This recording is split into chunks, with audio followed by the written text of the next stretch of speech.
And we're live. Welcome back, everybody, to another episode of the Network Show. We are on episode 73. Welcome back, Mama Bear. Welcome to everyone in the chat. How you doing? Hey, Bear. How you doing, Bear? Who else we got? Good morning, good afternoon, good evening to everyone around the world. Welcome to the show. Right. So how are we doing today? How you doing, Mama Bear? I'm doing good. I've had a few days of resting. I haven't felt good. I'm doing my absolute to rest. I have not felt good. Unfortunately, my body is telling me I need rest, so I've been resting. Trying to do some resting. Many know last week was a traumatic week for me. I've experienced something I wish many would not have to experience, and I was sick on top of it. So I took some time off this last few days, dealing with the trauma that I dealt with. I'm trying to rest, so it's taking a toll on me. Took a toll on me. Imagine. So I am recuperating slowly. Back to the doctors again at the end of the week. So, but I'm getting there slowly. I will make it. I am not a quitter, or I am a fighter. So, There you are. BBA, stop terrorizing Nightbot. Just a reminder, we've got 2 songs premiering tonight. Yes. Drop the link in the chat. Make sure everybody gets to. Yes, we do. We have some good songs coming. Some real good songs coming out, and we have been working on some other songs.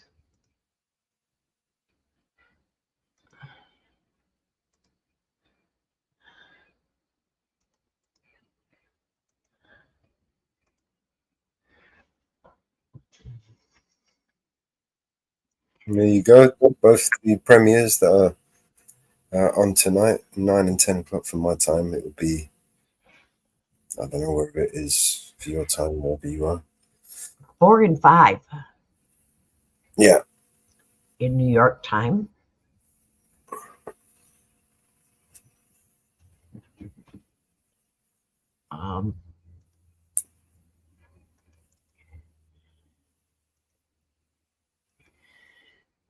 Okay.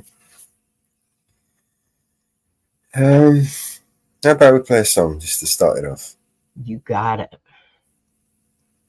All I hear is new chain, big house, fast car, it's so boring. And all of that is lies, man, it's so corny. Death threats coming every other day for me, but I don't believe a word, that shit is ghost stories. Hi, my name is Mellows, welcome to the show. If you are easily offended, then you probably should go. My resolution to lose is who my new music is triggered. And just 1 million views on YouTube is 2 big middle fingers. I don't apologize or compromise, I quantify the figures, cause I'm optimized for making a killing and getting bigger. Had to fire all along, I needed fuel in the flicker to light the fuse to the mixture of the rumors and liquor. They got nothing else to do but try to cut me with scissors. But what's a blade to a building made out of iron and pillars? Go ahead and cry me a river, cause I've been dying to go swimming. And I'm decided to find it funny when they whine, cause I'm winning. I just tell the truth, it's up to you to love or dismiss it. I'm just pointing out what I feel that the game has been missing. And every time I open my mouth up, you get offended. You say that talk is cheap, but then you act like it's expensive. You can't afford to speak your mind, afraid you'll get rejected by some strangers on the internet whose lives are all pathetic. I was surrounded by people people who just pretend to be down, and then I blew up off a record. No one's friends with me now.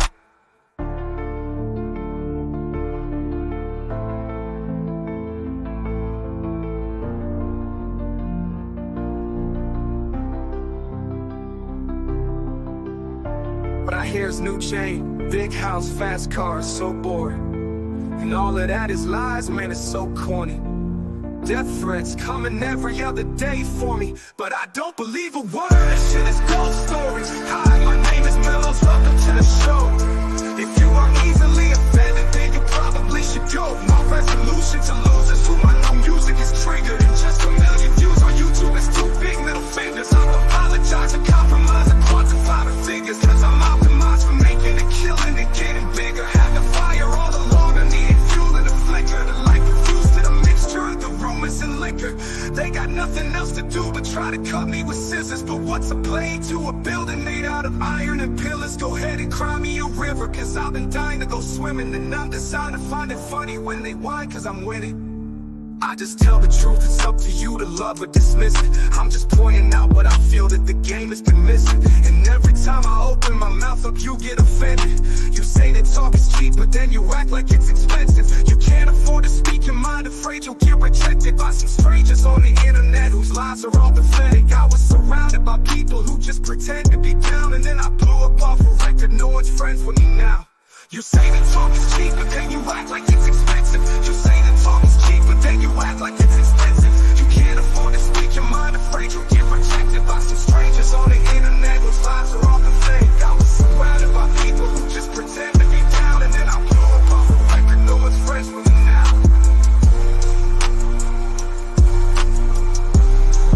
No one's friends with me now.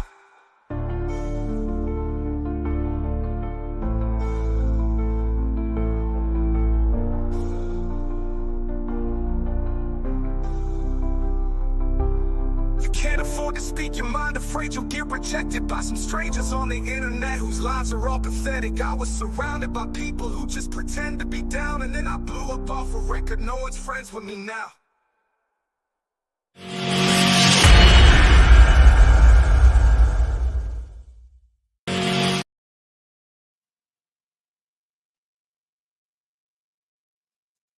I don't get tired of that one. No. No. Yes. Me either. Me either. Wow, I see there is quite a show happening in New York City outside the federal courthouse. I see people have been standing outside the federal courthouse now for over 4 hours. Because I see P. Diddy, Sean Diddy Combs, was arrested in the night. He is facing federal sex trafficking and racketeering charges in indictment. It was unsealed this morning.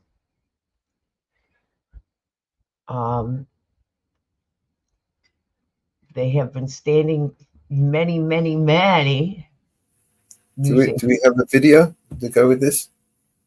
No, there's no video of his arrest. But I do have it pulled up on my laptop, waiting for them to come out of the courthouse. I have it waiting. So as soon as they come out of the courthouse, I will pull it up live so that we can watch it. But it's been over 4 hours since he's been in the courthouse. I know there is multiple lawsuits dropped against him. From many women. There has been tons and tons of lawsuits against him.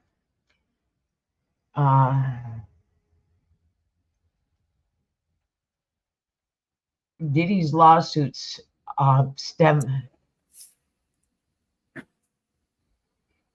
there is his ex-girlfriend named in lawsuits. At one time I did have them all, but there is lawsuits. I know one of there's Cassie, his ex-girlfriend filed a sexual lawsuit against him where he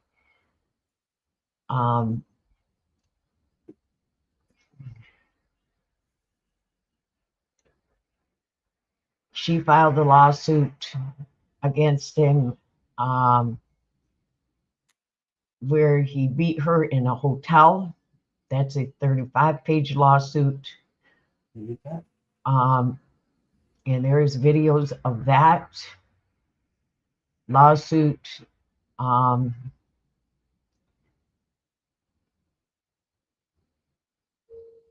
That dropped. There is so many lawsuits. Classic case of the laws for thee, but not for me. Right. And he did admit that he beat her, but they couldn't charge him in the state of Florida, state of California, due to the fact that it was too old of a case because there's a video Convenient. of beating her.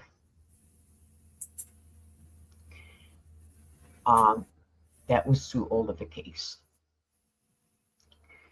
So, but this case is, it is so big. They did raid his home in California. Hey, Four Corners, thank you for showing up. Our condolences go to you and the family on Genuine Sterling. Our prayers and condolences go to you all. Sorry to hear about your loss, bro. We are so sorry about Genuine Sterling. Please pass our condolences on to the rest of the family.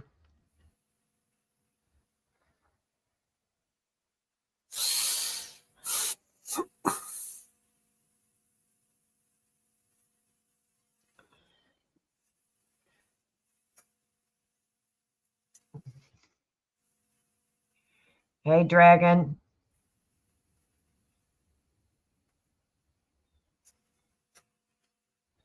But our prayers go out to you, Four Corners. Hey, Dragon.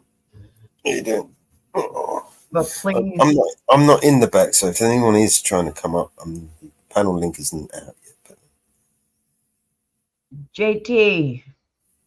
if anyone wants to come up, let me know. I'll open up the back room. JT is back there. He is? I have not set up, but JT is back there. I haven't set the back room up yet. Give me a sec. I'll open it. JT is back there. I haven't even set it up yet.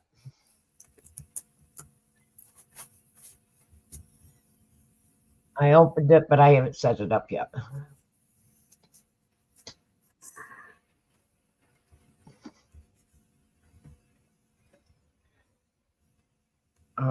But please, Four Corners, please notify us of what is happening and keep us up to date on what is going on. Hey, dude. How you doing, man? You right? But I'm good, man. Go sick. Yeah, it's been a while. You been all right? But please keep us updated. My email is mamabear@vigilante media. Yeah. Let us know.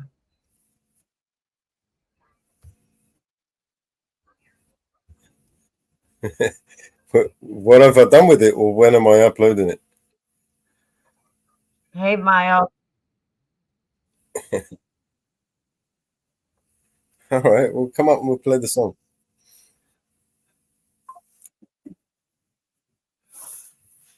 Private chat. Links. What's this link you just give me?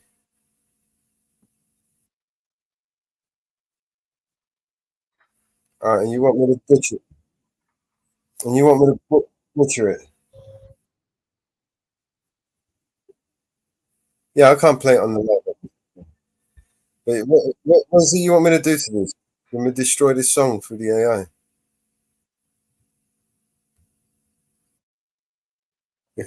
I'm going to regurgitate it through the AI. Yeah, jump up. There you go. Yeah, don't forget to leave from the back room, otherwise you'll have audio issues. Is that me or is that you? There you go.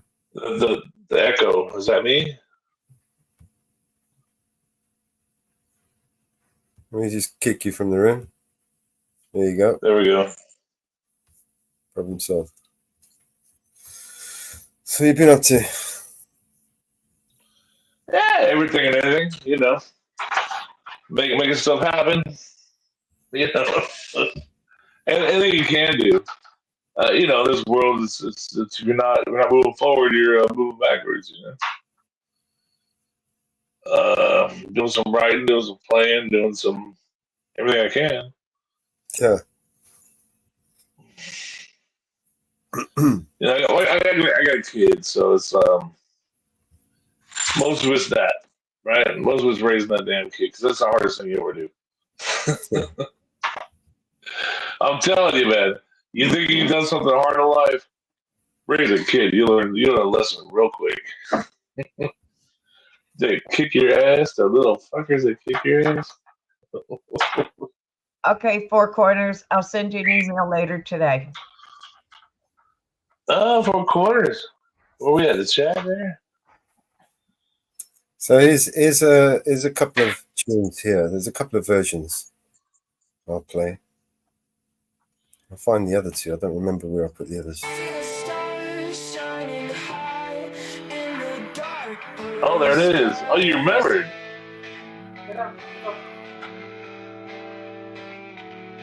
Let's dance tomorrow is far underneath the moon's bright eye.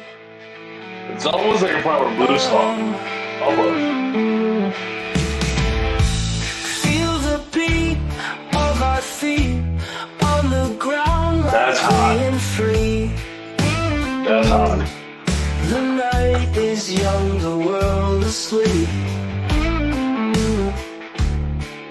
Together, just you and me, dancing in the moonlight, holding hands so tight, spinning through the midnight. Everything feels so right. The breeze whispers our song in a world where we belong.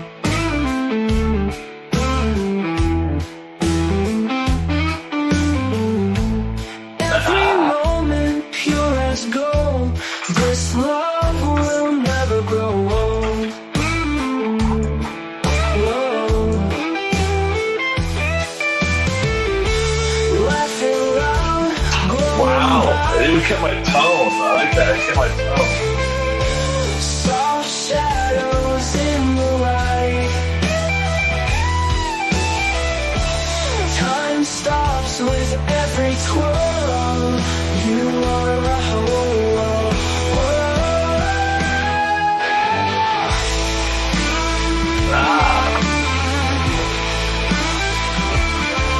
That's bad. Holding hands so tight, spinning through the midnight. Everything feels so right.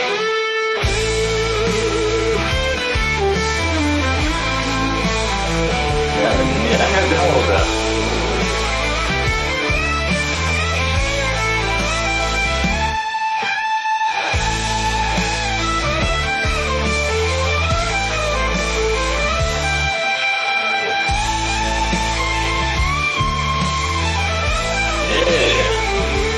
They're clapping, take that. Laughing loud, glowing bright, soft shadows in the light. Time stops with every twirl. You are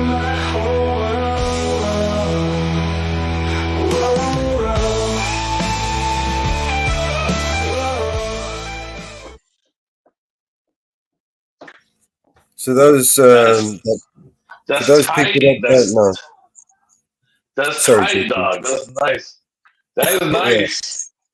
You made me sound good. For those of you that don't know, the guitar, the string music in there was provided to us by JT 8000. So thank you, JT. No. But look, you put the words, you put all the bass and the drums to it. You know, that was all you're doing. I like it. Sure. Here's the version 2. Same strings, different, same lyrics, different version. That was fun. That's really fun. That's like, it's like you know, like I just recorded that like on a phone, and uploaded it, and then you did all that, the rest to it. That's really fun. That's fun. It's really fun to hear. In the dark blue sky, let's dance tomorrow is fire underneath the moon's bright eye.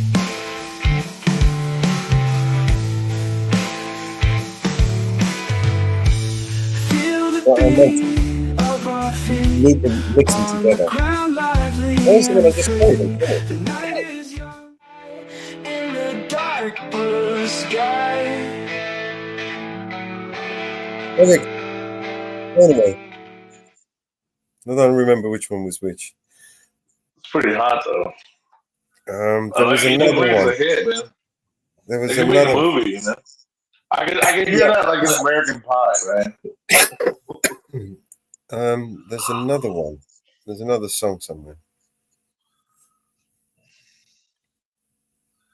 Oh, there was an acoustic one I sent you, right? Did you get the acoustic one? Well, they were both. Or no, I can't remember what it was called. One was. I got a message here. I'll jump through it. Yeah, I might go live on Jump through this later.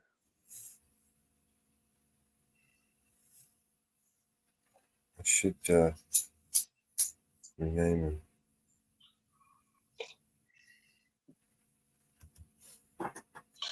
Yeah, Dogs, how you been, man? Just doing the same old thing, huh? Yeah, different shit, different day. I was watching something about people with AI music, and I was like, so that's what that's what you're doing. You're doing the AI music constantly, right? And then you put them out there, and people listen to it, and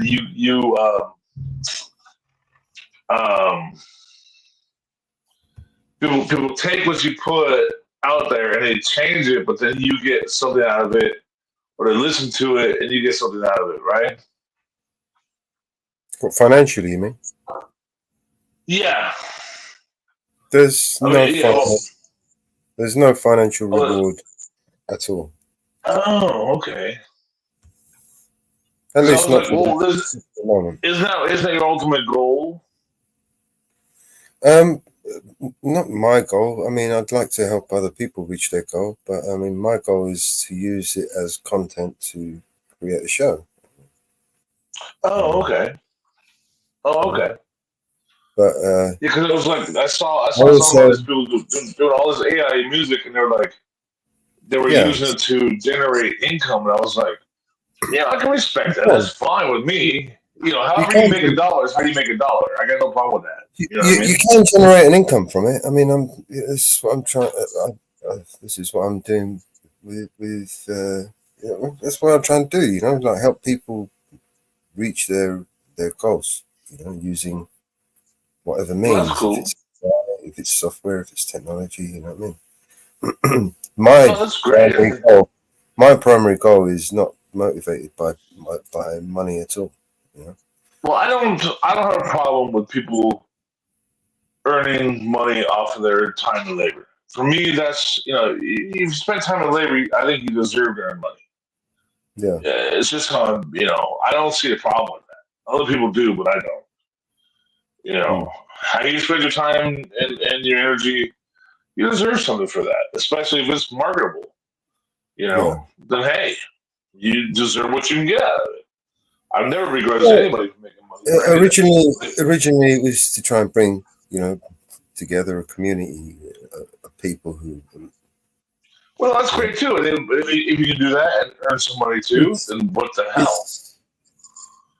Yeah, Win-win. It's not as. It's never easy. Nothing is ever easy, put it that way. Well, like you know, like cop watchers, you know, and others. It's like I don't begrudge them a penny. It's, you know, but there's frauders out there. They go, oh, frauder, the trolls. You know, they go, oh, well, you're just trying to make money.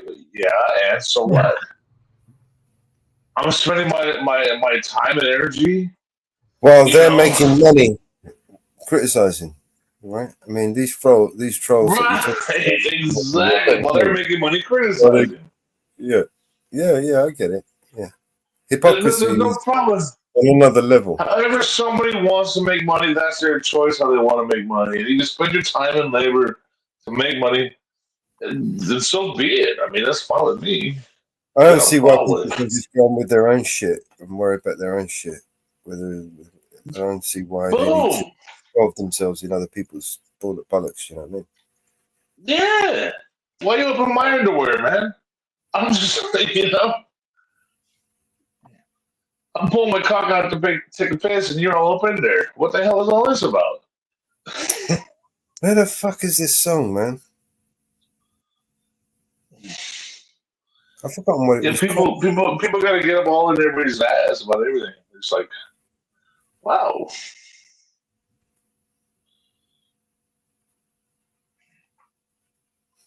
I don't remember what I've done with these songs. Bollocks. But you know, everybody's got different about everything, right? At some point, we understand each other, right? But you know, it's always hard to get there. I'm looking for the other song I made. I made a couple of songs. I was hoping to see Inferno in here too.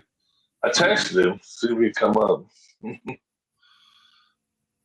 Inferno's a good egg, no? Inferno's my boy.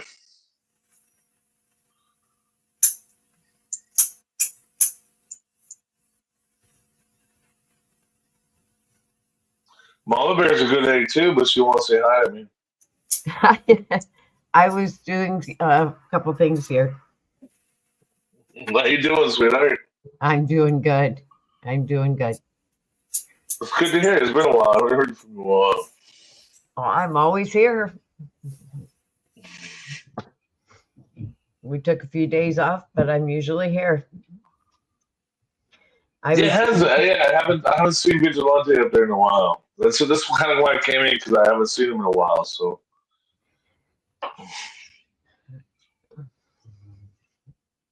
no, glad to see you here too. I was answering some questions for Four Corners. I love Four Corners, man.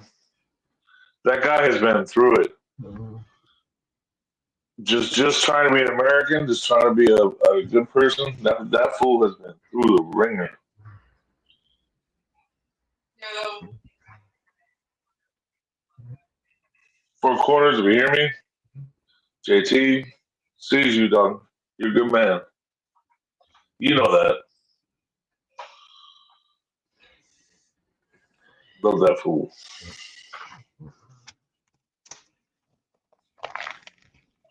Where is he at? Is he in the chat or is he in the... He's in Grimm's chat. Comments? Oh, comments. That's where he's going to go. There he is. Yeah. Four Corner. Yeah, you see me.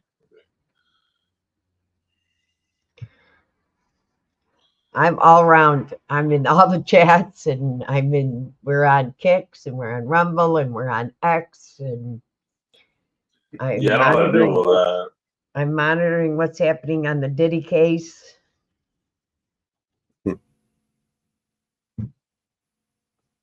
Because they arrested P. Diddy last night, in the night. We aren't sure what time he was arrested. They just arrested him last night? Yeah, After all that stuff he's done. yeah, yeah. He was federally indicted. Different Real laws, different indictment. rules. Different rules apply for these people. Yeah, Yeah, well, you got money, different rules apply. That's for sure. yeah. He was indicted on sex trafficking and racketeering charges. When are they gonna get Beyonce? I Creating want to hear yourself. them tell Beyonce. I want to hear them tell Beyonce, that's not R&B, woman. Well, are they going to take Jay-Z, Beyonce? How many of them are they going to take down with this? Right? Will Smith and all them. Oh, they're gonna take him down. Justin Bieber, Will Smith, Beyonce. How many are they going to take down?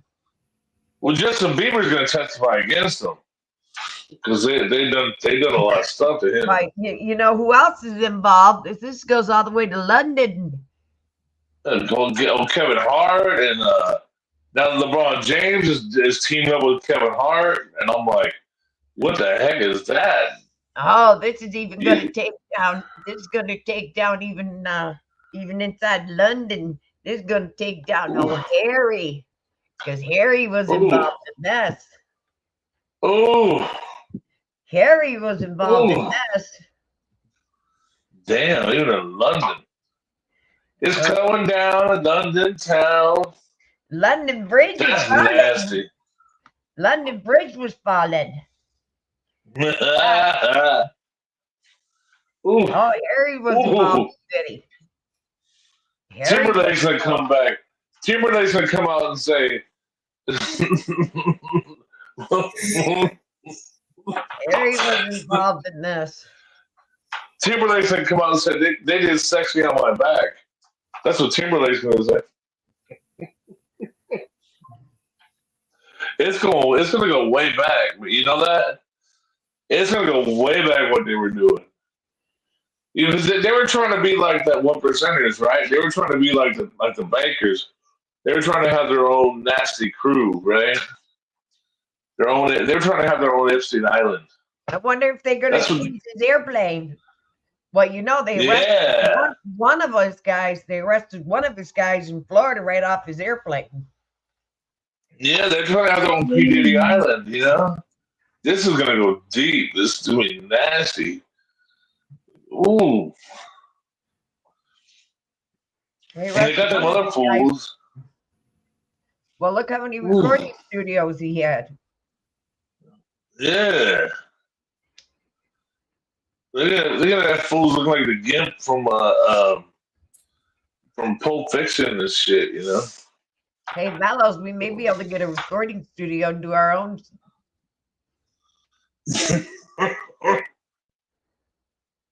Do our own what?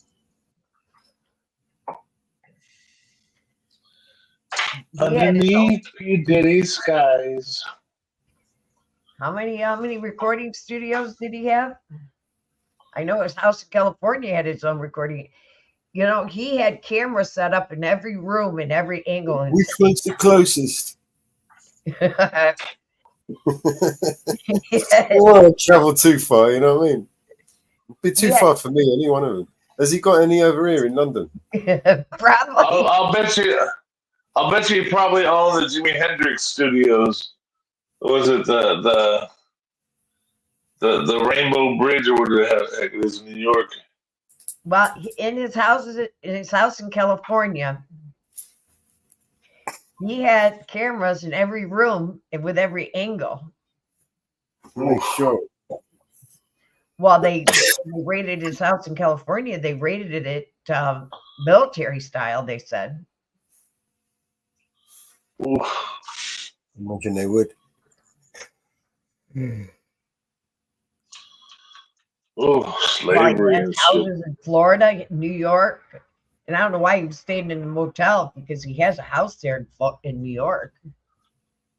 Well, wait till like Tevin Campbell tells his story, you know, when he's a little kid, and wait till these kids tell their stories, and it's like it's gonna be worse than Michael Jackson stuff, you know. Well, are they going to take Kanye West down now? Ooh. Ooh. Probably. But he's a goof. Kanye West is like he's a simpleton who was told he was a genius. So you don't know about him because he was probably just going along with everything. How Like, many? dude, you're a genius. He's like, what? I'm a genius? He's a moron. How many are they going to So take who down in knows? Hollywood with this? How many in Hollywood's going to go down in this? Right, right.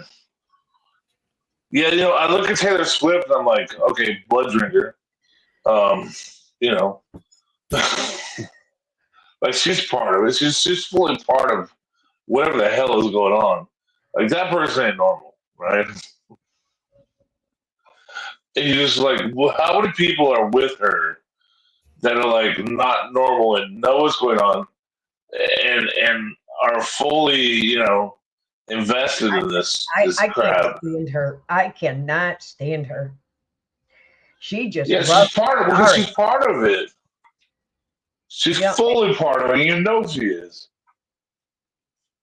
anybody that She- stands on stage, anybody that stands on stage half naked and flaunts her goddamn ass the way she does and thinks that every teenage girl wants to be her, I'm sorry. well, yeah, it was all that stuff she pulled. Like you can just remake albums and cost these people this money and not have any consequences. I'm sorry, you can't do that. You can't do that. Every song that she does is nothing but a breakup song and how she hates men. Yeah, I'm waiting for her and this football player to break up. yeah, right. It's like either you like the ween or you don't. You know, Think about it. Every song she does is nothing but how she hates the guy she just dated and was in bed with. right, You have a great right. day also, Four Corners. My old lady's broken with a few guys before I met her too. But she was out there making albums about how she hates the wiener. You know what I mean? She just like, oh, I found a good one now. That's the album she wants to make, right? No. But Taylor, man, she's so weird. That shit is so weird. It's so weird. Like, why would you make a song about every man that you broke up with? Like, really? Like, She ain't got no other material. You were the one that was done wrong. Every single one of them did you wrong, right? Every single one of them did you wrong. You didn't do them wrong. Never at all. Never at all were you wrong. Really? They didn't have enough money to and she finally found somebody that's got enough money. It was there you go. It was the money. There you go. Well, she was with John Mayer at one point, right? He had the money. But he wouldn't give it to her. Yeah, right. Yeah, John Mayer was like, "No, you can't own it. You can use it, but you can't own it." He wouldn't give her everything she wanted. Yeah, he wouldn't let her own it, right? And this guy is giving her everything she wants. You can rent it, but you can't own it. He's gloating on her. He bought her a house. You want a house? We'll buy her a house. He sold his house and bought a house that she wanted. Yeah, but she earns 10 times what he earns. I mean, he's a football player and all, but shit, she out earns him. But what does he do? He gets her the best penthouse at every game. He gets the NFL to gloat on her. No, he wants to be part of it. He wants to be part of that 1%. He wants to be part of the blood drinking crew. He wants to be part of it all. You know, because she is. She's part of the whole upper 1% thing. You know, he wants to be part of it too. You know, but I guess it backfired with her supporting Harris because people are sick of it. They didn't want any part of it. They're all blood drinkers, man. All of them. I guess it They don't like backfired. it. I guess it backfired with the elections. I think they're getting exactly what they want with the elections. I think elections, it's not the elections, it's the selections, right? Wow. It's not about what's good for anybody. It's about who they want in there and call the shots, right? I think this is all a bunch of bullshit. What's going on with the elect? They're not talking about what's good for the country. But well, yeah, because it's not about that. It's about who they want in power, and they're going to get who they want. You know? It's just like this. The Who. You know, they don't understand. Everybody's talking about the Who. Oh, they're going to do this. They're going to do that. You know, when they get control, they can't sign the treaty. Biden can't sign that treaty. And everybody knows about it. Biden can't sign that treaty. He will get it. It's treason if he signs that treaty. It's treason. Nothing Biden does is treason right now. He's president. But he can't sign that treaty with who? He can't sign it. He's committing treason with our country. He cannot sign that treaty. Because who cannot? With Russia? No, with the WHO. With WHO. Biden can't I'm sorry. Biden cannot sign any treaty with them. Well, that actually would be treason. Yeah, WHO. Yeah. Yeah, it's treason. They're trying to bring another pandemic on us. World Health Organization. They're trying to bring another pandemic on us. But that treaty that they want to sign, it cannot be signed. And people got to understand that. Trump signed one. What, with who? WHO? Oh, no, he didn't. Yeah. No, he didn't. He didn't?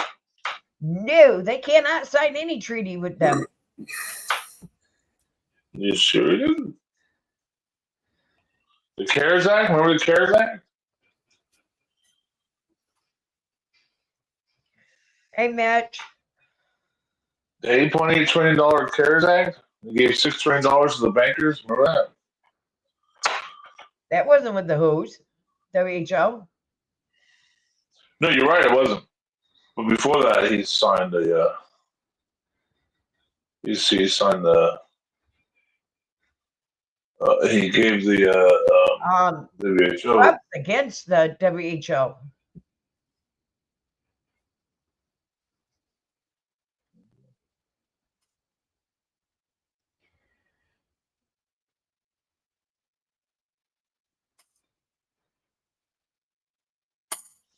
OG Mitch in there? WHO OG Mitch. is the World Health Organization. Right. Yes, it is. Yes, it is. OG Mitch, my dog. Get ready, Mitch. 2 new songs dropping.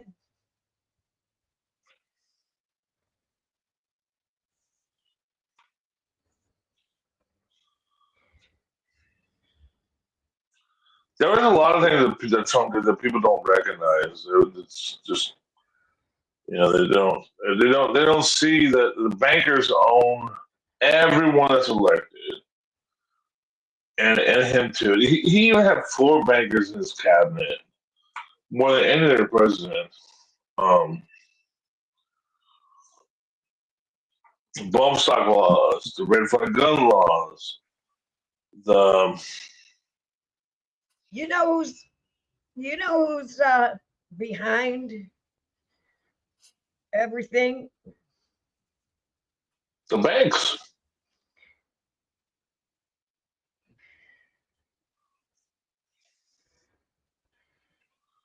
Not just the banks. I mean, the Federal Reserve. Do you think the Federal Reserve is part of the American government? Do you think the Federal Reserve is part of the American government? Do you? Yeah, they're not part of the. They print our money. They print our cash, which is against the Constitution. The Federal Reserve is no more federal than it does, and it does not have any reserves. Right. I could make a car wash tomorrow and say the United States Government Car Wash of America. Right? I could do that. The United States Government Car Wash of America, the Federal Car Wash of the United States Government of America. Right? I could do that. I could make that my business tomorrow. Could I or could I not? Yes, I could. The United States Federal Car Wash. And some people would believe that car wash was the car wash of the United States federal government. That's called free enterprise. But if you had a brain in your head, you would know it's just a fucking car wash, right? But a lot of people would believe that car wash was part of the government, would they not? It's because there are a lot of brain dead morons in this world. Well, yeah. Right? Like millennials can't do 10 times 10. It blows their mind. 10 times 10? That's a million! That's not exactly correct. I mean, you just singled out and labeled a whole bunch of people. It's not true, man. Well, I happen to know a lot of them. I happen to know a lot of them, so I will single them out because I know at least 100 millennials, and mathematically, math is not their thing. Mathematically, what you just claimed is literally impossible. That millennials can't do math. Well, no. The probabilities are there are at least a small percentage of people of millennials that can. Right? Oh, sure. Okay. Yes, I'm being facetious. So I'm being facetious. Correct. I'm being facetious. But you know what I used to do, Mellows? You know what I used to do? I used to, when I was working, and I used to go into, say, a gas station, because I used to, in my job, I would go to a lot of gas stations because I was on the road constantly, and I was in a truck. I worked out of a truck. Okay? I repaired boilers. And I had a work truck. So I was in a lot of gas stations.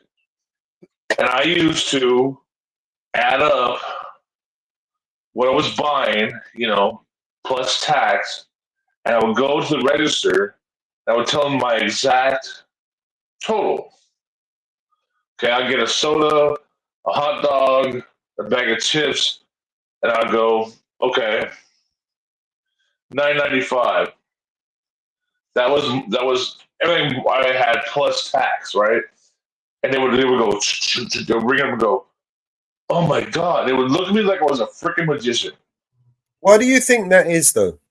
I mean, you say millennials and whatever. I mean, why do you think that because is? That's who I was talking to, and I know because I have a niece that age, so I know exactly who I'm talking about, And they just couldn't do math. Do you think it has anything to do with computers and stuff like that? I do know that with my niece and nephew when they were in school. Here's an example for you. I'm trying to tell you. They had a hard time teaching them math. And I would come down on holidays, and I would go through their homework with them, and they'd be like, "What do you mean you know what 8 times 8 is?" Because that's, I have fun that way with these kids. Let's go through your schoolwork because I want to know where they were at because I couldn't be there every day. I could only be there, every other holiday, and so that was part of how I interacted with them was let's go through your schoolwork, and so what is 8 times 8? And they couldn't tell me 64, um, it just wasn't something that their school was teaching them. They didn't care. It's in America, it's all curriculum based and standardized testing, and teachers aren't teachers. They're people that present the curriculum. It's not. When you go to private schools, then you get teachers, right? And you don't have the standardized testing. You don't have curriculums. In private school, teachers are actually allowed to be teachers, but in America, we have the bottom third of college students who have nothing else to do apply to be teachers and get their automatic 50 grand a year, so they can now validate themselves as working humans, and they go into schools and they present curriculum and they present standardized testing, and that's not about teaching our children. It's not about education. You understand? It's about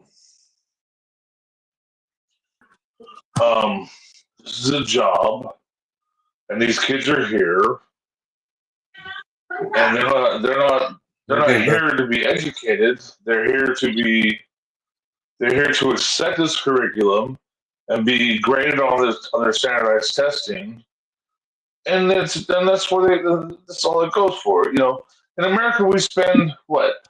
We're in the top 10 of spending per student, but we're in the bottom 20 as far as test results.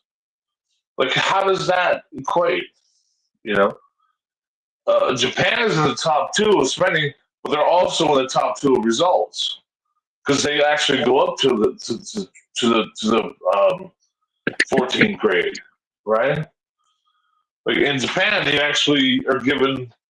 you actually go through basically junior college. You actually earn a junior college degree before you get out of school in Japan. So no wonder why they spend so much. But when you come out, you know something, right? And in England, it's pretty close to the same. What's up? Right? I mean, in England, you guys are pretty much educated to the 13th grade, right? What's up, JT, man? You good? I'm sorry, man. I'm sorry, Mellows. Did you hear me, man? Who's this? Who's this? Oh, this is Aussie. Who's this? It's BBA. VBA. I'm sorry. Hey, don't be sorry, mate. Don't be sorry. Hope you're well. Did I forget you? No, I've just turned up, man. I was sat watching a film. The Hitman. You ever heard of it? Yeah. No, I've heard you. I know you before. I've talked to you before. Yeah, old film, man. Thought I'd sit and watch that. The bald-headed guy, right? That's the one. 2010? Yeah, that's the one. Oliphant? Timothy Oliphant? If that's his name.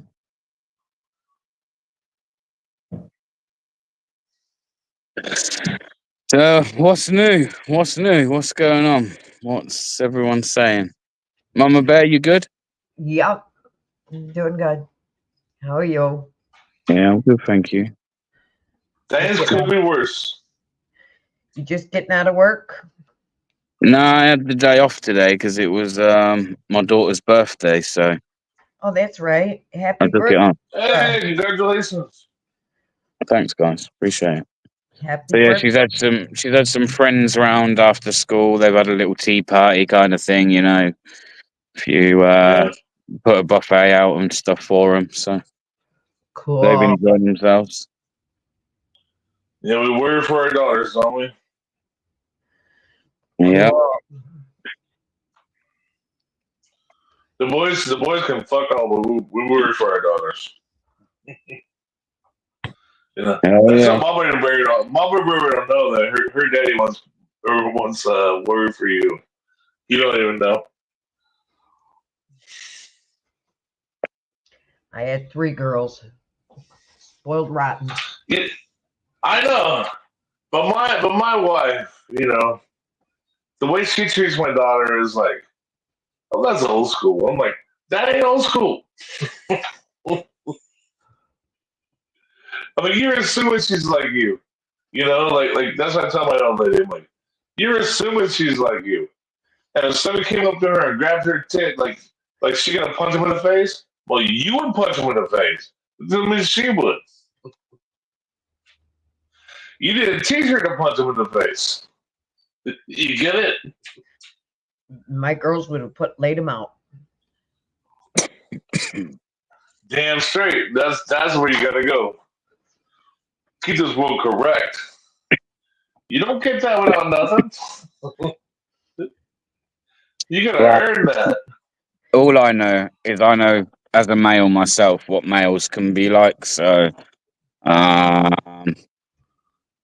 yeah, I'm gonna be one of those protective dads, man, for real. Yeah. They had 2 brothers. And Good. both brothers were football players and wrestlers.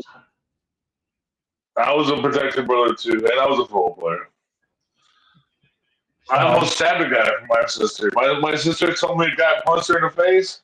I said, throw your clothes in a trash bag, and I'll be there in 5 minutes. And I drove in my car. I went down, and then I went in the apartment. She was already gone, but I had a screwdriver in my pocket. And I said, "Where's my sister?" He tried to come out like he was Mr. Karate Man. He was kicking at me, and I grabbed his leg and I pulled a screwdriver in my pocket, and I said, "Where's my fucking sister?" And he went, "She's not here, man." all of a sudden, he Mr. Humble. Hey, don't come on my sister. You don't get to punch my sister once. You don't get away with that shit. But everybody in town knew who we were, so we didn't have much problems with my kids.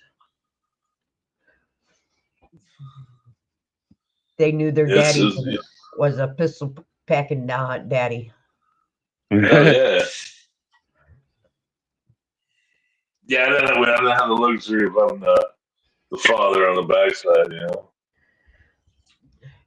He worked for the county, and they all knew.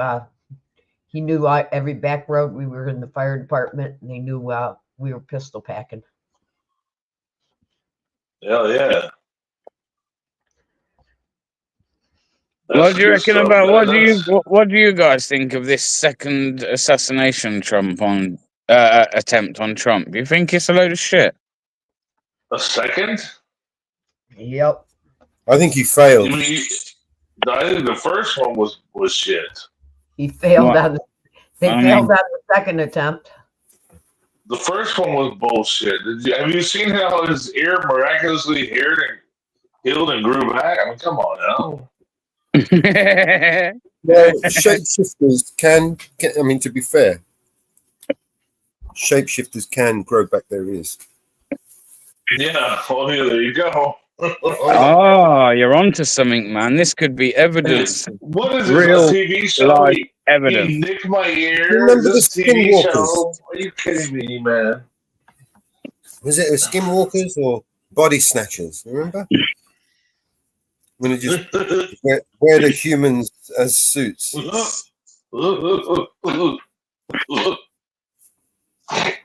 That's funny. You know, aliens have already invaded, right? And they're pretending to be our government. You were assigned to the Trump suit this week. Oh, Ma. Listen, I guys, wanted to wear the I'm being Biden serious. suit. I'm being serious now, right? Just for a second. Imagine this scenario for a second. Imagine that there Pigskin. are aliens that have invaded the Earth and they are pretending to be our leaders. Imagine that for a scenario. They are pretending to be our leaders. What are you talking about? These aliens are here wearing Donald Trump's skin and Kamala Harris, Kamala Toe Harris. So, What her toes look like. They keep saying Kamala Harris toes. I wonder what the hell her toes look like. Always wears closed-toed shoes. I wonder what the hell her toes look like. it's more about her camel toe. Camel toe. Have you seen her in a bikini? I don't want to see her in a bikini. I mean, honestly, if I'm being honest,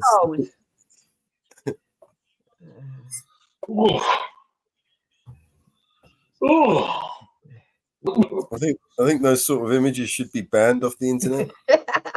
Yeah, they should be banned from my brain. Come on. So, well, it's not so much about her toes; it's more about her camel toe. Oh God. Yeah, that's not hot.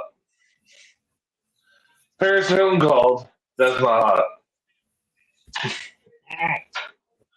Oh, oh, oh. Toes. I don't even know who came up with that saying camel toes. Camel toe Harris.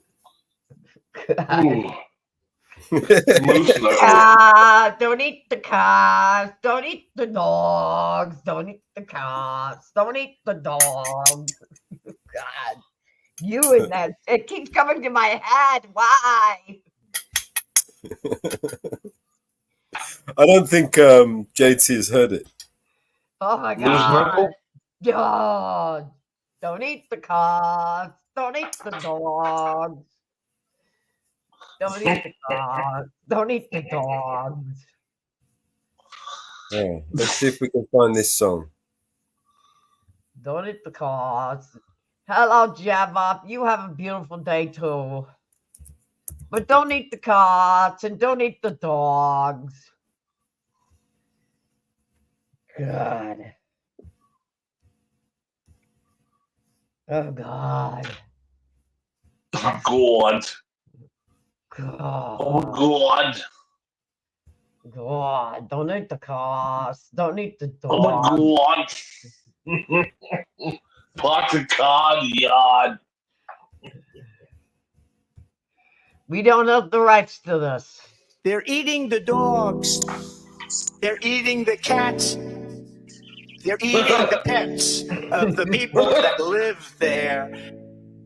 They're eating the dogs. They're eating the cats. They're eating the pets. That's wrong. That's fucking wrong. That's wrong, dog. This guy is good. This guy is good. You gotta watch. Gotta go. Gotta go and watch that.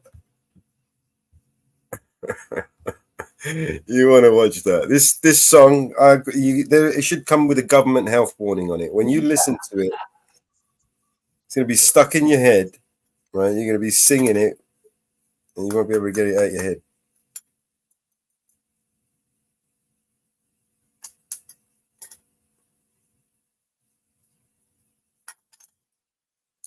Yum yum yum yum.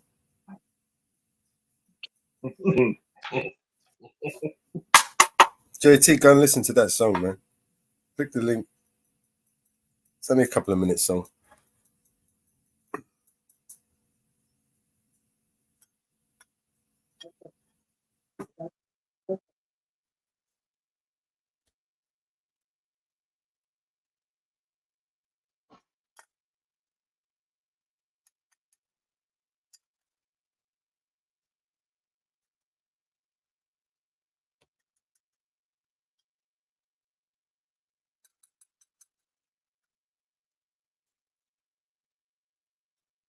Meow, meow, meow, meow.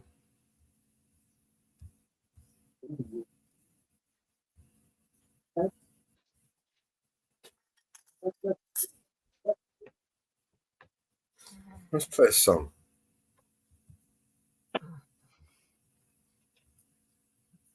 Hello, freaking. Yes, it should come with a government health warning. In the streets we stand so tall. Not the cats. With our cameras we see it all. Capturing truth when justice falls. Fight for the rights, one and all. Lights flash red, blue, shining bright. We see through the endless night, showing the world wrong from right. Voices loud, we join the fight. Rise up together, make it better. Hold the line and never sever. Stand for truth and never tether. Good guy activism lasts forever.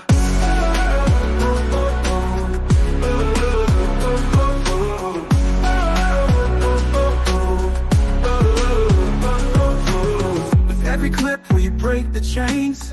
Spread the word, let justice reign. From the shadows to the plains, standing strong in sunshine and rain. Educate on what we see. Public learns to break free. Holding power to the key. Together we'll write history. Rise up together, make it better. Hold the line and never sever. Stand for truth and never tether. Good guy activism lasts forever.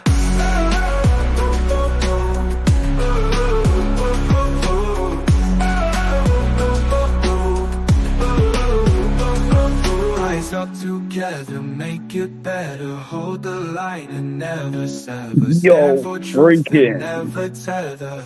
Good guy activism lasts forever.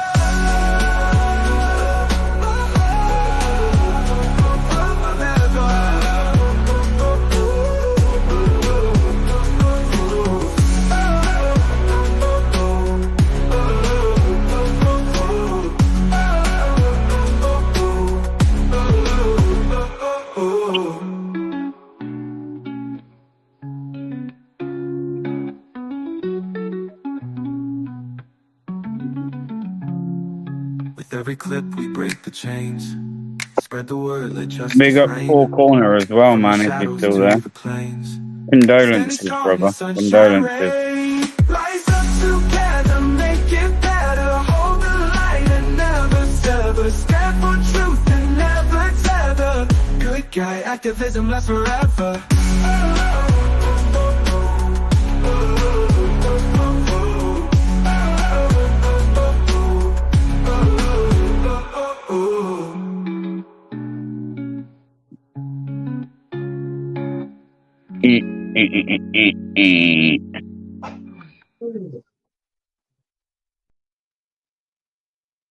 Yeah, big ups, big ups, big ups. Yeah, I don't know if Four Corners still in the chat, man, but condolences.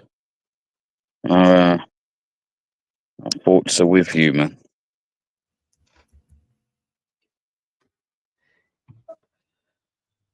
Randall, you're a funny motherfucker. I see you in my comment section. There with your wooden spoon. You fucker. You know what Randall's like, right? You can only imagine.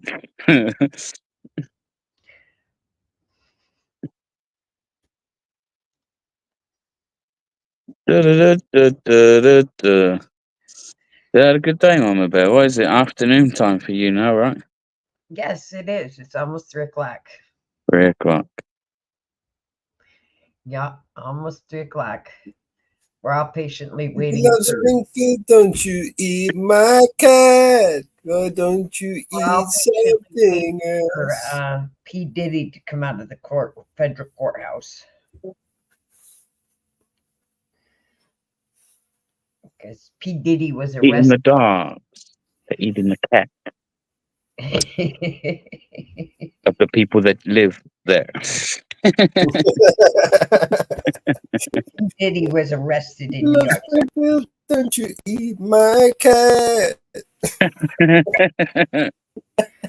Well, they say the roasting cats on the streets of New York City was No, along with rats. The roasting cats He's, and he's gonna pull rats. Daisy out of his foreskin. What are you talking about? The roasting cats and rats on the streets of New York City. You know that, don't you? if you love New York City, don't you eat my cat? No, freaking, I appreciate it really. In fact, up until a couple of days ago, I actually thought comedy was dead.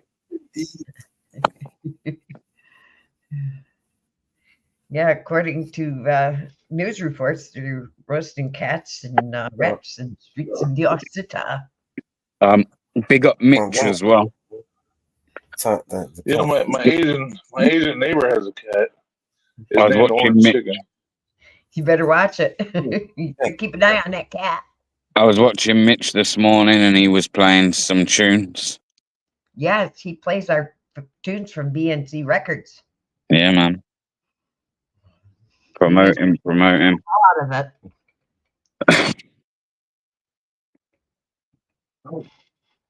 Mitch has been promoting the hell out of BNC Records. Every day he promotes it. Big ups to Mitch for promoting BNC Records. Every day you're gonna eat my cat.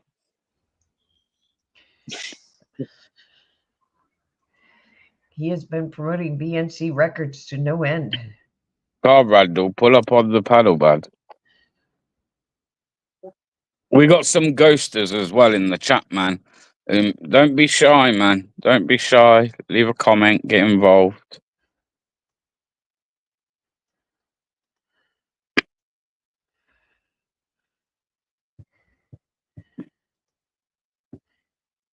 Here is the link. Pull up. There is the link. I'm quite surprised. I think he's banned though, but I'm quite surprised my friend Bruno hasn't pulled up. I unbanned. Here's what I want to know. Oh, I'm very surprised he ain't pulled up. Shit. You guys hear that? You guys are here. Do you feel? Oh. Do you feel that if us small people, if we band together, we demand some sort of change, do you think it's gonna happen? No. You couldn't stand together for 5 minutes, bro. This is what I'm asking for. Okay. That's the truth. Every time you come up on panel, you ask that question, and you get the same answer. I do.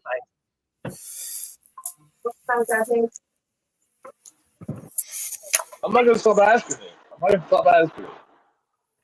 No, because there's too many people with different opinions. Opinions is not the problem. You know, a million opinions is not the problem. The problem is people can't work together. Yeah. Well, the problem is the truth. Can we agree what the truth is? Well, you can agree with somebody. They can tell the truth. Just because you don't like them, you won't stand with them. It's as simple as that. And that's life. Everybody. So are we going to find a point? Do you think that we're going to find a point? So we're going to we had a similar conversation earlier. And I said to Mama Bear one word: we are doomed. Yep. So you think the 1% is going to rule no matter what? I think we're fucked.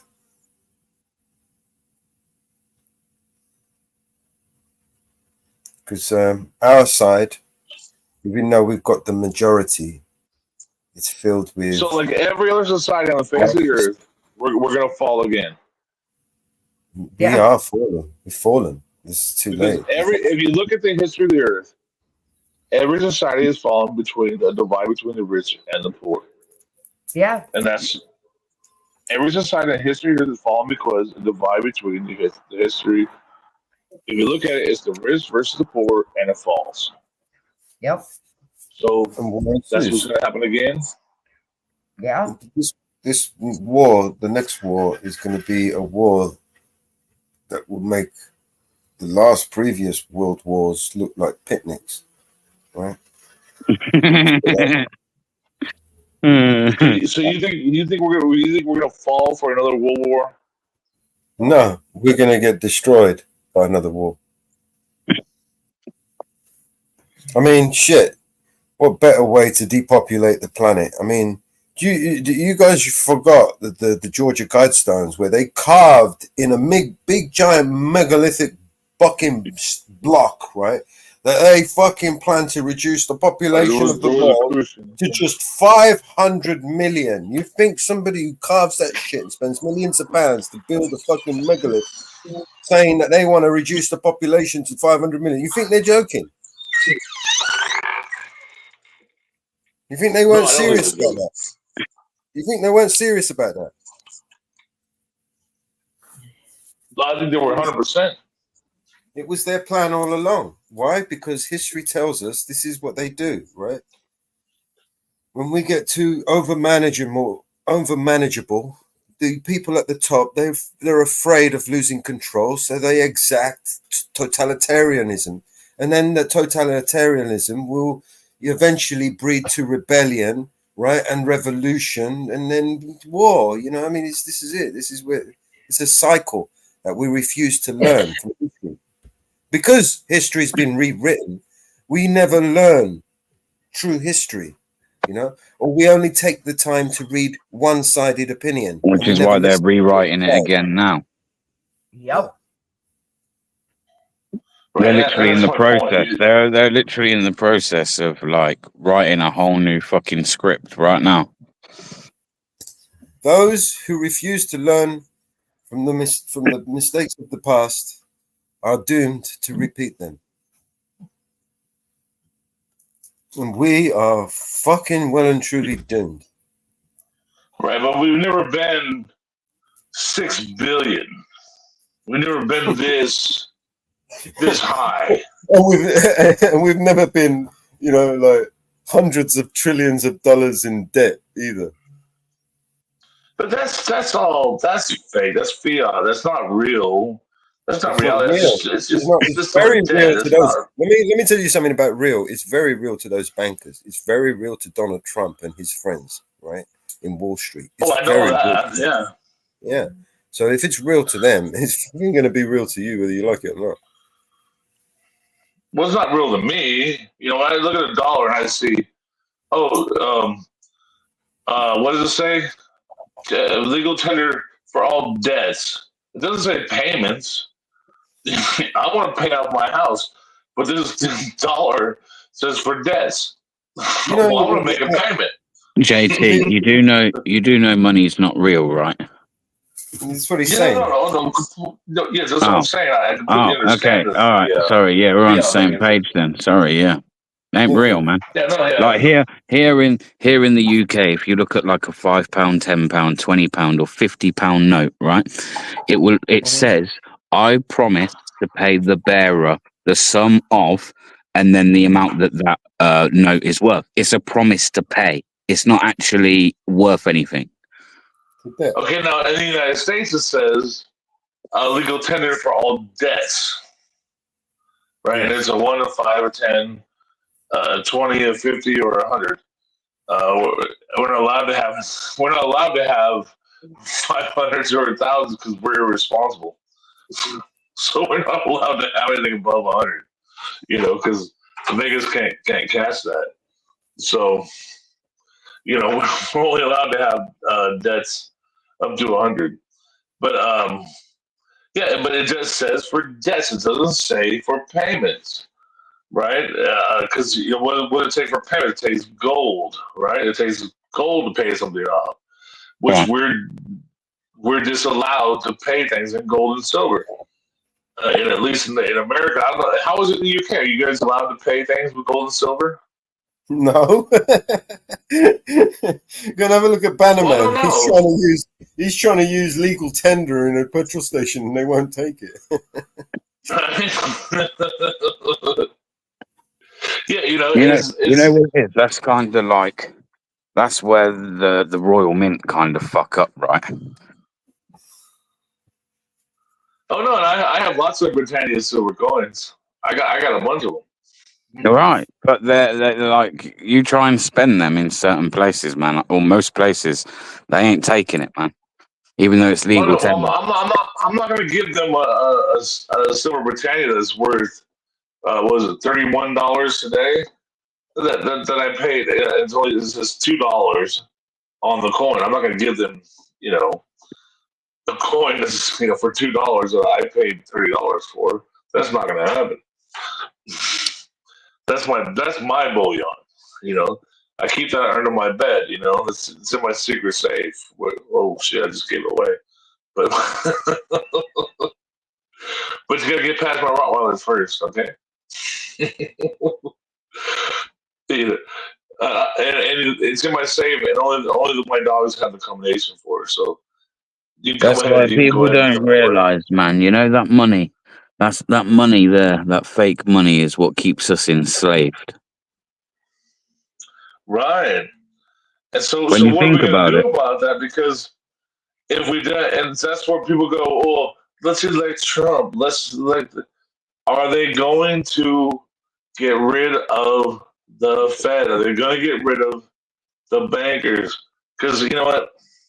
In the Constitution of England and the Constitution of America, eventually there there'll is be no one. room. Eventually, There is no Jay. room for this bank. There is no room for it. Eventually, Jay, there'll be one currency. If they have it their way, there'll be one currency. That's it. One Well, yeah, currency. okay, for the That's a entire digital, world, yeah. and that's called digital currency. That's it. But yeah, and it was funny because when I first started becoming aware of this, there was 12 corporations that owned the world. Then went down to 7. Then went down to 5. Then we're down to 3, and now we're down to 2. 2 corporations that own the entire northern hemisphere, and 3 or 5 that own the rest of the world. And so I got kids in this game. I got blood in this game, and I want to see where we start to make things better. And that's all I ask for.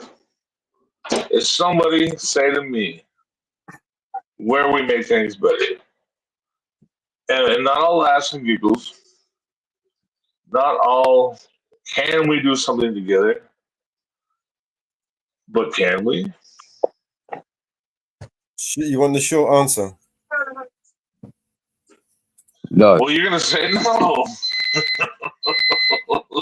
No, but that's not to be a dickhead. That's not me trying to shut you down and be like, no, and then like, open shut case. It's just like, be realistic, though. All we can do at this point is prepare ourselves rather than sit and be like, all shocked when it happens, right? Even though that still happens. All we can keep doing is opening conversations with each other and going out to these small protests We can sometimes. hang Peaceful 15. There are protests. 15 men that we can hang from trees and end it all. Isn't that right? But we're too far gone, man. This ain't just been happening overnight. This didn't happen overnight. This has been going on for 9 years. Hundreds of years. Not 9 years. Hundreds of years. No, Hundreds of 90 years. years. We just know about it more now.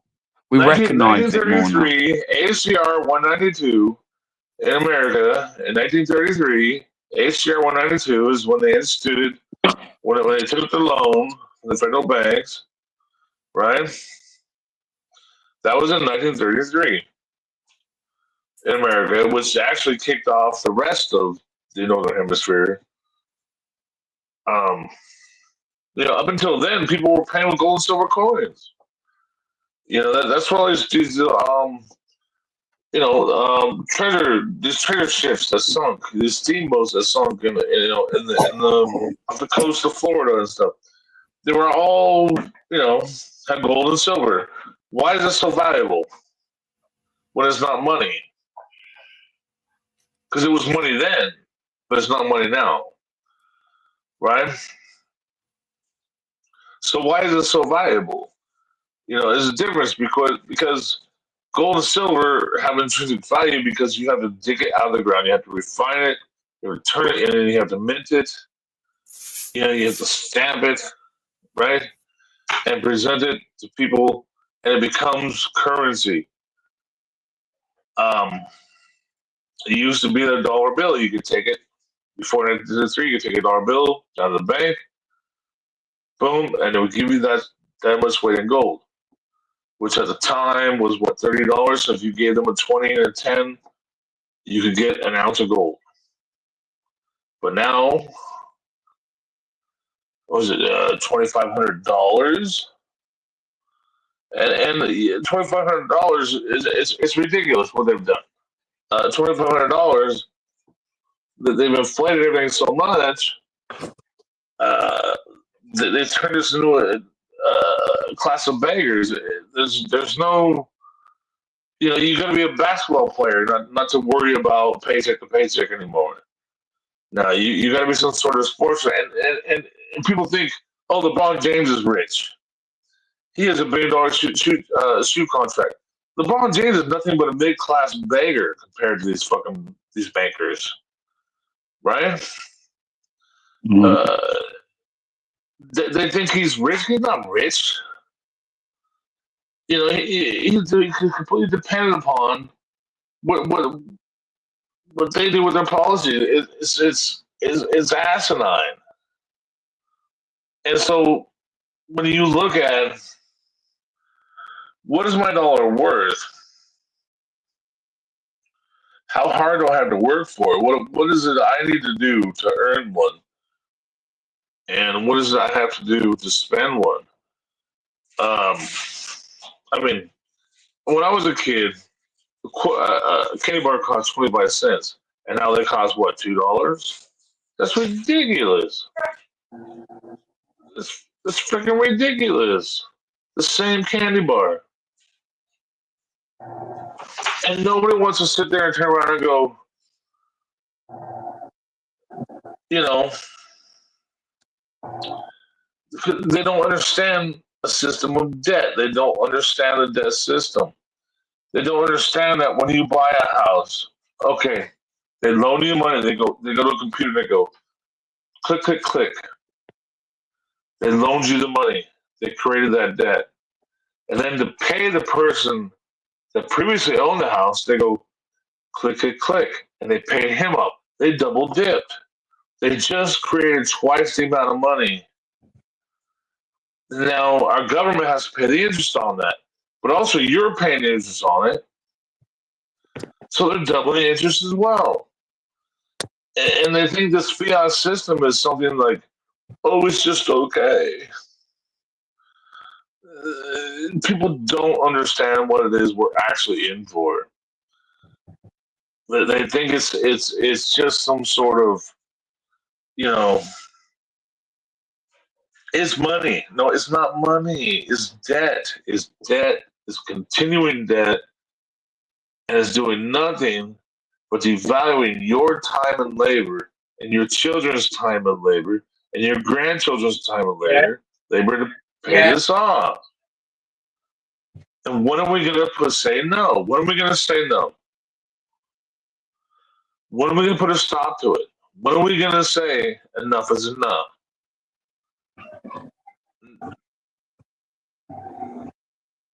And you guys want to laugh at me for it, right?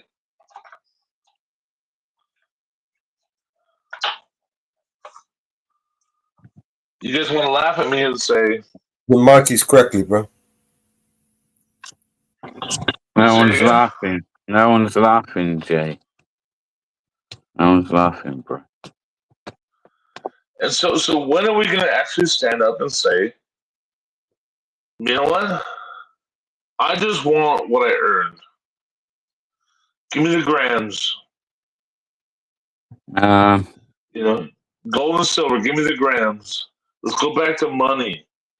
Let's go back to fucking actual money. All right. Dig it out of the ground. I've got a question for you. You got any? Obviously, we've established, listening to you, what you're saying, right? Let's agree with you and say that's right. How do we do that then? Well, first off, I mean, how are we going to do trillions now? Well, what's for trillions now? We got to forget trillions because that's asinine. You know how much it takes to earn $1 trillion? You have to just get paid $1. Well, technically, there's not $1 trillion air on the planet, not a registered one anyway. You can check that. That's a fact. Do you know how the new BRICS currency? Say it again, Britain. Say it again. There's not one what? Registered trillionaire on the planet. No, there isn't one trillionaire. You're right. Of course there is. No, there's not. Yes, there is. No, there's no trillionaires. There's not. There's no trillionaires. That's only trillionaire. You may be right. He died. Jacob C. Rothschild. He was the world's only trillionaire. Oh, wow. I didn't know there was actual trillionaire. He just recently died, actually. So you might be right. Well, Rothschild is a banking cartel. And because the Rothschilds is a huge family, when he died, his huge wealth would have been divided. So, although, oh my God, wasn't there CEOs? Weren't there CEOs in Trump's presidential cabinet? Oh my God, that actually happened. Bob Ross, wasn't he part of the Rothschilds banking cartel? Listen, the Rothschilds have been had their hand in firmly shoved up every puppet leader around the world. Right? And if the Rothschilds can't stick their hands up these puppet leaders in any particular country, let's just say Saddam Hussein wants to say, no, not here, mate. You know what happens to that country and to people like Saddam Hussein? Well, you know what happens to people like that. You know, his hanging is not just his hanging, but the fatal stabbings and where they dragged Colonel Gaddafi right across his city. Right, those videos are still on YouTube, although. Well, who was responsible for that? Was it Obama or Trump? Hey? Who was responsible for Gaddafi? What I'm saying is, that if you upload a picture, a video of something like that, you wouldn't be allowed to. But those videos are okay. You know, the shooting of JFK, for instance. Well, no, because a lot of people think that the Gaddafi ended when Reagan bombed him, but that's not the truth. Gaddafi continued to rule his country, and he did it. He did very well. They destabilized the country. They destabilized the country and turned his whole people against him. But who did that? Who do you think? But it wasn't Reagan. It wasn't Reagan. It was CIA, man. It's the CIA, bro. It doesn't matter what puppet is in there. It's the CIA. No, but how long ago was it? How long ago? CIA doesn't change. CIA doesn't change its directive when there's a new president, right? The CIA still doesn't. No, what I'm trying to say, it didn't happen in the 80s. It didn't happen in the 90s. When was Gaddafi destabilized? You know, right. When? That was 2000, early 2000s, isn't it? We'll have to Google it. Gaddafi. Died. It was after Bush. 2011. So it was Obama. There you go. Obama, he got rid of a few of them, and the hanging of. Well, the truth is, the only president that has bombed more than Trump was Obama. That's the truth. Trump bombed more So countries than in every other president 2006, who was other than Obama. who was in 2006? But 2006 was Bush. That was Bush Jr. Yeah. So Bush, it was Bush that presided over the hanging of what's his name? Really? Saddam. That was later than that. Oh, Well, Saddam. December. Oh, yeah, Saddam. Yeah, Saddam. Yeah. So and anyway, and that's what happens to people, right? Who think, right, that they can do what they want, right, with their country. They think they actually control their country, right? And what did Gaddafi want anyway? You know, he was trying to bring back the gold standard, right? He wanted to create his own He wanted to have an economy and sell oil and he wanted lead his people to be prosperous. He wanted to create his own currency so he wouldn't have to trade with the US dollar, and he wanted to have this currency backed by gold, right? Right. Right. So African dollar, basically. He ain't having that. Who do you think you are? Do you know anything about the BRICS currency, the new one that's rolling out in October? Yeah. We will be excluded from it. We will be excluded from it, and it will be illegal for us to use it over here. You understand that, right? Okay. Can you explain to me Brexit? Brexit? Yeah. It's where we leave Europe, but we're not actually out, but we're in, and we want to go in, but we don't want to go in, but we want out, and we want back in again, but we don't want to go in again. The European, you left the euro, right? We never took the euro. You took that. Brexit wasn't leaving the euro. We never gave up our currency. That ultimately would have been eventually that would have been the ultimate goal to give up our currency and adopt the euro, but we never got that far. Right. So that's why you left the European Union. That's what Brexit was. That's not why. That's not why we left, because we had special conditions where we didn't. In particular, we United Kingdom, because our currency was so strong and it actually underpinned the European currency. We were allowed to keep our currency going because it served their interests. You don't want to piss off the Queen. Do you know what I mean? And your whole family. Listen, not that you piss off anybody. You can piss off anybody in this world. You can piss off the President of America. You can piss off the Prime Minister of the United Kingdom, but you cannot fucking piss off the Pope, the fucking King, right? And a couple of other fucking dickheads around the world, really big. You know what's funny? Is why I watched a movie of John Paul Jones the other day, and at the end they showed the Treaty of Paris, and on the face of the cover of the Treaty of Paris it said, "A treaty for the United States of America to govern itself, and boundaries apply." And I tell this to people all the time. They don't believe me. We did not win the war by telling England we own the colonies. We won the war because we won a few battles that said, "You want to come back? We'll kick your ass again."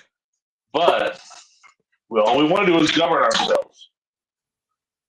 Okay, and the king said, "So you just want to govern yourself?" We said, "Yeah." He said, "So I can still own the property?" And Ben Franklin and Thomas Jefferson and George Washington looked at each other and said, "Well, yeah, you can still own it." Right? And so England still owns the entire eastern seaboard of America. They still do. They still own from Maine, down to Georgia. It's still English property, and our American government still pays them rent. And that is actually on the books that we pay them rent every year. And people don't believe it. And I look at the Treaty of Paris, and it says a treaty for the American government, the United States, to govern themselves. It doesn't say to own themselves. It says to govern themselves. Right? The England still owns our entire eastern seaboard. And so you want to start with a fallacy. You want to start with something that everybody thinks is true that's not true. At the time, when the American government started itself, we didn't even own the land that they were governing, right? And so fallacy from the get go, right? We didn't know shit. So why do you think it was such a big deal? Louisiana Purchase, and the Oregon Trail. Why do you think it was such a big deal? Because we didn't own shit. We didn't own anything. There's the fallacy of the Louisiana Purchase from France, which actually Spain owned it. And then the whole Treaty of Guadalupe, where we, for Texas, we fought the Mexican government, which we supposedly then. But that was the way of the sword, We fought the Mexican government, we won. We paid them $10 million for California, and now we own it. But New England is entirely owned by England. New York City is owned by England. We pay rent for it every year. And that's true. You can look it up.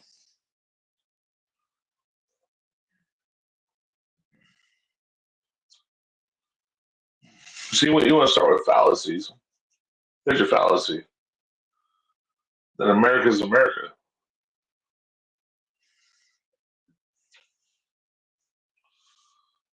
See the sun is shining, see my ass.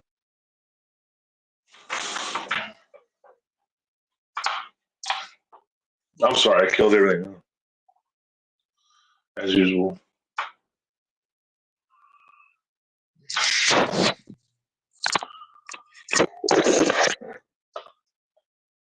Can you hear me, Mellows? Yeah, I can hear you, man. Let's play a tune. You think I'm wrong, though? You think I'm wrong? No, you're not wrong, man. But nobody wants to talk about this stuff. I need somebody to talk about this stuff, man. Because it matters. Okay, you're wrong.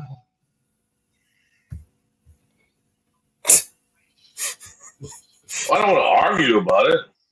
Okay. You're right then.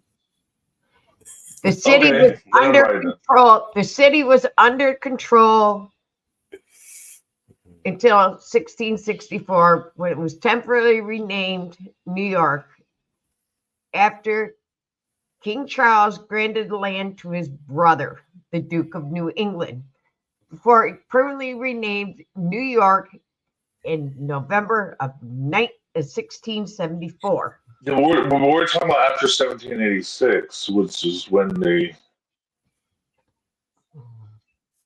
all the treaties were signed. I mean, okay. The Treaty of Paris. Look at the Treaty of Paris. Did we own the land after the Treaty of Paris? Did America own the land after the Treaty of Paris, or did we just want to govern ourselves?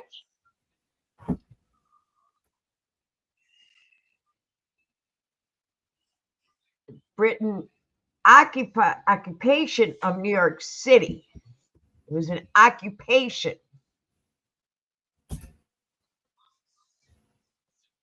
No, the Treaty of Paris. Did that give America ownership? Did that give the United States of America ownership, or did it give us the ability to govern ourselves?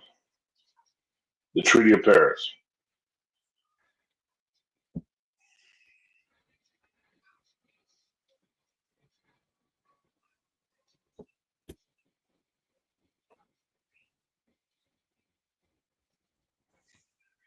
This is new. Is this new to you guys?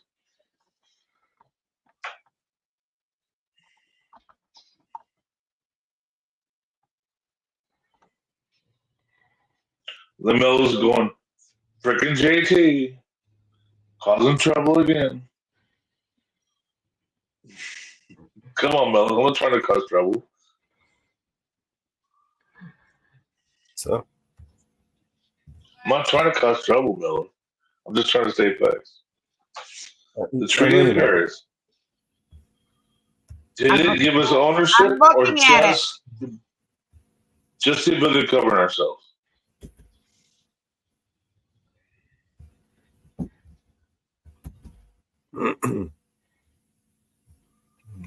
Treaty of Paris. Treaty of Paris would end the Revolutionary War, right? Ben Franklin was there.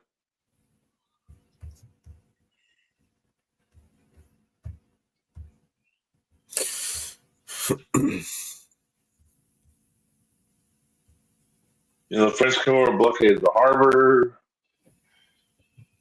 General, what was his name? General had to surrender. It expired the 23rd of July in 2002. The Treaty of Paris expired 2002. It expired. Wow. Now there's something. There's a good one. I haven't looked that up. I haven't looked at the expiration date on it either. So how could it expire if it gave us ownership?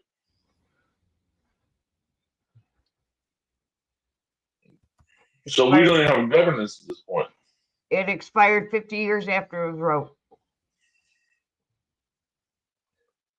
Well, 250 years. After it was written.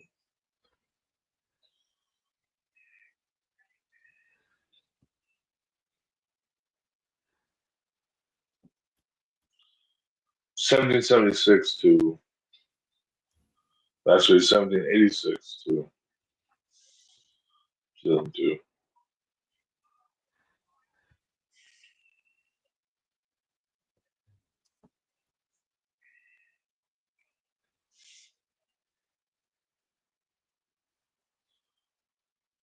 The Treaty of Paris.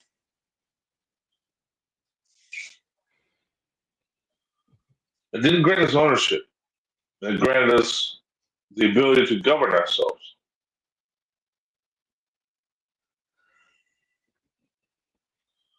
Which is what they followed for Canada, for Australia, for Jamaica, right? For India. India won their own independence.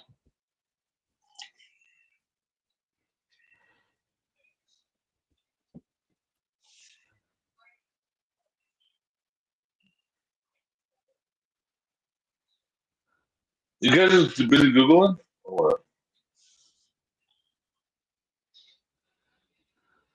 I want to be disproven. I want to hear. I want somebody to fill in where I'm wrong here. I'm not looking to be right. I'm looking to be. They don't own New York City. The United States does not own New York City though. England does. We pay them rent. It's on the books. Every year, the United States government pays rent. You can look it up. We pay them. We pay rent.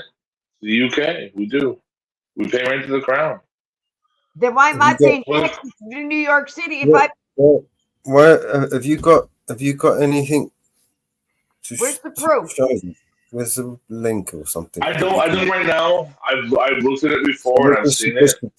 Show me. I've looked at it before and I've seen it, but I do not right now, Mellows. Because I want to see the proof because I pay taxes to New York City. I live in New York.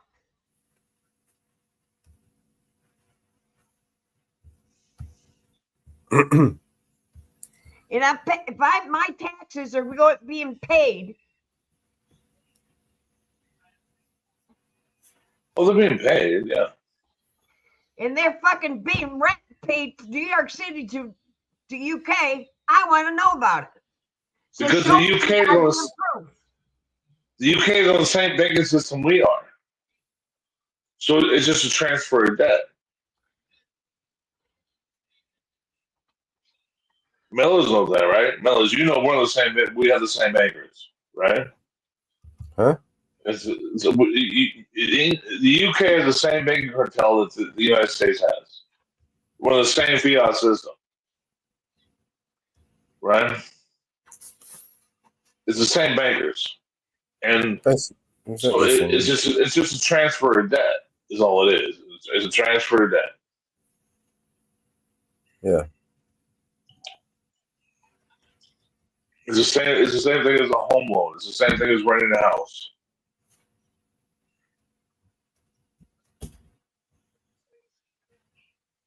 You know, we never won land. That was how they stopped the war. Why didn't England come back and keep attacking us? Because Washington and Franklin and Jefferson looked at them and said, "Whoa, whoa, whoa, whoa, whoa, whoa, whoa, whoa.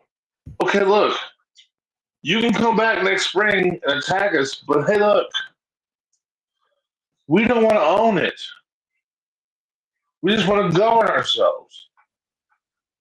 We'll pay you for it. We'll tax our people and we'll pay you for it. Are you cool with that?" And then King George said, "Well, okay, fine. But I don't have to police you. I don't have to send ships over. I don't have to defend you anymore. You can do all this shit yourself." Washington and Franklin and Jefferson, they looked at each other and said, "Yeah, we'll get our own navy. We'll get our own military. We'll get our own police. Don't worry about it. We just want to govern ourselves, all right? But we'll pay you the rent. We'll pay you rent." And the king said, "I guess that's cool. That's cool. You know, you want to govern yourself? Go ahead. Don't miss a payment." And they went, "Okay, well, we will miss a payment." And that's how it happened. Because why else would the king agree to not keep coming after what belonged to him? Why would the king stop? Because we won a few battles, right? Because we stuck our foot in his ass a couple of times. That would only piss him off. How could we kick the ass of the greatest military and navy in the world in a few little battles, but yet they stop coming after us? Are you kidding me? It's because we said, hey, you can own it. You can still own it. We just want to govern ourselves. We'll pay you rent. You pay me rent. Yeah, fuck off. We'll pay you rent. Okay, fine. You pay me rent. Fuck off. What'd you say? Fuck off? No. We said, hey, we'll pay you rent. Okay, pay me rent.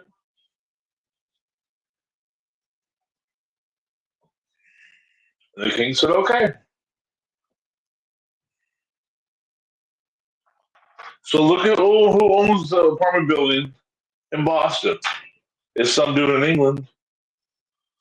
Look at who owns. Look it up.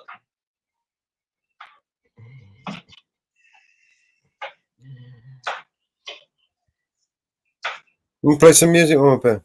Yeah.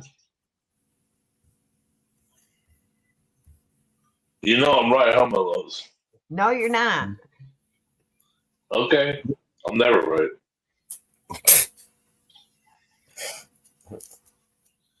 Independence, your ability to govern yourself, has nothing to do with who owns anything. I can ride a bicycle no matter who owns it. That's all I can say. You believe that everyone is able to govern themselves? No. So how do you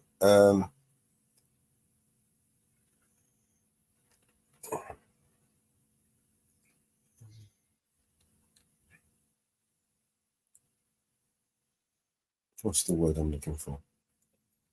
I'm saying, if you really look at the situation that How happened how do you discriminate between the two? The USA and France kick the Brits' ass. At what? Right? There you go, buddy. There you go. Hang on. You kick our ass at what? I'll even do you one better. I'll even do you one better. You You don't know answer that the question. USA and Britain France made. kick. USA and France kick our ass at what? There you go. So you get it. France was involved. Now here's what King George did. Here's what King George did. France have never won. Hang on. France have never won a war without us. Fact. And well, that's for yourselves. I mean, here's what King George did. King George said, "You're just good at starting wars and then turning up late for them." King George told George Washington, if you want to continue your alliance with France, then you cannot be our partner. He put George Washington to it. And he said, either you align with England or you align with France. And so so George Washington had to decide, do I side with my French brothers who helped me win the war? Or do I side with England, who is my enemy, but is my partner? And he put George Washington to it, and George Washington had to side with England. He had to leave the French behind. That is heart-wrenching. Think about that. If you go to the man that helped you win the war, the French crown to help you win the war, you had to walk away from them. And that's why the French Revolution happened. Oh, yeah, don't forget the French Revolution. Oh, yeah. Think about it. That's George Washington had to walk away from the French crown, and embrace the English crown. Okay. And so then the French Revolution happened. There's reasons for everything. You go to if America had continued to trade with France, the French crown would have been strong. But America had to walk away from the French crown to side with England because England owned the entire eastern seaboard of the United States, which was all the colonies. Okay, you go to the Treaty of Paris, and it breaks off into the peace treaty began in Paris in 1782. And then it breaks off into, it caused the French, Spain, and the Dutch Republic. And then it breaks off. Was the same with ownership of the colonies? Then never says anything about ownership. Then it breaks off into what caused. And then it breaks off into the side notes of what caused the American Revolutionary War. And it breaks off into the history of the United States. Of course it should. It's the Treaty of Paris. It's what ended the American Revolution. Of the 5 nations, and it breaks off into the Treaty of the Pennsylvania, and then it breaks off into what happened. And it breaks off into our Constitution. That's not the Treaty of Paris. You ain't going to listen to anybody because you think you're right about everything.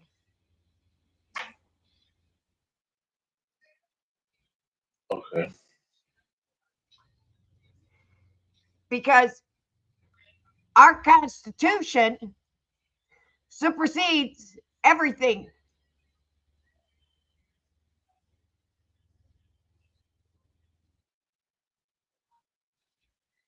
Mom, I love you, but you're getting a little emotional about something there. And you think their law supersedes our law.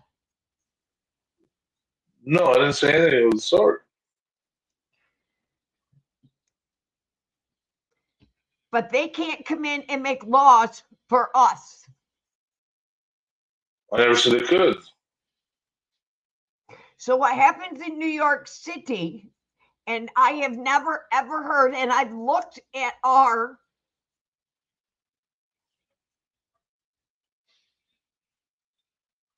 and I have gone over New York City budget more than once, and I've looked over New York State budget, and there is no taxes being paid to the UK. It's not no taxes. money being paid to the UK. It's not taxes. It's rent. And if rent is being paid to the UK, I would have seen it. So you're wrong, and you're spitting out. Can any foreign person come into the United States and buy land? Yes or no? Yeah, anybody can. Any foreign power come into the United States and buy land? Yes or no? In some states, they put a black on the government of China owns a lot of land in the United States. Lots of investors from Brazil, lots of investors from South Africa own land in the United States. I'm not going to sit here and argue with you. That's the truth. So you're telling me that England can't own land in the United States? You don't read the chat, do you? Who, me? Yeah. The British family, the British royal family does not own any land directly in the United States. The royal family's land holdings are primarily located within the United Kingdom. While the royal family may have some investments or property indirectly associated with the United States through financial holdings, they do not possess any personal or private land ownership within the borders of the United States. Does that clear that up? Sure. I did say the Crown owned it. I did say that. So yes, that's cleared up. But as a nation, does the UK own it? The fuck, man. Mama Bear, let's play some music, man. This guy's gonna fucking kill us, man. He's gonna go round and round in circles. I'm just saying. Come on, it's a valid question. Come on, man. You've been on here like fucking almost half an hour now. No one's okay. I didn't know you guys were getting so pissed off about this. I didn't know. I know it was pissed everybody off. It's like fucking, you know what I mean? I'm trying I thought we were discussing things, man. I didn't know it was pissed everybody. If it was pissed everybody, you just said, "Hey, fuck all." We're pissing everybody off. I would have said, "You know what? Fuck it." Shit, I don't need to go researching right now, man. Don't send me down no rabbit hole. I want to chill. That's what you should have said to me, okay? Look, okay. Bring up some receipts. Next time you come with some facts, right? Bring some receipts, so then I don't have to go looking, right? Because I did bring receipts. I'm not your researcher. I didn't mean to say Crown. Yeah. I did say Crown. I did say Crown. And you're right. The Crown, the royal family. Yeah, but hey, this is just holdings. This is just Grim saying it, and that doesn't make it fact either. Canada. I said the Crown. Canada, on the other hand, is another story. Now, America does pay rent to Britain, however, right? Because you currently rent some islands from us in the South Indian Ocean, I think, and also in the Pacific Ocean. You actually rent those islands and you use them as military bases, right? No, it couldn't happen. Diego Garcia, for instance, was ours. The Atoll Islands that you blew the fucking shit out of and destroyed was... Yeah, and a few other islands that you actually pay rent to the United Kingdom. No, so you couldn't have happen. Your bases on there. No, look it up. You want me to bring you some receipts? Because I actually do have some receipts. No, I'm joking. I'm joking, man.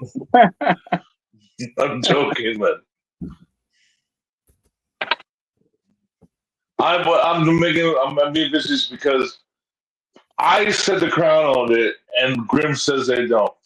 And so it's not the Crown. You know what? Fine. It's the British believe Empire. Grim over me, and you know what? I would believe Grim over me.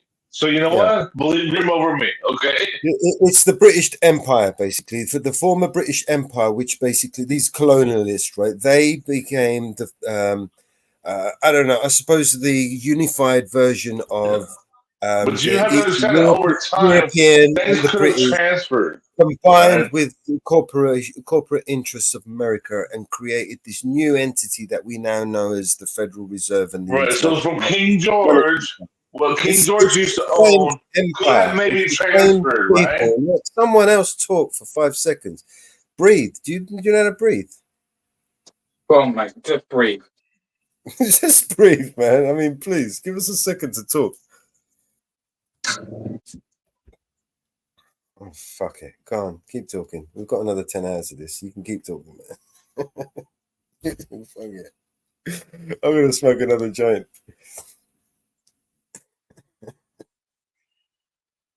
You know, the good thing is about a conversation, right? You can have a conversation with somebody, right? And then you can pause for a second and allow them to retort. But then when you ask them a question, you don't allow them to retort or give you a reply. It kind of gets frustrating, and then people have to shout over each other just to talk to each other, and you're not listening, so you never heard anything, making them repeat what they have to say like 5 or 6 times, and then you have no intention of answering the question that they give you, and then we go round and round in circles. It kind of gets frustrating, Jay, honestly. You're a fucking cool dude, man, but having a conversation with you is like a one-way street. It's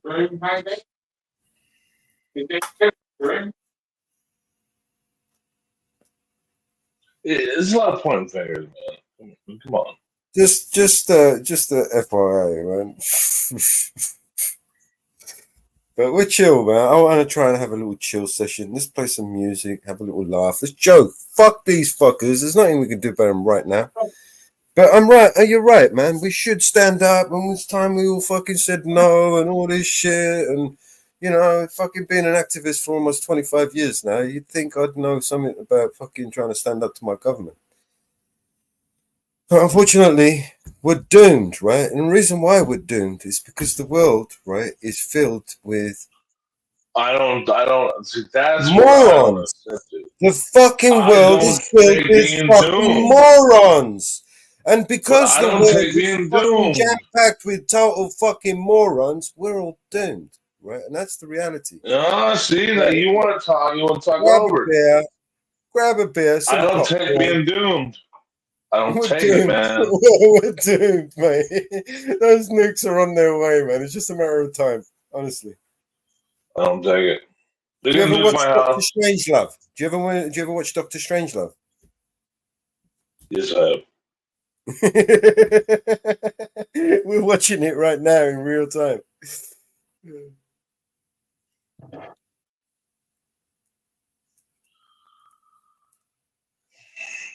They don't really I don't matter take being doomed. about the king, whether he owns shit or not, right? Because it's going to be a car park.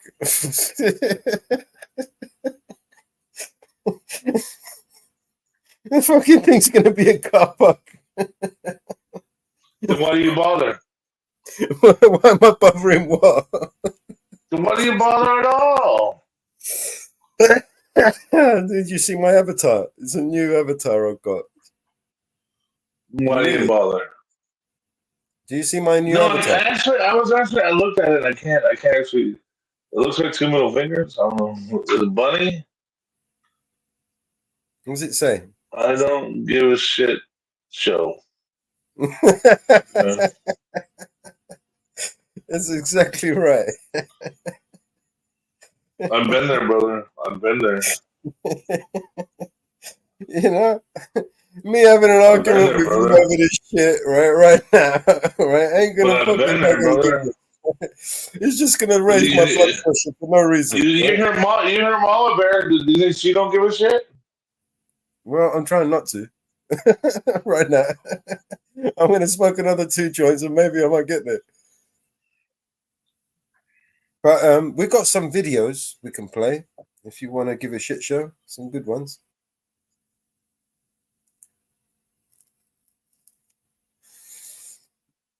I got a I mean, banner. it's your channel. You can do whatever you like. I just, I know I can. I could do whatever. Why do you bother then? Why do you bother? Why do you bother? What gets me up in the morning? You mean? Yeah. Well, Why sure. What is it? Why bother What doing is this? it what is the ants in your pants that makes all this happen? Let me understand the question. Is it what motivates me, or is it what? Why do I do this show?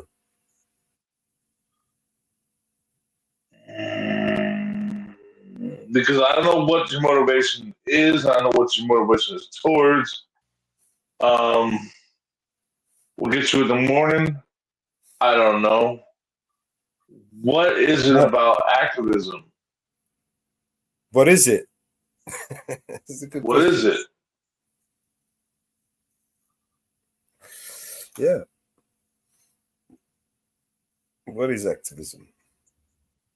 Do you just want to feel better than other people? Okay, Do you want to say, I know more than you? Okay, this is MP Diddy.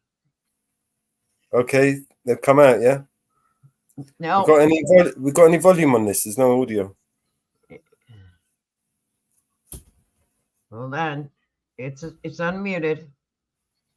It might be them, or it could be you're sharing a tab without audio. Hold up.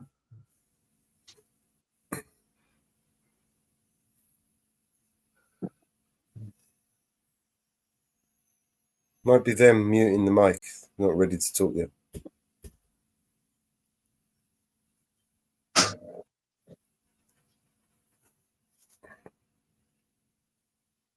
You see the yellow fringe around the American flag? You see that?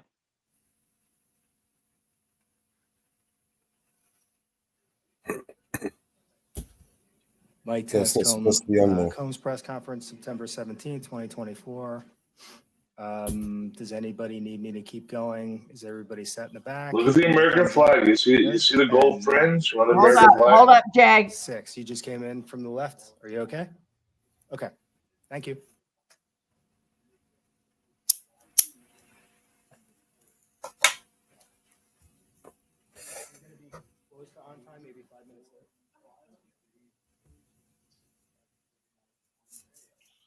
It was Beyonce's fault.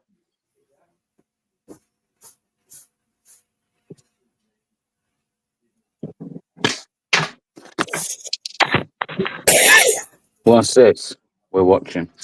P. Diddy. P. Diddy, they arrested him. He's in jail. Was it Cat Williams? Cat Williams was the one that was saying all this shit, right? That P. Diddy was dirty. So have they got shit on him or what?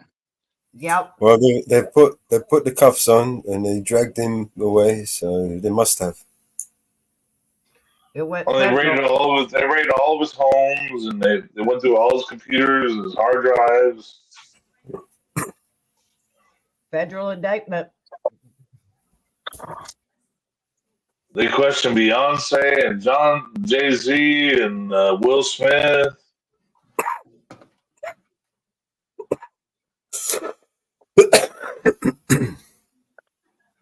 This guy's got a fucking proper nose, isn't it? Look at that. I tell you, man, all these motherfuckers in showbiz, dirty. these celebrities, they're all fucking cut from the same cloth, man. Amen. Blood drinkers, man. Blood drinkers, everyone. Adrenochrome, man. That's what they're doing.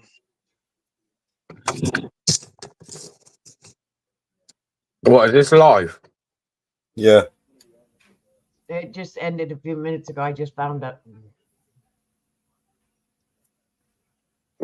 Oh, it's ended. Yeah. Your lives ended, but this is just starting for us.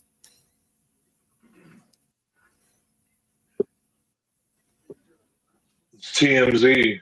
Can we skip it forward till he starts talking? We'll have to wait for him.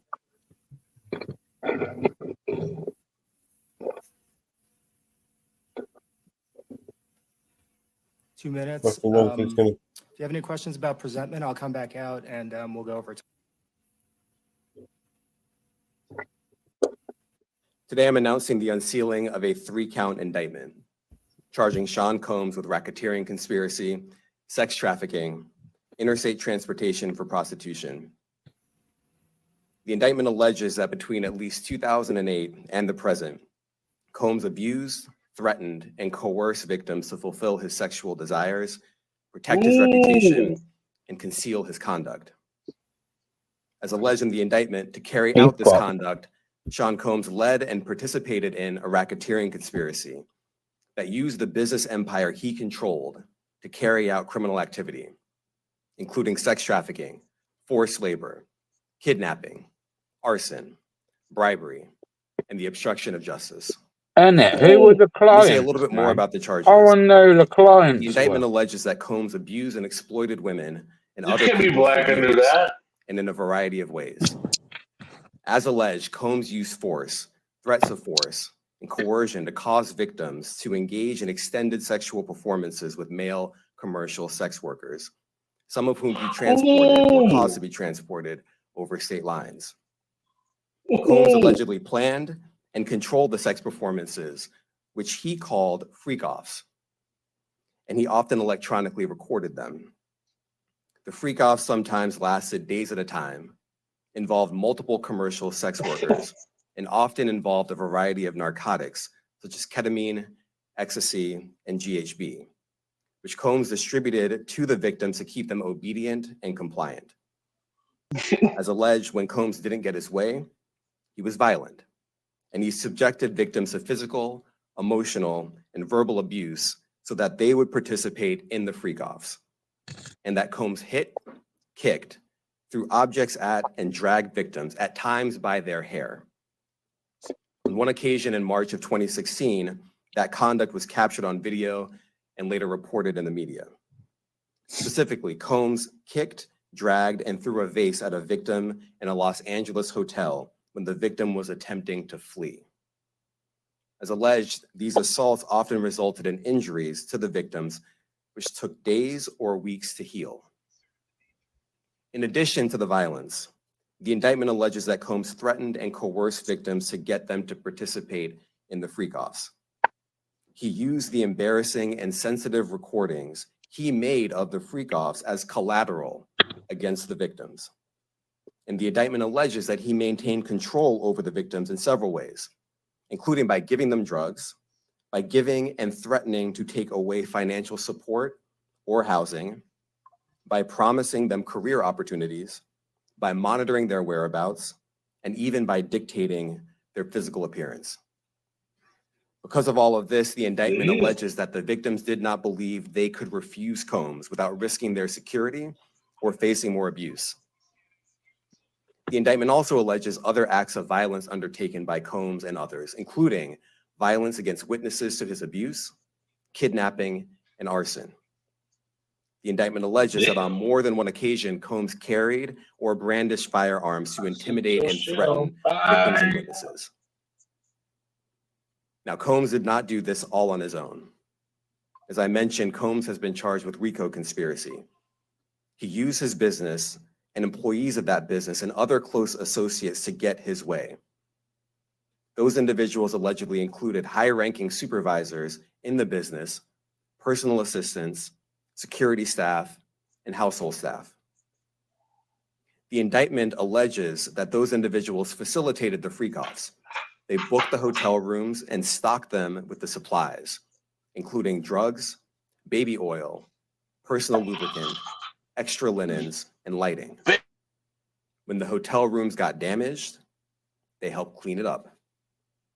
They arranged for victims and commercial sex workers to travel for the freak-offs, and they delivered large quantities of cash to Combs to pay for the commercial sex workers.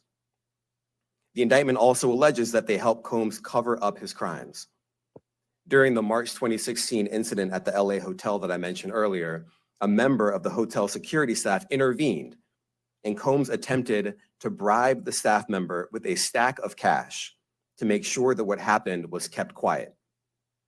And as the indictment alleges, in late 2023, after public allegations were made about Combs's crimes, he and others pressured witnesses and victims to stay silent including by making phone calls to witnesses and victims and giving them a false narrative of what they had experienced. And as alleged, Combs used others to help conceal his abuse by monitoring and preventing victims from leaving a location in order to hide their injuries, or by locating and contacting a victim who had attempted to flee. As part of this investigation, in March of this year, special agents from HSI executed search warrants at Combs' residences in Miami and Los Angeles. They also executed a warrant for Combs' electronic devices. During those searches, agents seized evidence of the crimes charged in this indictment. They seized firearms and ammunition, including 3 defaced AR-15s and a large capacity drum magazine.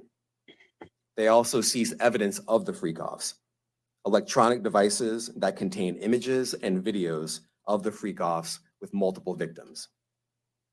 And they seized cases and cases of the kinds of personal lubricant and baby oil that Combs' staff allegedly used to stock hotel rooms for the freak-offs, more than 1,000 bottles altogether.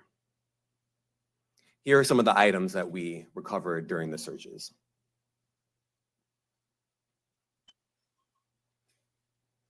As you can see here, this is a drum magazine, large capacity, and it contains, I believe, 59 rounds. I mentioned as well, we recovered 3 AR-15s. This is a close-up shot of one That's of not the guns the we're AR-15s, looking for. and you can see right here, the serial number has been thoroughly defaced. Another picture of more ammunition and parts of 2 AR-15s right there. Now, I want to be clear about 2 things.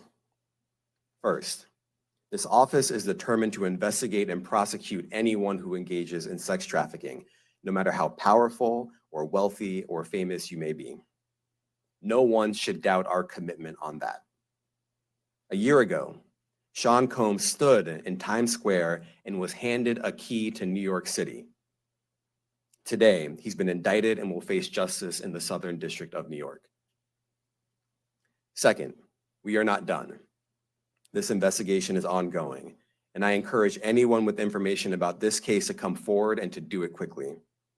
Anyone with information can call 1-877-4-HSI-TIP. I want to express my deep appreciation for the victims and witnesses who have used their voices and helped bring this criminal conduct to light.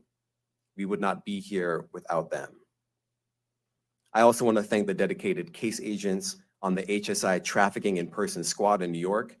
They have been with us since day one and have worked tirelessly on this investigation. They will continue to be invaluable partners to us. I also want to thank the incredible agents and analysts from SCNY who have also provided tremendous assistance on this case. I'm deeply grateful for their continued work. And finally, I want to thank the outstanding career prosecutors from SCNY who are handling this case. Meredith Foster, Emily Johnson, Chrissy Slavic, Madison Smeisler, and Mitzi Steiner, and their supervisors, Jamie Backleepter and Jacqueline Kelly. They are members of the Civil Rights Unit in our criminal division. We created the Civil Rights Unit when I became U.S. Attorney. I'm deeply proud of their work on this and so many other cases. I'll now take some questions. Aaron Katursky, ABC. Thanks, Nick. Damian, thanks. The indictment describes aggressive, open, violent, hedonistic abuse that you say was recurrent and widely known. Why did it take law enforcement so long to intervene? How many women were victimized by Sean Combs and how many others were involved? Look, our investigation is ongoing. We are committed to bringing justice to everyone who's been victimized by the defendant. I can't tell you why it took so long. I think the better focus is on the fact that we are here today. And we are committed to making sure that justice is done. Next question. Thank you. Julia Ainsley, NBC. Thank you for doing this. You said we are not done and that Combs did not do this alone. Do you foresee that there could be other charges related to this case? I'm not taking anything off the table. Janet Fisher, Newsday. What's the difference between the sex trafficking and promoting travel for the purpose of prostitution? Well, there are different crimes with different elements. I don't think we should get into the nitty gritty of the legal discussion right now, but the sex trafficking, we believe, they're all serious offenses, but the sex trafficking conduct carries some significant penalties, and we are gratified that we were able to bring that charge. One more coercive than the other? I'm not going to be able to get into that, but you can look it up, and yes, sex trafficking, especially when it involves coercion or force, is a very serious crime, and it carries significant penalties. Good afternoon, Darla Miles, ABC7 New York. Thank you for this press conference and for the details. 2 questions. In context of this indictment and the information that was presented to the grand jury, are you able to clarify the number of victims? It's mentioned plural in the indictment, but can you specify the number of victims just for this particular indictment? And secondly, can you provide details about the alleged arson? Unfortunately, I'm not able to provide either. The number of victims, you are correct. We are intentional in saying multiple. The details of the arson incident are limited to what we have in the indictment and also the detention letter that we filed, which contains more details than the indictment does at various points, but we don't have anything more beyond that. Next question. Lynn Tran, CNN. Are any of his accomplices or associates under investigation? And additionally, could he face any more charges? So the investigation is ongoing. That means both as to him and to anyone else who we believe committed the crime with him. Next question. Juliet Papa. Hi, good morning from 1010 Wins. Any indication that some of the women or victims here were imprisoned in his residences, and did he have locations where he kept them, and they were not allowed to leave? And also, he's indicted here, although there were searches and raids in LA, Miami. Why in New York? Well, I'm biased. I'm the U.S. Attorney in the Southern District of New York. I think that we have an outstanding track record of bringing some of the most impactful, sprawling, complex, difficult sex trafficking, human trafficking, labor trafficking, you name it. The Southern District of New York can do it, and so we're very proud of that. And so the scope and complexity of this investigation isn't something that we ran from. It's something that we embrace, and we will continue to do that. As to your question about whether he imprisoned anyone, all I can say is that, I mentioned this March 2016 incident where something was caught on video where a victim was attempting to flee, and there was violence that was associated with it. That was at a hotel. Matthew Lee, Inner City Press. Thanks a lot. Does your office intend to seek remand, or are you reaching a bail package? And if you're willing, how would you contrast this with the R. Kelly case in EDNY in terms of the elements? Thanks. So we will be seeking detention. We have filed a letter laying out our reasoning for seeking pretrial detention.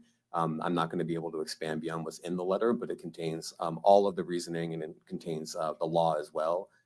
There is a presumption of detention in a case like this, and we think that's warranted. John Anise, New York Daily News.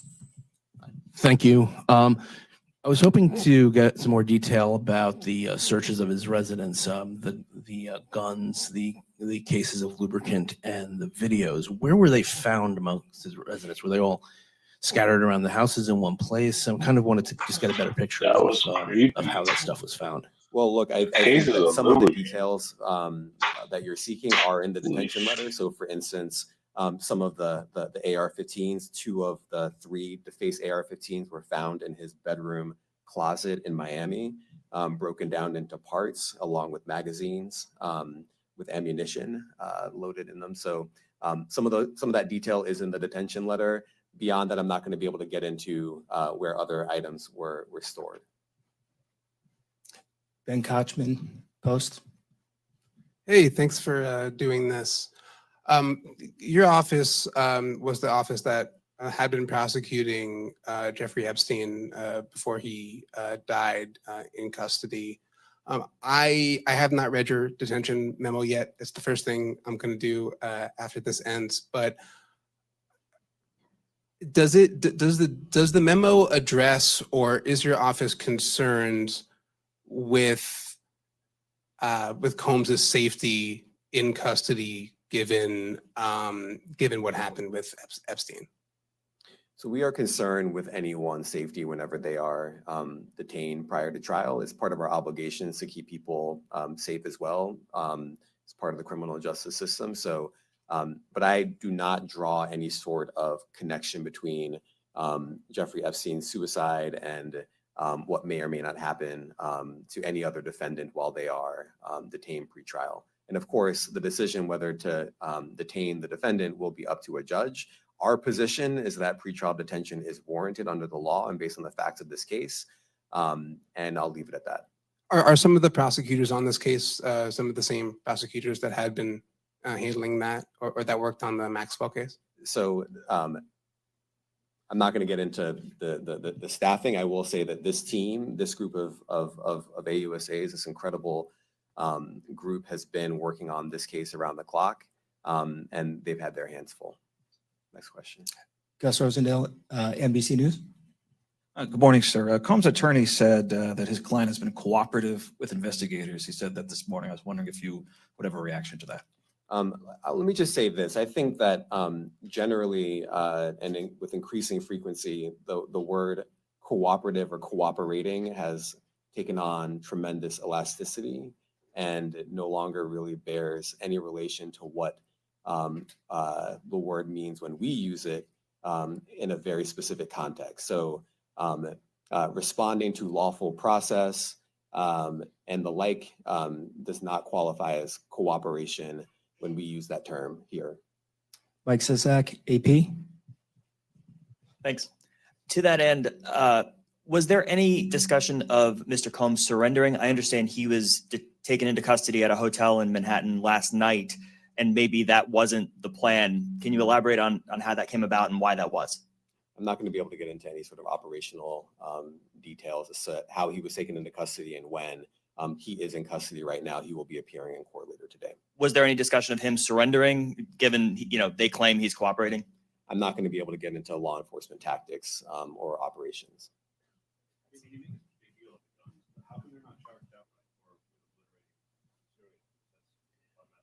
Well, I can't get into the charging decision. It is very meaningful to us that weapons were possessed, as we allege in the indictment. Part of the reason why this conduct was so pervasive and harmful was because victims and others didn't necessarily feel comfortable denying him his wishes, as we allege, because of the presence of firearms. I should leave it there. Thanks. Last question, Jacob Shamison. Jacob Shamsian, Business Insider. Thank you.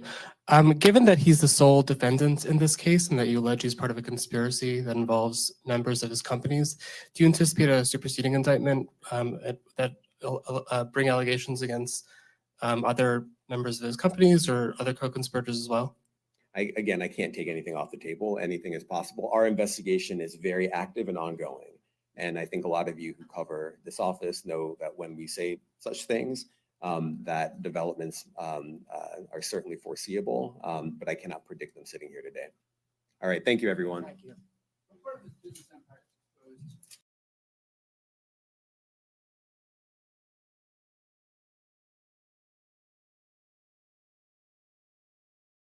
Wow. Okay, I did find a letter. His detention letter.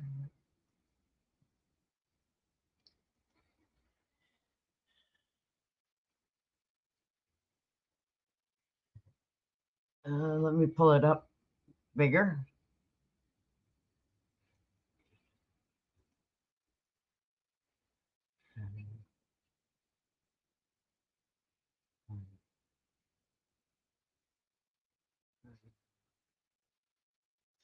Can you read it, Mellows?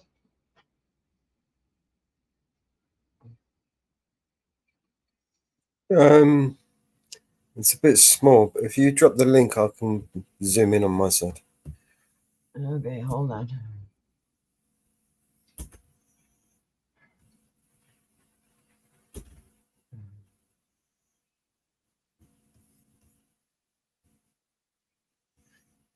You dropped it in the back.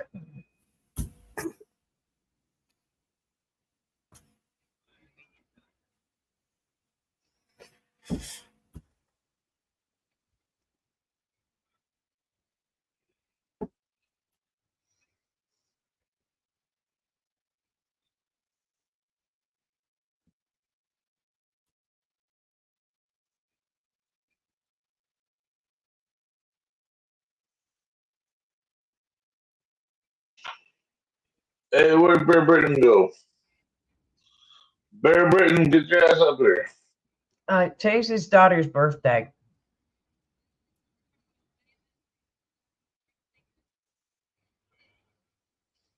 All right. Dear Judge Tarnowski, the defendant Sean Coombs, aka Puff Daddy, blah blah, was taken into custody this morning after a grand jury sitting in this district returned a 3-count indictment charging him with crimes relating to his decades-long pattern of physical and sexual violence against multiple victims and his use of force, threats, and coercions to enact his will, protect his reputation, and fulfill his sexual desires.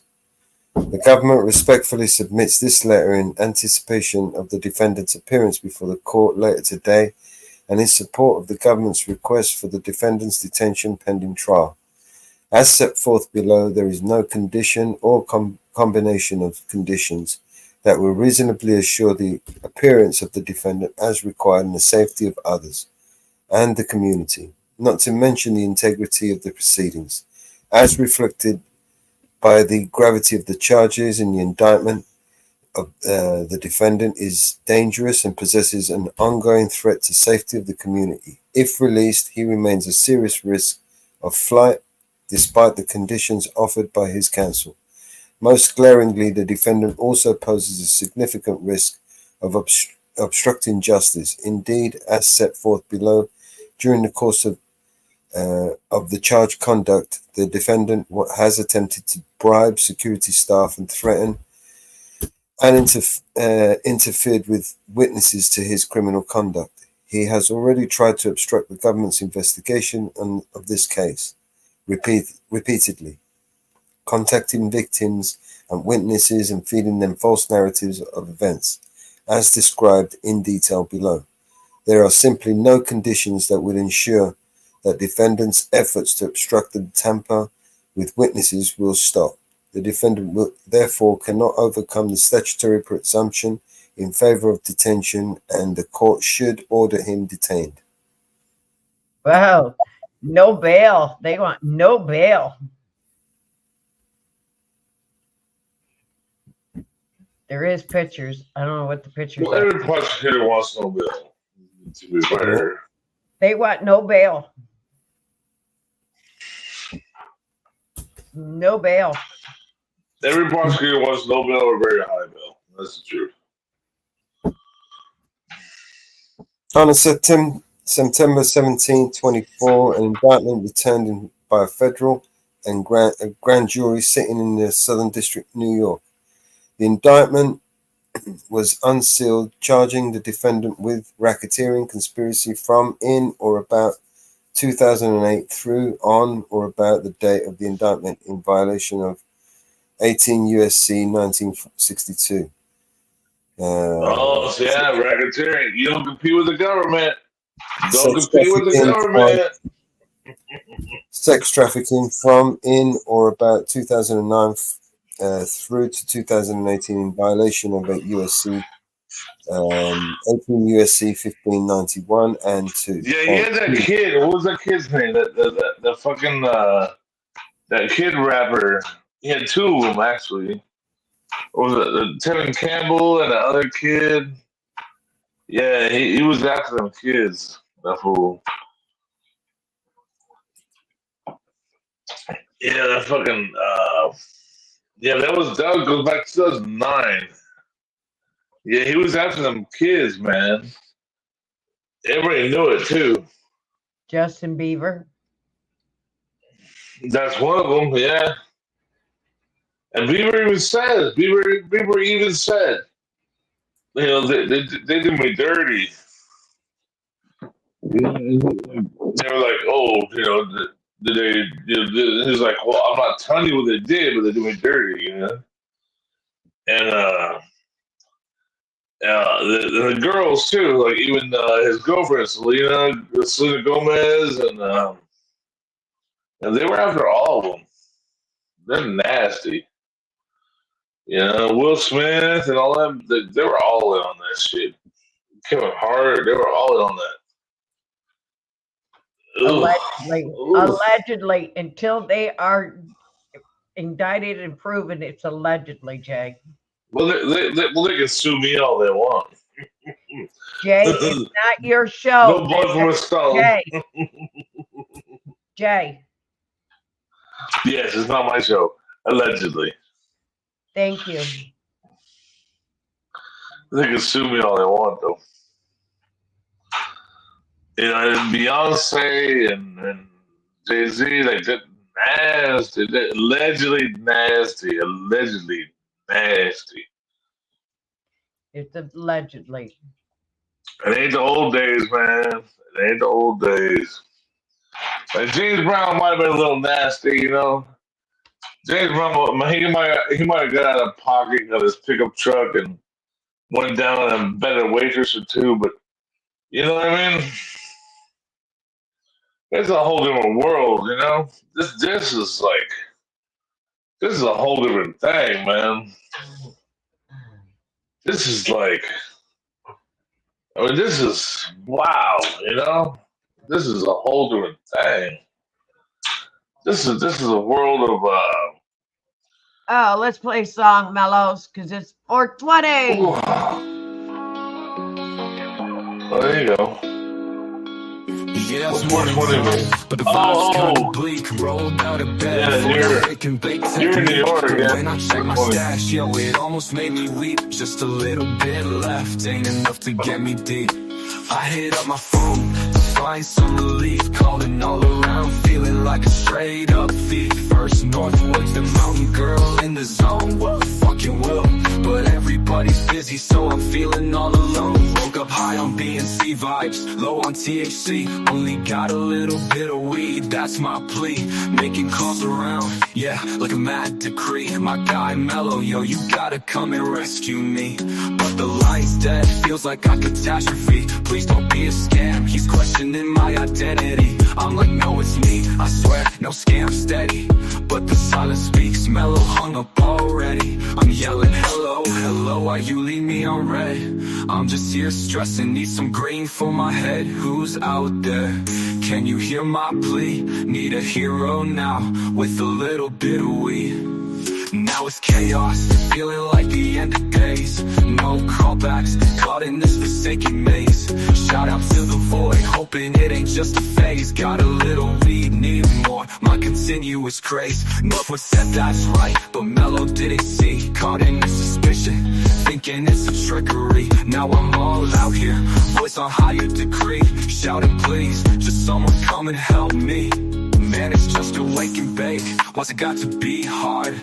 Trying to catch a break. Feeling like I'm scarred from the bottom of my heart. Echoing through my yard. What fucking what? I only need a little more. Don't let life be bought. Up high up, but why you leave me on red? I'm just here stressing. Need some green for my head. Who's out there? Can you hear my plea? Need a hero now, with a little bit of weed. I'm yelling hello, hello, hello. Why you leave me on red? I'm just here stressing, need some green for my head. Who's out there? Can you hear my plea? Need a hero now, with a little bit of weed. All we need a weed. Don't let life be barred. A little bit of weed. Don't let life be barred. A little bit of weed. Don't let life be barred. A little bit of weed. Don't let life be barred. Yeah, it's morning time, but the vibe's kinda bleak. Rolled out of bed for that wake and bake technique. But when I check my stash, yo, it almost made me weep. Just a little bit left, ain't enough to get me deep. I hit up my phone to find some relief, calling all around, feeling like a straight up thief. First Northwoods, the mountain girl in the zone. What fucking will, but everybody's busy, so I'm feeling all alone. Woke up high on vibes, low on THC, only got a little bit of weed. That's my plea, making calls around, yeah, like a mad decree. My guy Mellow, yo, you gotta come and rescue me. But the line's dead. Feels like a catastrophe. Please don't be a scam. He's questioning my identity. I'm like, no, it's me. I swear, no scam, steady. But the silence speaks, mellow, hung up already.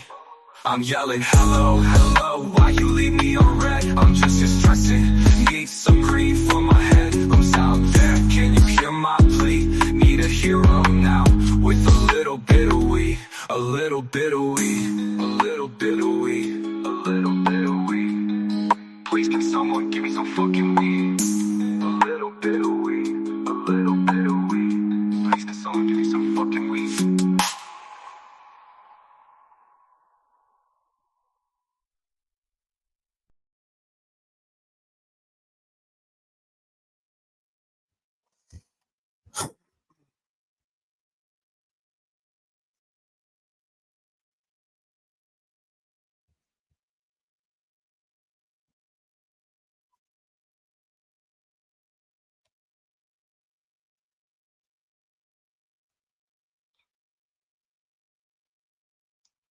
Yup, yup, yup.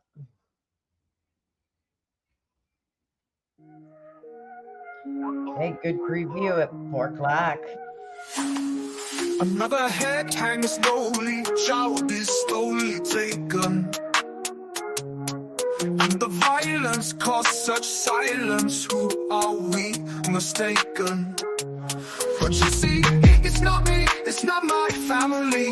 In your head, they are fighting. With their tanks and their bombs and their bombs and their guns. In your head, they are crying. In your head, zombie, zombie, zombie. What's in your head, in your head? Zombie, zombie, zombie.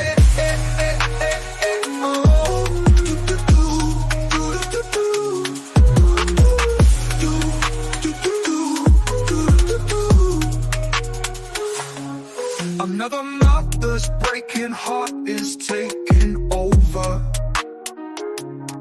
When the violence causes silence, we must be mistaken. It's the same old thing since 1916. In your head, they're still fighting. With their tanks and their bombs and their bombs and their guns. In your head, they are dying. In your head. Zombie, zombie, zombie. What's in your head, in your head? Zombie, zombie, zombie. I like it. Yeah, yeah.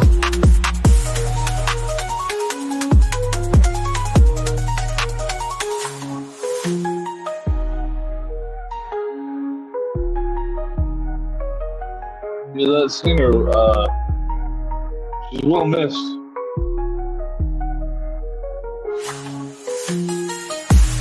I'm talking about Melody, right?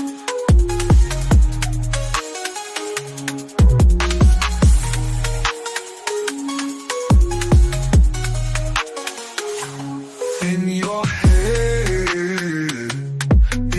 head, zombie, zombie, zombie, zombie. What's in your head, in your head? Zombie, zombie, zombie. Oh, oh, oh, yeah, yeah.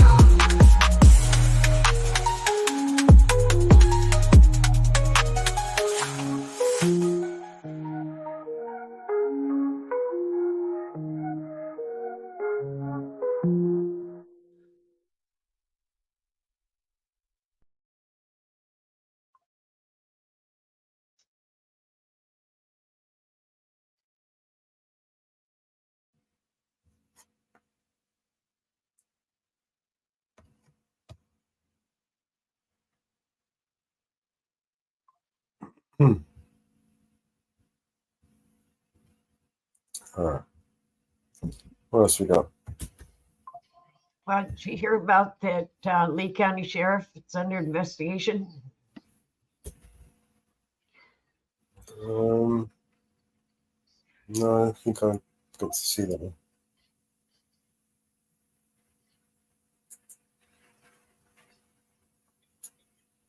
Yeah, it was on Here's the Deal.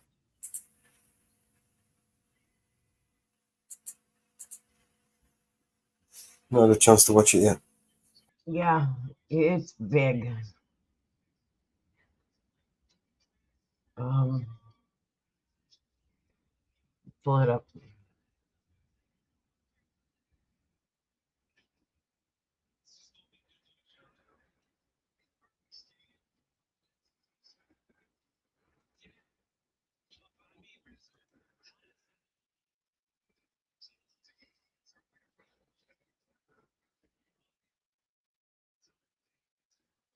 Interesting for his department so he could go out and get the bad guys. That's all it's going to be used on is the bad guys. Well, let me give you an excerpt of that, and then I want to give you an update on what's going on concerning the FBI investigation into Carmine Marcino for money laundering and misappropriating taxpayer funds. Check this out.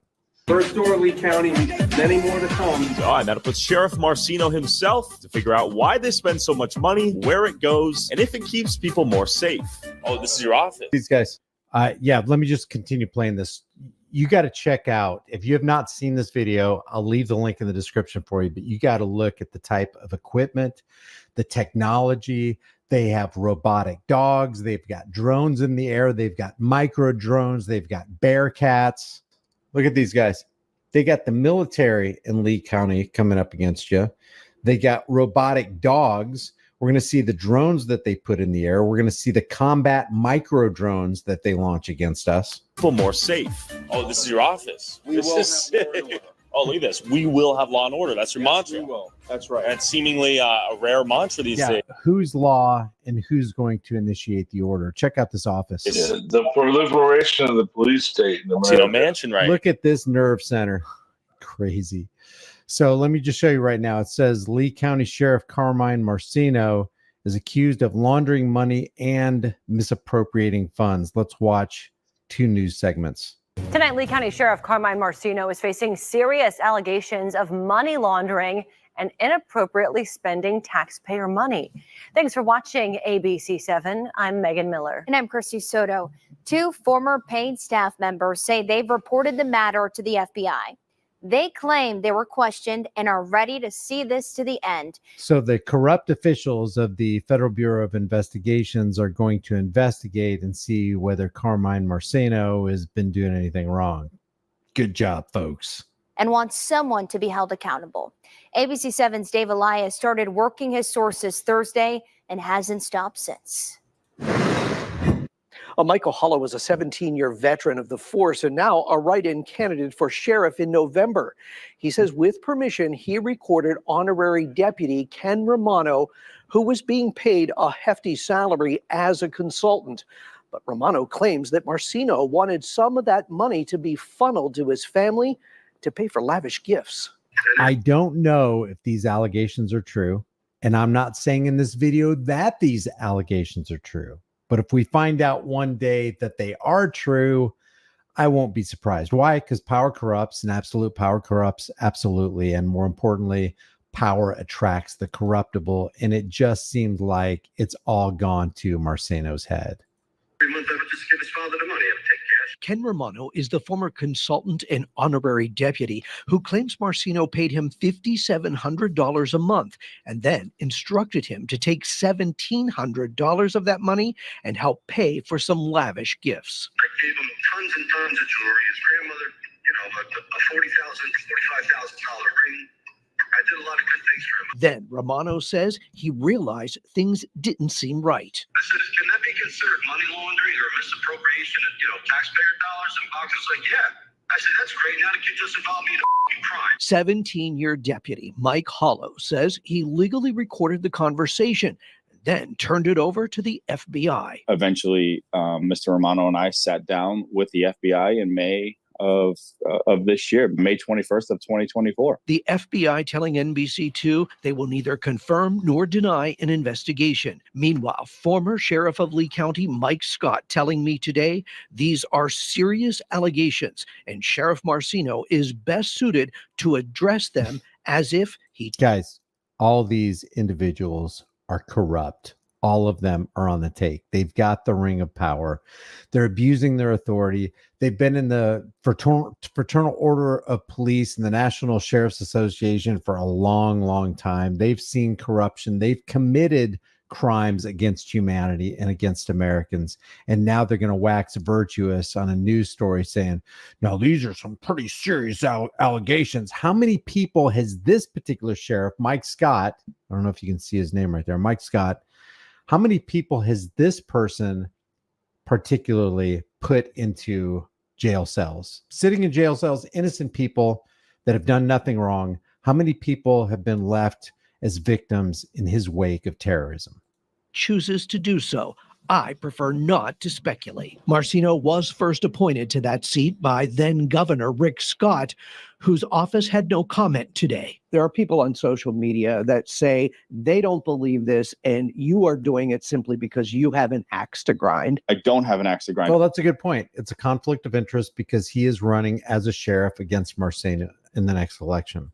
I'll tell you right now, if the governor were to remove Carmine, I would pull myself out of this race so that the residents of the county can actually hold a special election. Now, I have reached out to the governor's office about this matter, and they have not returned my calls. Sources close to the governor's office, though, tell me they are aware of it. And just moments ago, the attorney general's office saying, quote, the Office of Statewide Prosecution has no involvement in this matter. The sheriff has asked for $315 million next year from the county budget. That's $38 million more than last year. In the studio, Dave Elias, ABC 7. And we should note we did ask Sheriff Carmine Marcino to speak with us today on camera, but he declined. Basically, Marcino's like, give us $38 million more and we'll keep you safe. Don't you worry about it. We're going to take care of business. Of course you can. With that kind of money, $350 million. I would not doubt if he's on the take. And if this guy's going to make accusations, surely he can bring the receipts. Everybody's got a cell phone. They can be recording. You know, there's voice recordings. They can have documentation. So if the allegations are true, I have no doubt that it's going to be easy to prove. Let's get you more on Sheriff Carmine Marcino's history in law enforcement. Marcino first began his career in Suffolk County, New York in 1998. He worked for Suffolk County Park Police. He then moved to Southwest Florida and joined the Naples Police Department in November of 1999. He joined the Collier County Sheriff's Office in 2003. This is video from our ABC 7 archives showing Marcino working as a patrol deputy in 06. He worked with several specialty units during his time in Collier County. Sheriff Marcino then joined the Lee County Sheriff's Office in 2013. He was appointed sheriff of Lee County in 2018 by Governor Rick Scott. In 2020, Marcino was elected Lee County's 13th sheriff. Good evening, I'm Peter Bush. Tonight, Lee County Sheriff Carmine Marcino is facing serious accusations of money laundering and inappropriately spending your taxpayer money. Two former paid staff. I'd say buying a robotic dog or a couple robotic dogs, micro drones, helicopters, Bearcats, armored personnel carriers, militarized equipment for the local law enforcement agencies. I would say that was a misappropriation of funds. But hey, that's just me. Members say they have reported the matter to the FBI and they have already been questioned. So they say they're going to take these allegations seriously. I don't know. I don't live in Lee County. If you live in Lee County or near Lee County and you have any insider information on this, let us know. Make sure that if you say that you do, bring the receipts. Make sure you have the documentation. Make sure you can substantiate the claim. Leave your thoughts about this. What do you think? Do you think Marcino is guilty of misappropriating funds and laundering money and funneling money so that he can lavish gifts on his family members? Leave your thoughts about this in the comments below. If you haven't done so already, subscribe to the channel, hit the bell notification icon, give it a thumbs up, share it with everybody you know. Don't forget to subscribe to my email list through my website, highimpactflix.com. If you want to support the channel further, grab a shirt, become a channel member, but more importantly, understand that in times of universal deceit, telling the truth is a revolutionary act. I will see you in the next video.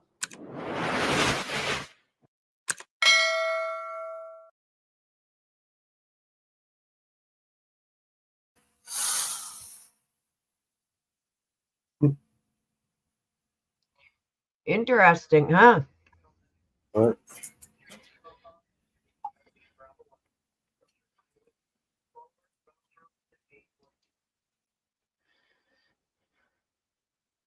It's time.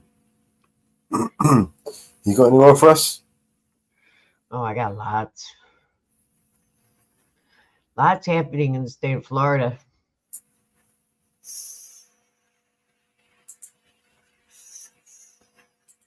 Lots happening in the state of Florida. Florida's been a hot spot lately.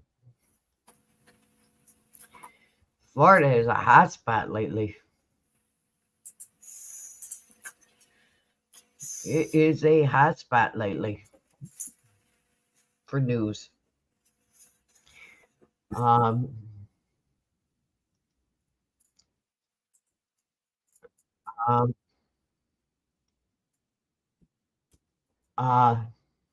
you hear about what's happening with the 11-year-old in Florida? Oh, you got a video? Yeah, I do. Let's go. Hold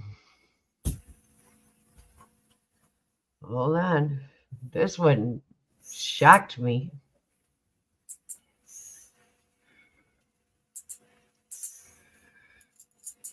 An 11-year-old who detectives say had an arsenal of airsoft guns, knives, and swords, arrested and perp walked after investigators say he threatened to commit a mass shooting. He was one of 2 students arrested just today, accused of making school threats. Thank you for joining us tonight. I'm Matt Austin. And I'm Lisa Bell in for Ginger Gadsden. The Volusia sheriff says the boy threatened to shoot up Creekside or Silver Sands Middle School. And a 13-year-old Flagler County girl is accused of threatening Buddy Taylor Middle School in a social media post. Both kids told detectives they were joking, but tonight they are both facing some very real charges. News 6's Treasure Roberts spoke with a criminal defense attorney who explained why a lot of cases like these do not go to trial. Their conversation. It's a really unfortunate thing. Alton Edmond, founder of Edmond Law in Brevard County, reacts to yet another school threat. I definitely think that schools should teach students about the consequences of carrying, mishandling, and using firearms. So what we're going to start doing Monday is, since parents, you don't want to raise your kids, I'm going to start raising them. Volusia County Sheriff Mike Chitwood shared this video Monday. The table filled with airsoft rifles, fake ammunition, knives, and other weapons. Sheriff Chitwood says the 11-year-old suspect showed them off to students on FaceTime and threatened to carry out a school shooting at either Creekside or Silver Sands Middle School. The sheriff said the boy, who we won't name because of his age, also had a list of names and targets. He faces a felony charge of making a written threat of mass shooting. A new 6 investigation uncovered Florida prosecutors haven't reported one conviction for bringing a weapon on school campus over the last 5 years, even though law enforcement made 40 arrests. What would be your reasoning as to why none of them would lead to convictions? A lot of times you wouldn't see convictions unless a child is charged with a crime like this and they're older. Let's say they're 16, 17. At that point, they're more likely to be directly charged as an adult. I think part of the reason why you don't see convictions is because a lot of the children that participate in these actions are younger, more immature kids. Edmond says an 11-year-old may not be advanced enough to be held responsible for their actions in criminal court. The attorney is also the board chairman for Emma Jewell Charter Academy in Cocoa. He has handled multiple school threats, including this alert from a parent. Her kids told her a student planned to shoot up several schools.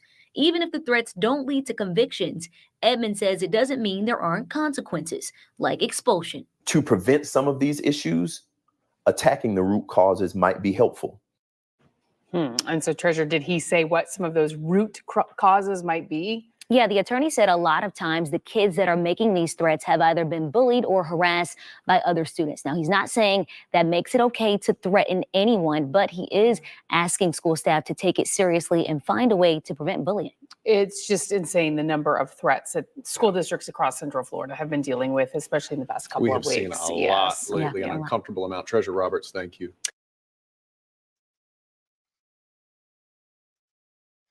Interesting.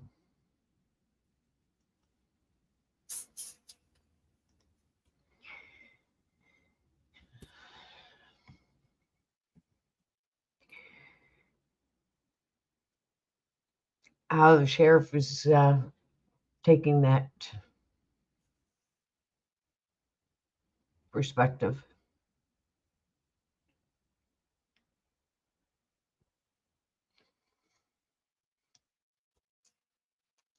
How about some community meetings?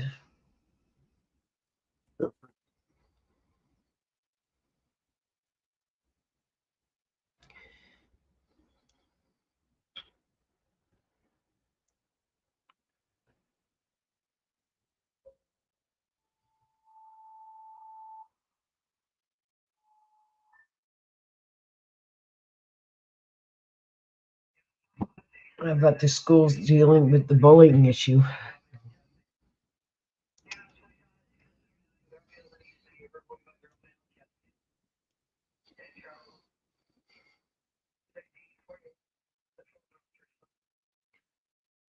Get to the problem.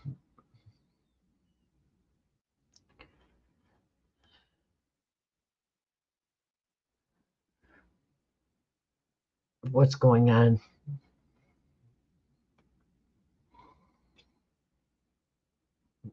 It's interesting what the way they're dealing with the issue. Hey, Inferno, how are you? I see you snuck in. I was playing videos. How are you today?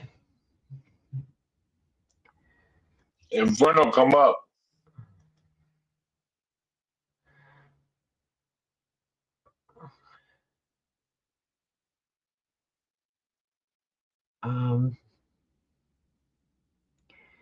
How is that fire in Texas?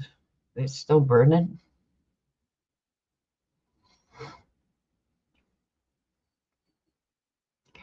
Or is that a forgotten story with everything else going on?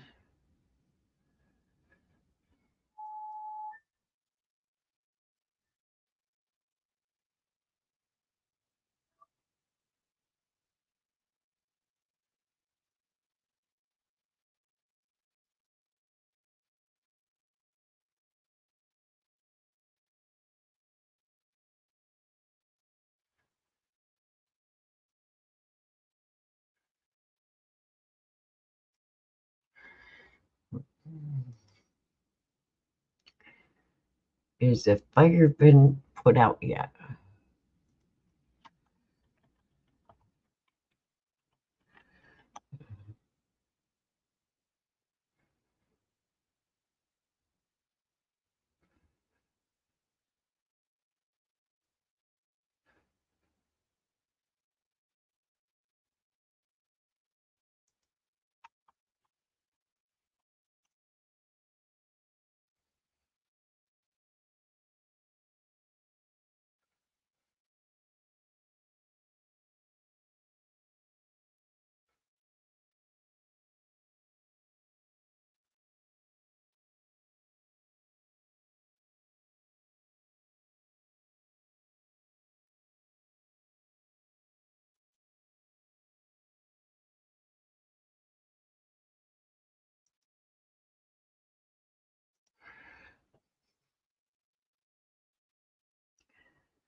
Okay, 5 minutes.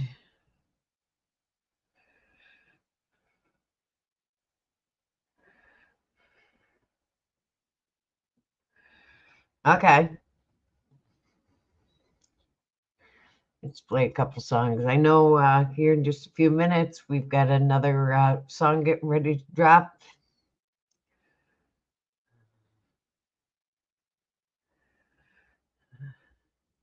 On BNC Records.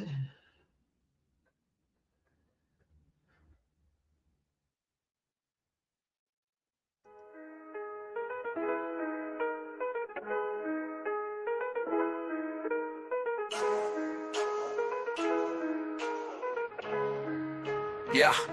I'm cruising these UK back roads, gas in the air and pedal down. Riding solo, cranking up that BNC sound. My mind on the wild and my eyes on the moon. Lit up like the cornfields in the late afternoon. Headed to a party where the BNC music just won't stop. It's a UK bash, we gonna raise it up top. BNC trucks in the streets lining gold. The speakers bumping, tales of the rhythms told. Mix of twang and flow, merging two worlds as one. See the Queen's Guard, nut in his head as I pass my middle finger wave. Fuck the crown, but tonight we won't sink. So I get to the party and 4 sexy women is at the front door. They say come with me my lord, I said woo, fucking woo. This wild night in a beautiful UK scene. Doors all locked, I was living a dream. The room clouded up, ladies dancing, smoke thick and mean. Gassy tendrils climbing, the vibe serene. Mellow with beautiful women on the left, the joints in rotation. Pass one to me without hesitation. My head was buzzing, feeling that elation. Caught in the haze, a sticky situation. I said, oh no, but oh no, ooh. It took me so high, now I'm floating. Feel like I could fly in that smoky room. Everyone lost track of time, blowing that gas, we crossed the line, ooh. I got stoned, well I'm wasted, like what the fuck? Coma bound on a cloud, man, just my luck. On my way to a dream state, tucked in a smoky wrap on that fiery muck. I'm on my way to my coma, ooh, it took me so high.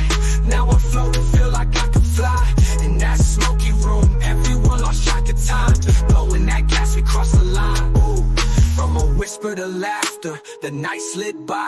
Each puff, each pass, we touched the sky. Mellow dug deep, pulled out more to fry. The ladies yelled, woo, fucking woo. I'm like mellow, woo, fucking no, not this again. But you already know, the fire got lit. 2 joint after 2 joint, we savored every bit. The room spun around, euphoria hit. Ladies dancing, fingers to lips, we smoked it legit. Ooh, stone wasted, chaos and delight. Peace fella, she turned out the light. Too good to move, couldn't fight the might of that potent cloud. That perfect night, I got stoned while I'm wasted. Like what the fuck? Coma bound on a cloud, man, just my luck. On my way to a dream state, tucked in a smoky wrap on that fiery muck. I'm on my way to my coma. Ooh, it took me so high. Now I'm floating, feel like I could fly. In that smoky room, everyone lost track of time. Blowing that gas, we crossed the line, ooh. As the dawn crept in, the quiet got deep.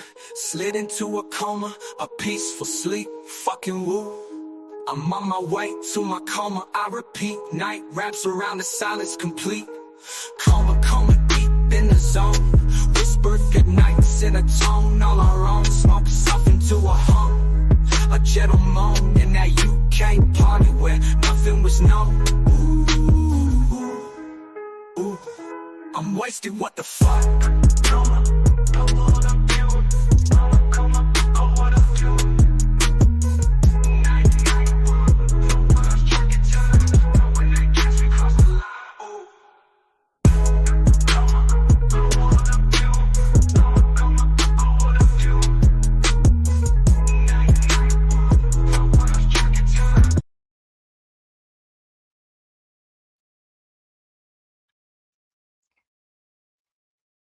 It's of Sean Combs is held without bail.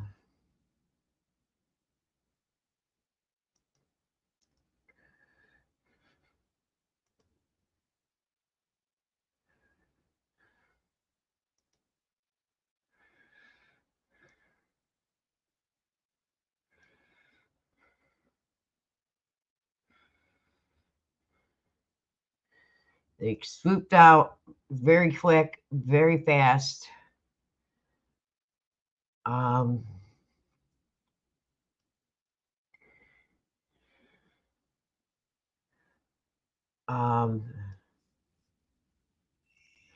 didn't even have time to present it. We watched the whole thing. We watched the whole indictment. No, this is after court. This is after court. Hold on.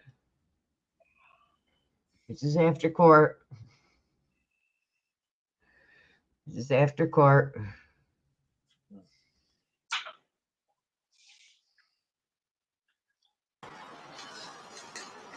Outside of court.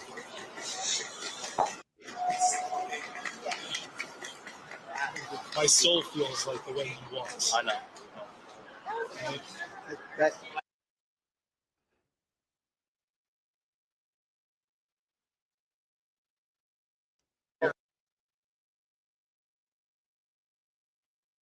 establish his innocence. He's not afraid. He's not afraid.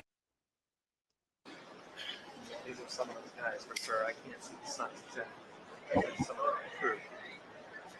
This is the guy. P. Diddy is not afraid. P. Diddy is not afraid.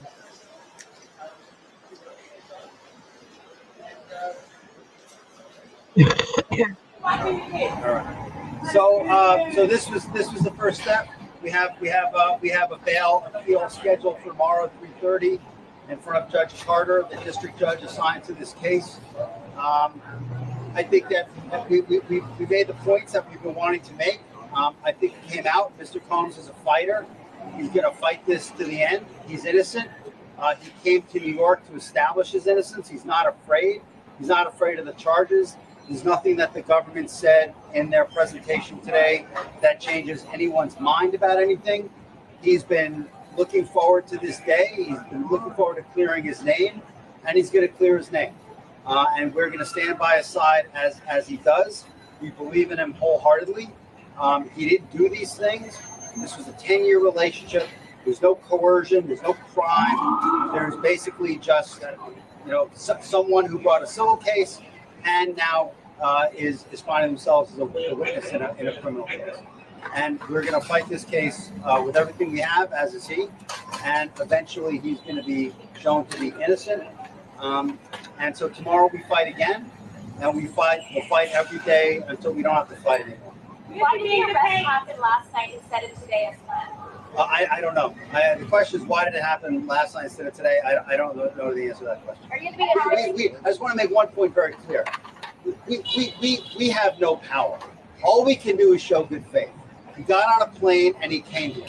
And if he stayed here for one day before the case started, or for 1 year before the case started, he was going to stay as long as he needed to stay.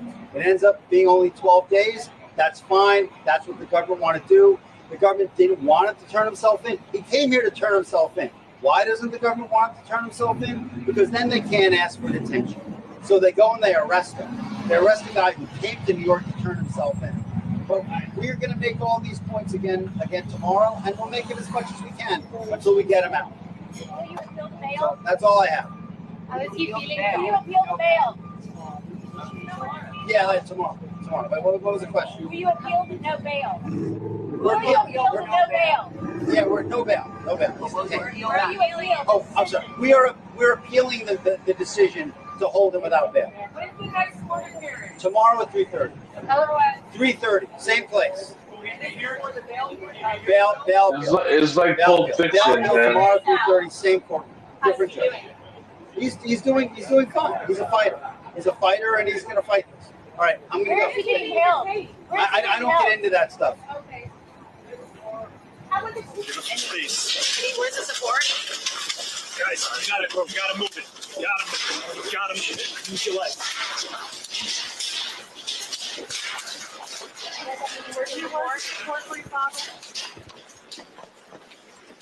Are you expecting him to be released today, or are you surprised?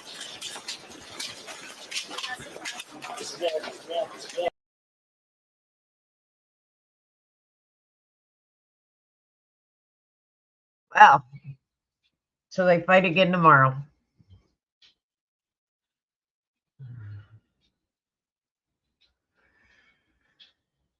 That'll be interesting. Hey, support. Did you see we dropped another song today? Did you see the premieres?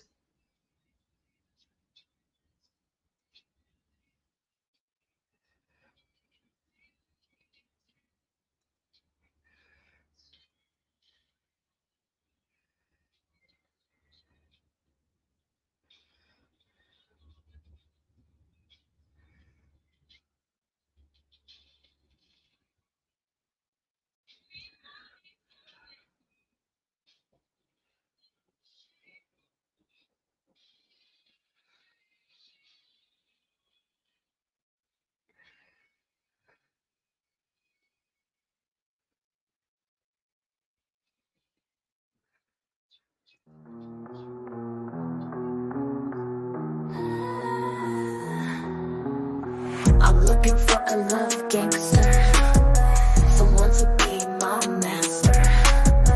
I'm looking for a grave maker, a lady killer soul shaker.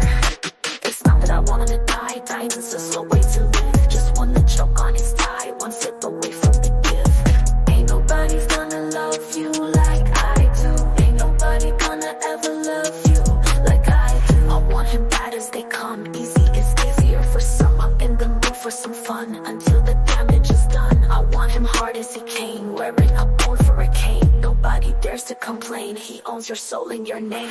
Ain't nobody gonna love you like I do. Ain't nobody gonna ever love you. Ain't nobody gonna love you like I do, like I do. Make him criminal, evil, beautiful. I can hear disaster calling, innocence wistful. Mother's broken doll, I can hear disaster calling, baby. I can hear you, master, calling me tonight. Love gangster. Ain't nobody's gonna love you like I do. Ain't nobody gonna ever love you like I do. I want him bad as they come, easy is easier for some. I'm in the mood for some fun until the damage is done. Ain't nobody gonna love you like I do. Ain't nobody gonna ever love you. Ain't nobody gonna love you like I do, like I do.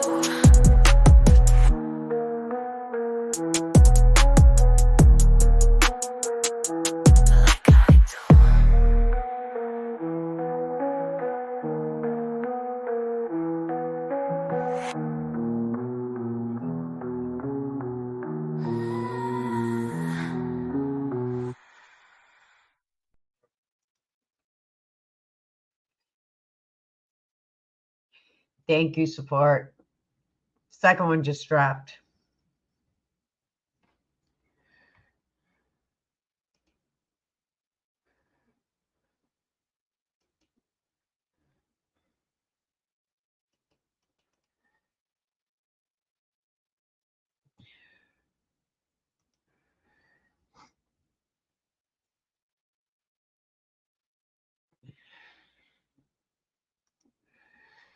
Yeah, second one just dropped.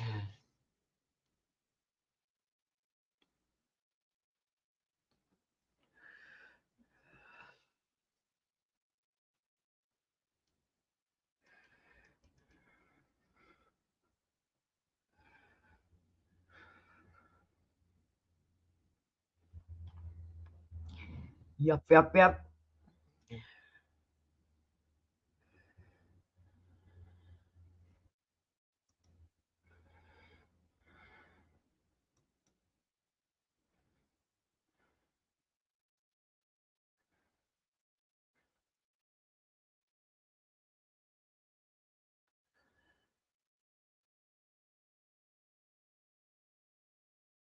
Inferno, you're in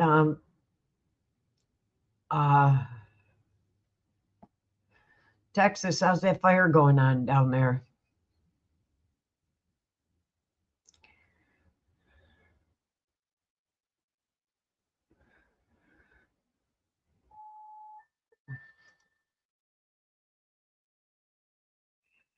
Oh, you didn't know about the second one. Yeah. Yeah, the second one dropped. Ah, we got one up on you.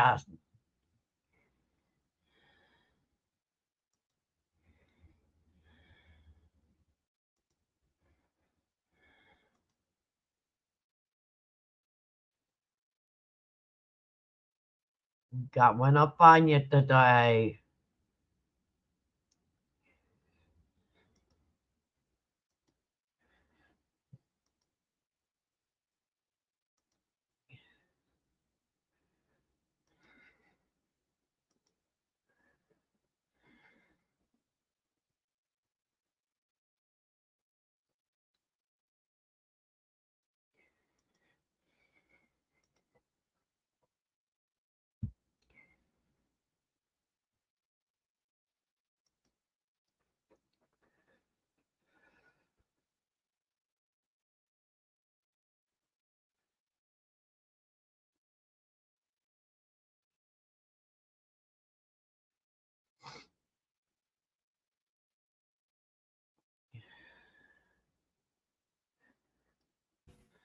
All right. We got one up on support.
There's a monster under my bed and at my window there's a dragon. I accepted the challenge, it turned me into a savage. I broke a promise to myself again, I don't know why I am so vulnerable. They try to help but I won't let them in, I guess rock bottom's where I'm comfortable. Both my feet planted when most people would have panicked. I embraced the storm, I found beauty in what was damaged. I'm not afraid of the boogeyman, instead I look at him like he's a friend. There's not a monster out there in the world that's scarier than the one that's within. There's a creature in my closet, I can hear him rumbling around. The demon screaming in the distance creates such a humbling sound. The monster that's outside my window, he's like family to me now. The things that people are afraid of never let me down. I'm not a sadist, no, but I'm hated so. The religious freaks say I'm the biggest beast, and that I've made it grow. When I spray this flow, I created more. Creatures alike when I heat up the mic, I'm a bleed of the night, but I'm tainted though. By the darkness I'm blinded, I sparked it and shined it, they find it, cause mine is whoa. What if they label me a demon seed? Wanna disable, now I see him bleed. Injure me fatally and see them grieve, no. Yeah, I would not believe the creature inside me. If you deceive belief, it's alive. Let me disagree when people define me or trying to take his. Whatever the fuckery told him, you don't wanna break this. You forsake his, what is sacred, then it's over, no matter what your faith is. I'm a creature.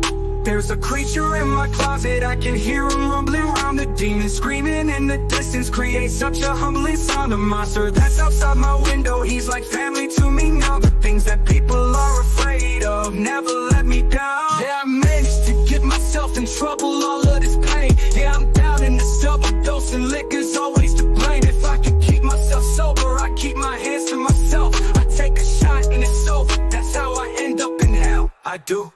I hope I don't pass it down to my offspring. They get everything from their daddy, feel like I'm addicted to all things. Yeah, there's no reason to change, I've gone too far now. I'm stuck in my ways, back at the bar now. They said I'm a flirt and they write I'm perfect guy.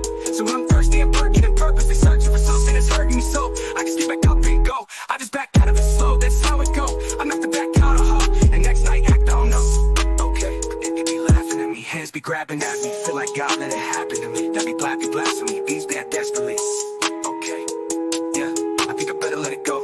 Either that, or I gotta let her know that I can't do that. There's a creature in my closet, I can hear him rumbling around. The demon screaming in the distance creates such a humbling sound. The monster that's outside my window, he's like family to me now.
Body moves, heartbeat slow.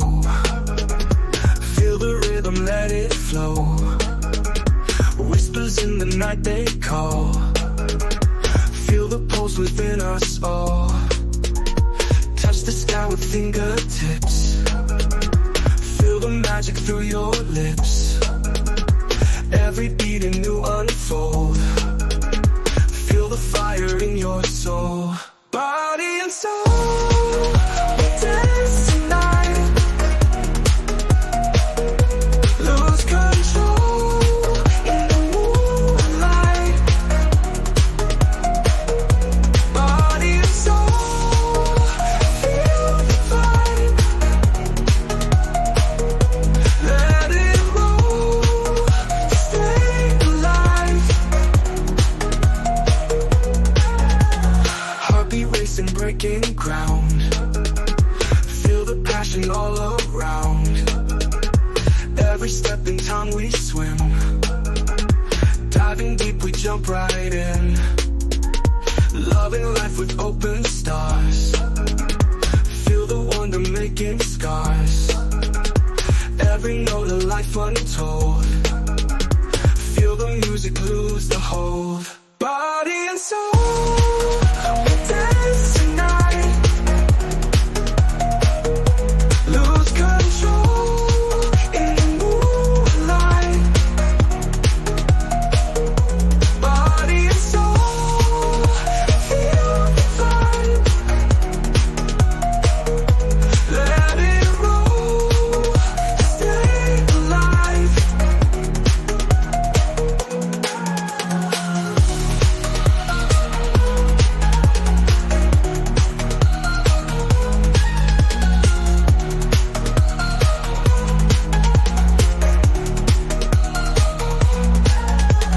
Heartbeat racing, breaking ground. Lose control and all around. Every step in time we swim. Diving deep, we jump right in. Loving life with open stars. Feel the wonder making scars. Every note of life untold. Feel the music lose the hold. Body and soul, we dance tonight. Lose control in the moonlight. Body and soul, feel the vibe. Let it roll, stay alive.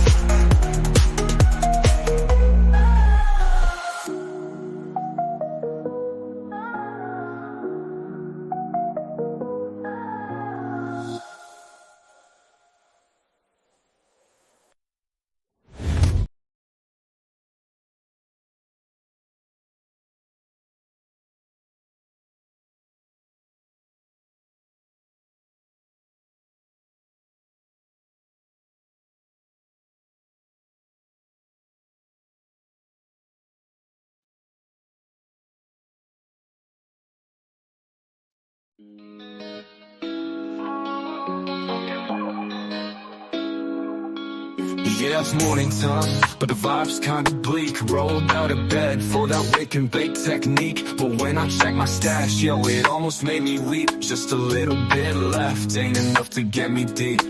I hit up my phone to find some relief. Calling all around, feeling like a straight up thief. First Northwoods, the mountain girl in the zone. What fucking will? But everybody's busy, so I'm feeling all alone. Woke up high on B&C vibes, low on THC. Only got a little bit of weed, that's my plea. Making calls around, yeah, like a mad decree. My guy Mellow, yo, you gotta come and rescue me. But the light's dead, feels like a catastrophe. Please don't be a scam, he's questioning my identity. I'm like, no, it's me, I swear, no scam, steady. But the silence speaks, Mellow hung up already. I'm yelling, hello, hello, why you leave me on red? I'm just here stressing, need some green for my head. Who's out there? Can you hear my plea? Need a hero now, with a little bit of weed. Now it's chaos, feeling like the end of days. No callbacks, caught in this forsaken maze. Shout out to the void, hope hoping it ain't just a phase. Got a little weed, need more, my continuous craze. Northwood said that's right, but Mellow didn't see. Caught in his suspicion, thinking it's a trickery. Now I'm all out here, voice on higher degree, shouting please, just someone come and help me. Man, it's just a wake and bake. What's it got to be hard? Trying to catch a break, feeling like I'm scarred from the bottom of my heart, echoing through my yard. Whoa, fucking whoa, I only need a little more, don't let life be bought. Up high, up low, why you leave me on red? I'm just here stressing, need some green for my head. Who's out there? Can you hear my plea? Need a hero now, with a little bit of weed. I'm yelling hello, hello, hello, why you leave me on red? I'm just here stressing, need some green for my head. Who's out there? Can you hear my plea? Need a hero now, with a little bit of weed. All we need a weed. Don't let life be bought. A little bit of weed. Don't let life be bought. A little bit of weed. Don't let life be bought. A little bit of weed. Don't let life be bought. Yeah, it's morning time, but the vibe's kinda bleak. Rolled out of bed for that wake and bake technique, but when I check my stash, yo, it almost made me weep. Just a little bit left, ain't enough to get me deep. I hit up my phone to find some relief, calling all around, feeling like a straight up thief. First Northwood's the mountain girl in the zone. Whoa, fucking whoa, but everybody's busy, so I'm feeling all alone. Woke up high on vibes, low on THC, only got a little bit of weed. That's my plea, making calls around, yeah, like a mad decree. My guy Mellow, yo, you gotta come and rescue me. But the line's dead, feels like a catastrophe. Please don't be a scam, he's questioning my identity. I'm like, no, it's me, I swear, no scam, steady. But the silence speaks, Mellow hung up already. I'm yelling hello, hello, why you leave me on red? I'm just here stressing, need some green for my head. Who's out there? Can you hear my plea? Need a hero now, with a little bit of weed. A little bit of weed. A little bit of weed. A little bit of weed. Please can someone give me some fucking weed? A little bit of weed. A little bit of weed. Please can someone give me some fucking weed?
In a little room down Switzerland way, Jenny shared her space where she did stay with Mellow and two females. They lived in sync in that crowded nest.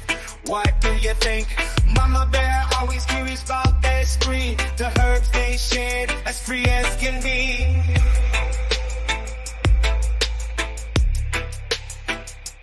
Mellow smoked 2 joints in the morning. Mellow smoked 2 joints at night.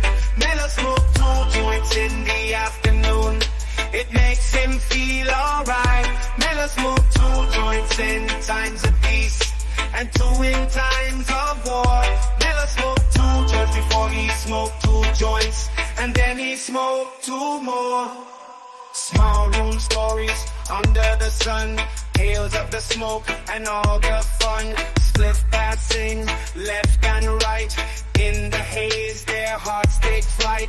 Daddy said work hard my son, but Mellow's less lessons, they ain't just one. Talk about life, talk about living, talk about the taking, talk about giving, talk about the good split, the sense emilia, fueling the peace like a righteous guerrilla.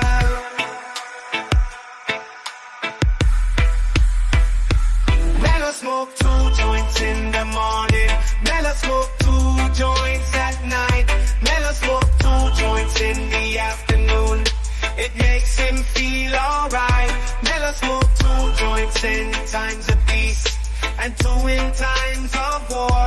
Mellow smoke 2 just before he smoked 2 joints, and then he smoked 2 more.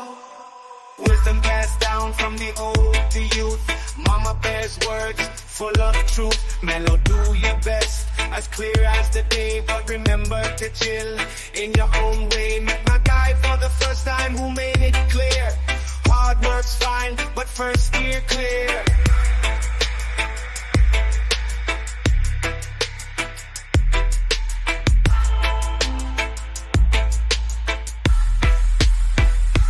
Mellow smoke 2 joints in the morning, mellow smoke 2 joints at night, mellow smoke 2 joints in the afternoon.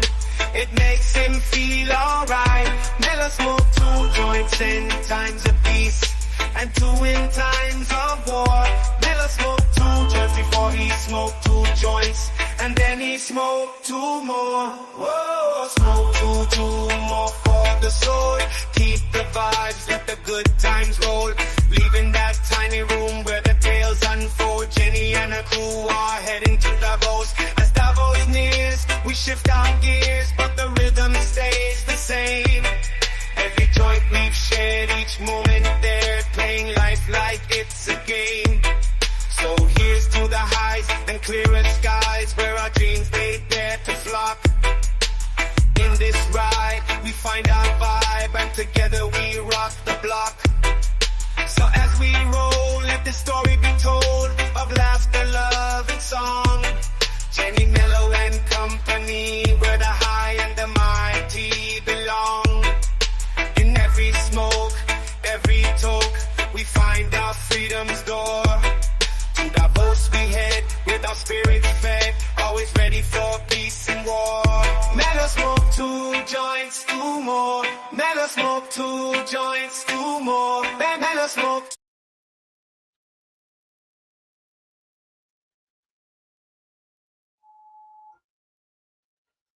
Yes, we have redacted. Exploring the Middle East, Diddy's arrest, and Trump shooter groomed.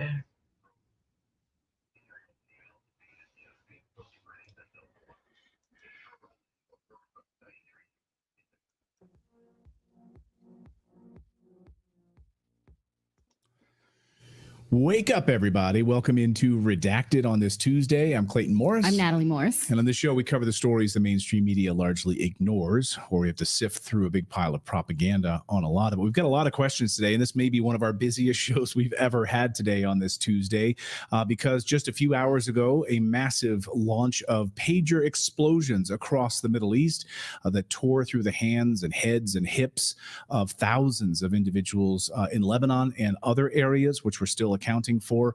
Is this the first salvo in a massive escalation of war in the Middle East?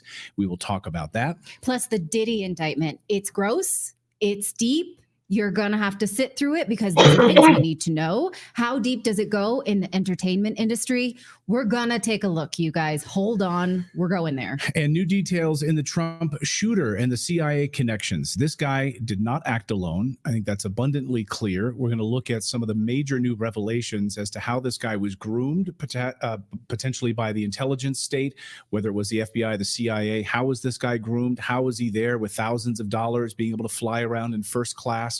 How was he tipped off, right, with information on the Trump golf course? All of that, of course, is missing. Trump released a huge tax plan that no one is talking about. We're going to talk about that a little bit later in the show today. But also today, just Kamala Harris doing an interview with Association of Black Journalists talking all about her tax plan. So no one, again, no one's covering Trump's economic policy, which I think could actually be considered revolutionary. We'll talk about that.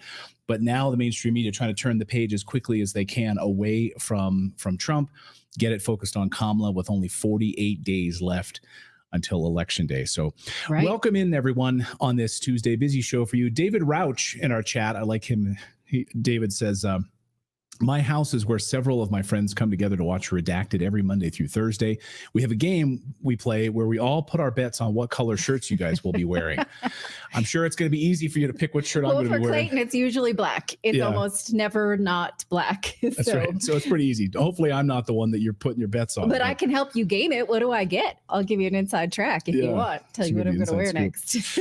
Let us know where you're joining us from around the world. Hello over on Rumble. Hello on YouTube. Hello on X. Hello to our friends on BitChute as well. Good to see you. We've got a lot of news to get to today, but first, we want to tell you about our friends at 5G Free, because with global tension rising and nuclear safety concerns, Lebanon, with pagers exploding in the hands of Hezbollah officials, fighters, even ambassadors. And we're trying to piece all of this together right now. How was this pulled off? A massively sophisticated operation with thousands of people being injured, at least 8 killed as of right now that we know about. How did this happen? And what is going on in the Middle East with Israel and Lebanon? This is a tinderbox. We wanted to ask former UN weapons inspector Scott Ritter for his assessment on all of this, and who's been watching this very, very closely. Scott, first, just your reaction to this developing story. Well, what did Hezbollah think was going to happen? I mean, we're in a situation where Hezbollah and Israel are in a war. We can call it a proxy war. We call it a hybrid war, whatever you want to call it. It's a conflict. Israel carried out an attack earlier this summer against a senior Hezbollah official in Beirut. Hezbollah responded by attacking Unit 8200, Israel's top secret signal intelligence unit, electronic warfare unit, cyber unit. According to news reports, they may have killed the commander of this unit and killed up to 26 others, wounded over 70 others. This attack against the pagers of these Hezbollah officials is an attack carried out by Unit 8200. That's the unit that does this. What did Hezbollah think was going to happen? You attacked Unit 8200. You think 8200 is just going to sit there and let nothing happen? They have responded in a dramatic way, in a decisive way. We don't know who, I think the reports are 1,500 casualties so far. Maybe the number will increase. These are, probably senior command and control people, mid-level command and control people. Who carries a pager? Not a fighter at the front. The people that carry pagers are people that need to be contacted, need to respond. Logistics people, communications people, command staff. This is devastating for Hezbollah. But what did they think was going to happen? But that's not even the question we, the audience, should be asking ourselves. How did this happen? And I'm not talking about, the way that Israel pulled this off in terms of, infiltrating these pagers. These pagers apparently were just recently swapped out by Hezbollah. Right. Who was the purchasing agent? I mean, first thing I would ask Hezbollah is buy better pagers. Know your sources. But they, we know historically 8200 has used high explosive planted in cell phones to assassinate people. In 1996, one of the more dramatic examples of this was when a Hamas bomber known as the Engineer, they got a phone into his hands. He answered the phone, confirmed he was the guy. They blew his head off. Hamas, in attacking on October 7th, overran an Israeli intelligence base where they oversaw the technical penetration and the human penetration. They got the list of the Hamas people who were Israeli operatives. They were executed in the streets by Hamas. But they also found out how Israel was listening to the communications, how Israel had inserted cell phones into Hamas leadership. They swapped out their cell phones. This may have led to Hezbollah swapping out its pagers, realizing the potential of compromise. But now the pager type, I think it was a Motorola pager everybody's talking about. Does that mean that Israel was able to put high explosive into each one of these? The answer appears to be no. This appears to have been a much more sophisticated attack, meaning that Israel has singled out this kind of pager in a way to exploit it by getting the lithium battery to blow up, some sort of hack. If this is the case, that means Israel can kill anybody, anytime, anywhere in the world. Not just Israel, but the United States. Any nation that figures out this hack can now make the lithium battery in this device blow up as I'm on the phone. This is the kind of stuff that should send shivers down everybody's spine, because it's not just about 1,500 Hezbollah operatives that were hit. This is about every single human on the face of the earth that uses electronics that have a lithium battery. Because if you can hack a Motorola pager into blowing up, you can certainly hack an Apple iPhone or anything else. That means none of us are safe. What Edward Snowden just tweeted coming in just moments ago, because these pagers went off in London. It wasn't just Lebanon. They were attacked all over the world.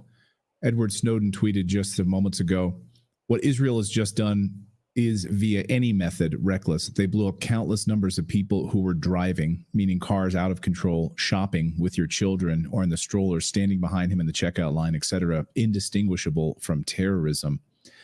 He says, as information comes in about the exploding beepers in Lebanon, it seems now more likely than not to be implanted explosives, not a hack.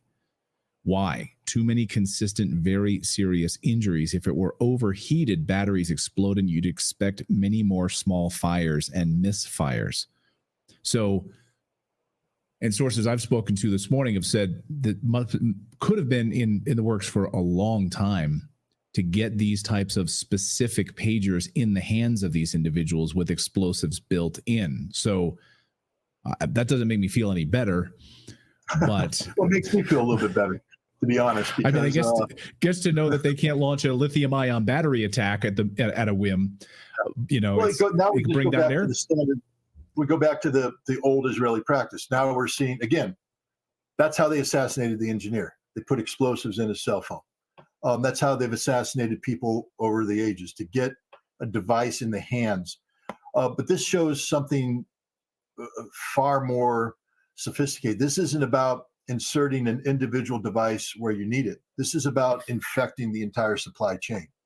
This means that in order to do this, Israel was either at the source of production or somewhere in between. Because normally speaking, when you ship things out, there's going to be some sort of product control. How do you gain access to all of these pagers in a way that allows you to implant explosive in them and then have them disseminated on the market? This is a very serious thing. And the other thing I'll say is that for Israel to do this attack, it's exposing a capability. It's going to mean that everywhere around the world, supply chains related to electronics in the Middle East or around the world are going to have to be reverse engineered. Israel probably won't be able to pull this off again in terms of this scale. So this was a political decision by Israel to expose this capability. It's a very crude one. And if they were blowing up in London, I mean, as you said, this is so early, I don't know what the hell's going on. But if they're blowing up in London, this is a terrorist attack against the United Kingdom. I can only pray that one blew up in the United States. I hope that whoever it happened to wasn't affected by this, but then the United States has to start treating Israel as what it is, a terrorist organization. The irony here is that Israel launched this attack against Hezbollah that it considers to be a terrorist organization using the tactics of terrorism. This is a flagrant crime. It's indiscriminate in nature, and we'll see if Israel will ever be held to account. Earlier, you said, what did Hezbollah think was going to happen after it struck this group 82? Well, what does Israel think is going to happen now that it has launched this attack and hit thousands of individuals in Hezbollah? What will the response look like? Well, the response needs to be not just with Hezbollah, but as you said, this was an indiscriminate attack against non-Hezbollah targets. What did Israel think was going to happen in its response to October 7th? Do you think that the Israeli leadership sat there and said, by going into Gaza the way we're doing, we're going to trigger a massive international condemnation that turns world opinion against us, that enables the Houthi to carry out a blockade of our southern ports, that destroys our relationship with the world, that weakens us militarily? No, that's not. The Israelis don't think strategically like this. This attack, this pager attack, is going to have global consequences that are going to come back and haunt Israel down the road. This was a feel-good moment for Israel. But I can guarantee you within a week, within a month, Israel won't be feeling good. First of all, Hezbollah is going to respond militarily. There will be an escalation that is designed to bring about pain and suffering on Israel, the equivalent of that which Israel has delivered on Hezbollah. Israel killed a senior Hezbollah leader in West Beirut. Hezbollah responded by attacking Unit 8200. Israel responded by blowing up the pagers of 1,500 Hezbollah officials. Hezbollah will respond by hitting Israel in a proportional manner. Proportionality means that 1,500 Israeli intelligence operatives, military people are going to have to be put at risk, and it has to be a response of this nature. Meanwhile, the world is going to rally against Israel even further. Israel will be further down into the abyss of its own construction by the time this is all said and done.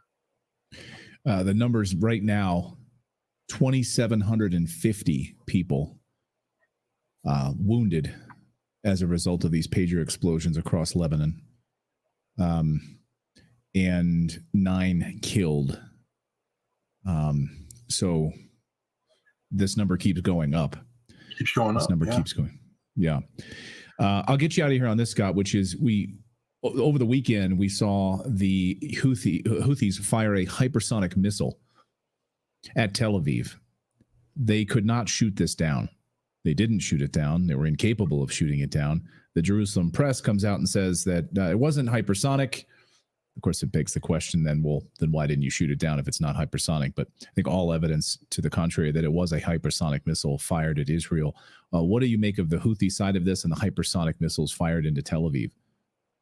Well, the Houthi announced that they had acquired hypersonic capability a while ago. They had done a series of tests, static tests and other tests associated with a hypersonic missile, which they then declared to be operational. I think this is that missile. It was fired. One, Israel didn't shoot it down. Now, Israel can play semantic games for its own domestic consumption, but the bottom line is the Houthi hit Israel with a missile possessing technical characteristics which make it impervious to Israel's air defense system. I don't believe that the Houthi built one missile. I think they have dozens, scores, maybe hundreds of missiles waiting. This was a signal to Israel because it's technology that is not unique to the Houthi. In fact, I believe that the Houthi missile probably is a reflective of technology that the Houthi acquired via Iran, the same kind of technology that was provided to Hezbollah. Hypersonic solid rocket-fueled missiles with precision guidance capabilities that defeat the Israeli air defense system. The Houthi sent a signal on behalf of Iran and Hezbollah that should this conflict continue and should it escalate, that these are the missiles that will be hitting Israel in the future, and Israel has no defense against them. Well, just when you think the news cycle couldn't get any crazier, here we go. Scott Ritter, thank you as always for joining us. We appreciate your insights and analysis. Thanks, Scott. Thanks for having me. Thanks, Scott. And Dan Cohen just tweeted moments ago, Jewish journalist and friend of the show, Dan Cohen, he just actually returned from that war zone, said Israel is pushing for the U.S. to join an all-out war against Lebanon and Iran. Overnight, Netanyahu added to the list of war goals, quote, the safe return of its citizens to their homes near the border with Lebanon, end quote. Hours later, thousands of beepers exploded in Lebanon in a massive terrorist attack targeting Hezbollah fighters and civilians alike. He says a close associate of Netanyahu credited Israel for the attack before quickly deleting his post. An Israeli group called Fighting for the North credits Israel for the attack and demands Netanyahu launch a full-scale war on Lebanon. We expect this to be the opening blow of a war in the north and not another one-off operation. However impressive it may be, this is an opportunity that must not be missed under any circumstances. So to launch a full-scale war against Lebanon and to push the United States into a war against Lebanon and Iran. So I'll ask you, Americans, do you want to go to war with Iran? Do you want to be involved in a Middle Eastern war where Americans will die? Israel is pushing for all-out war.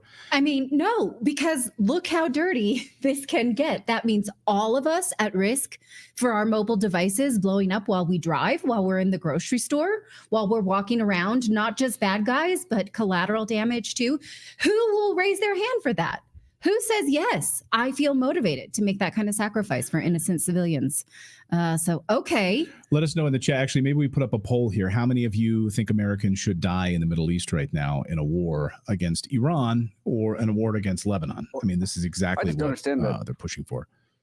What's the point of Israel denying they did it? I mean, like, who are we going to blame them? Like Motorola? Of course they did it. Like, well, Israel. I mean, Netanyahu's own associates came out and said that, yes, Israel just carried this out, then deleted the post. So, I mean, look, any idiot out there knows who carried this out. So, right, who else is motivated to do that? Yeah. So, okay, well, this is a wild story. It's awful, and that's all I have to say. So we're going to go on to the next wild story that's awful, which is the Diddy indictment. It's much bigger than just Diddy, right? I mean, this is when you see, we knew once this was all starting to unfold that this is really, he's like the Epstein of the music industry, but it's much, much deeper than just Diddy. It's how many people are involved in this with the sex trafficking ring, bringing, children in as like a honeypot to use against these producers and other individuals and athletes in order to blackmail them and so forth. But at the heart of it is children too. It's the sex trafficking of children coming across the border, being used for these purposes. Incidentally, allegedly. Minors were not mentioned in this indictment, but the Southern District of New York says they're not done yet. So we're going to look at this is their opening salvo, you guys. They say they have more. So we're going to take a look at, and also take a look at journalists who say, wait a minute, we've been following it. These pieces are missing. So we're going to look. I have sort of a silver lining take on it. It's a glass half full. That's how I'm usually a glass half full kind of person. So let's see if okay, let's see what you think of my theory on this. But first, we want to tell you about our friends over at American Financing, because interest rate drop day is supposed to be tomorrow, you guys. Rates are now dropping into the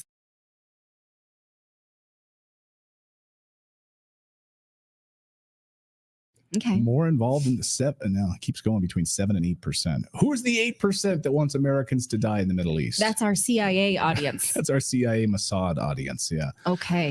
You always get about 8% Mossad. Yeah. Yeah.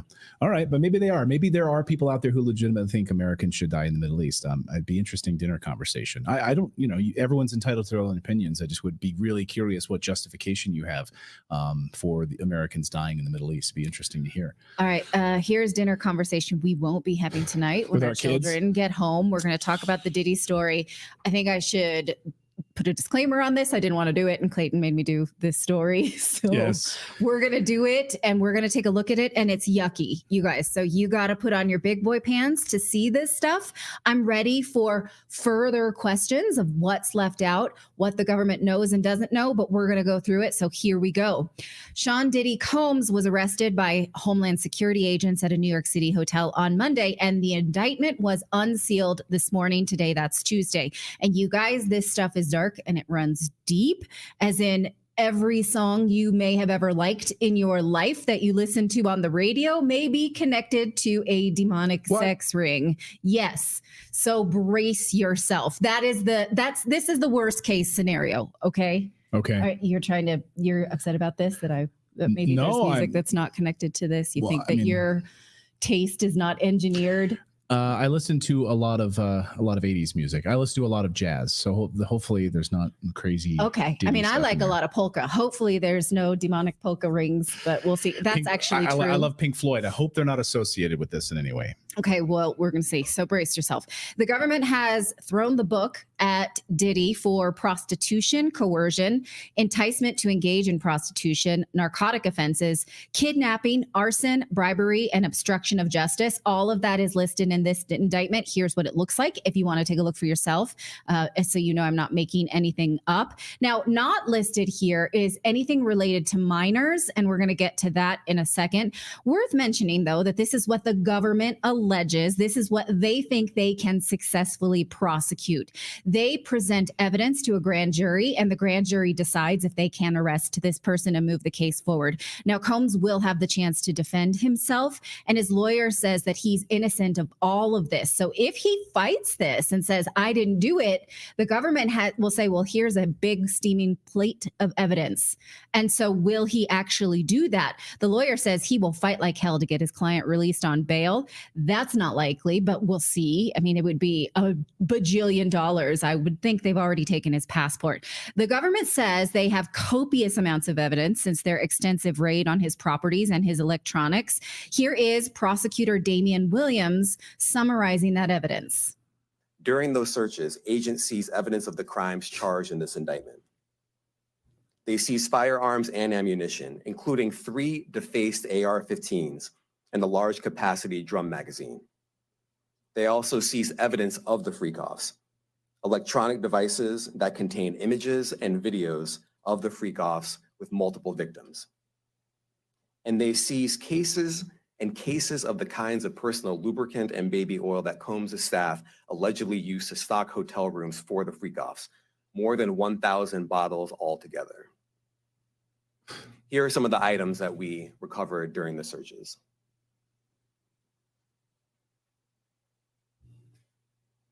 As you can see here, this is a drum magazine, large capacity, and it contains, I believe, 59 rounds. I mentioned as well, we recovered 3 AR-15s. This is a close-up shot of one of the AR-15s, and you can see right here, the serial number has been thoroughly defaced. Another picture of more ammunition and parts of 2 AR-15s right there.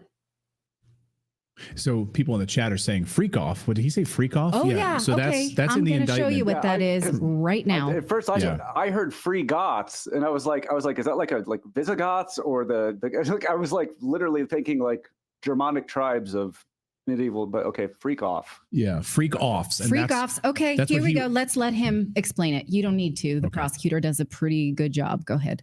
As alleged, Combs used force, threats of force, and coercion to cause victims to engage in extended sexual performances with male commercial sex workers, some of whom he transported or caused to be transported over state lines.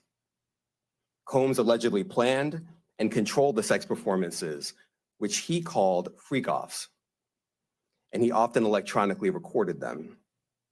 The freak-offs sometimes lasted days at a time, involved multiple commercial sex workers, and often involved a variety of narcotics, such as ketamine, ecstasy, and GHB, which Combs distributed to the victims to keep them obedient and compliant. As alleged, when Combs didn't get his way, he was violent, and he subjected victims to physical, emotional, and verbal abuse so that they would participate in the freak-offs, and that Combs hit, kicked, threw objects at, and dragged victims, at times by their hair.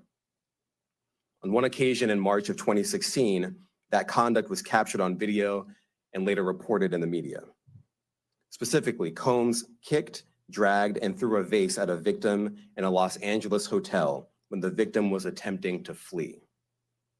As alleged, these assaults often resulted in injuries to the victims, which took days or weeks to heal. In addition to the violence, the indictment alleges that Combs threatened and coerced victims to get them to participate in the freak-offs.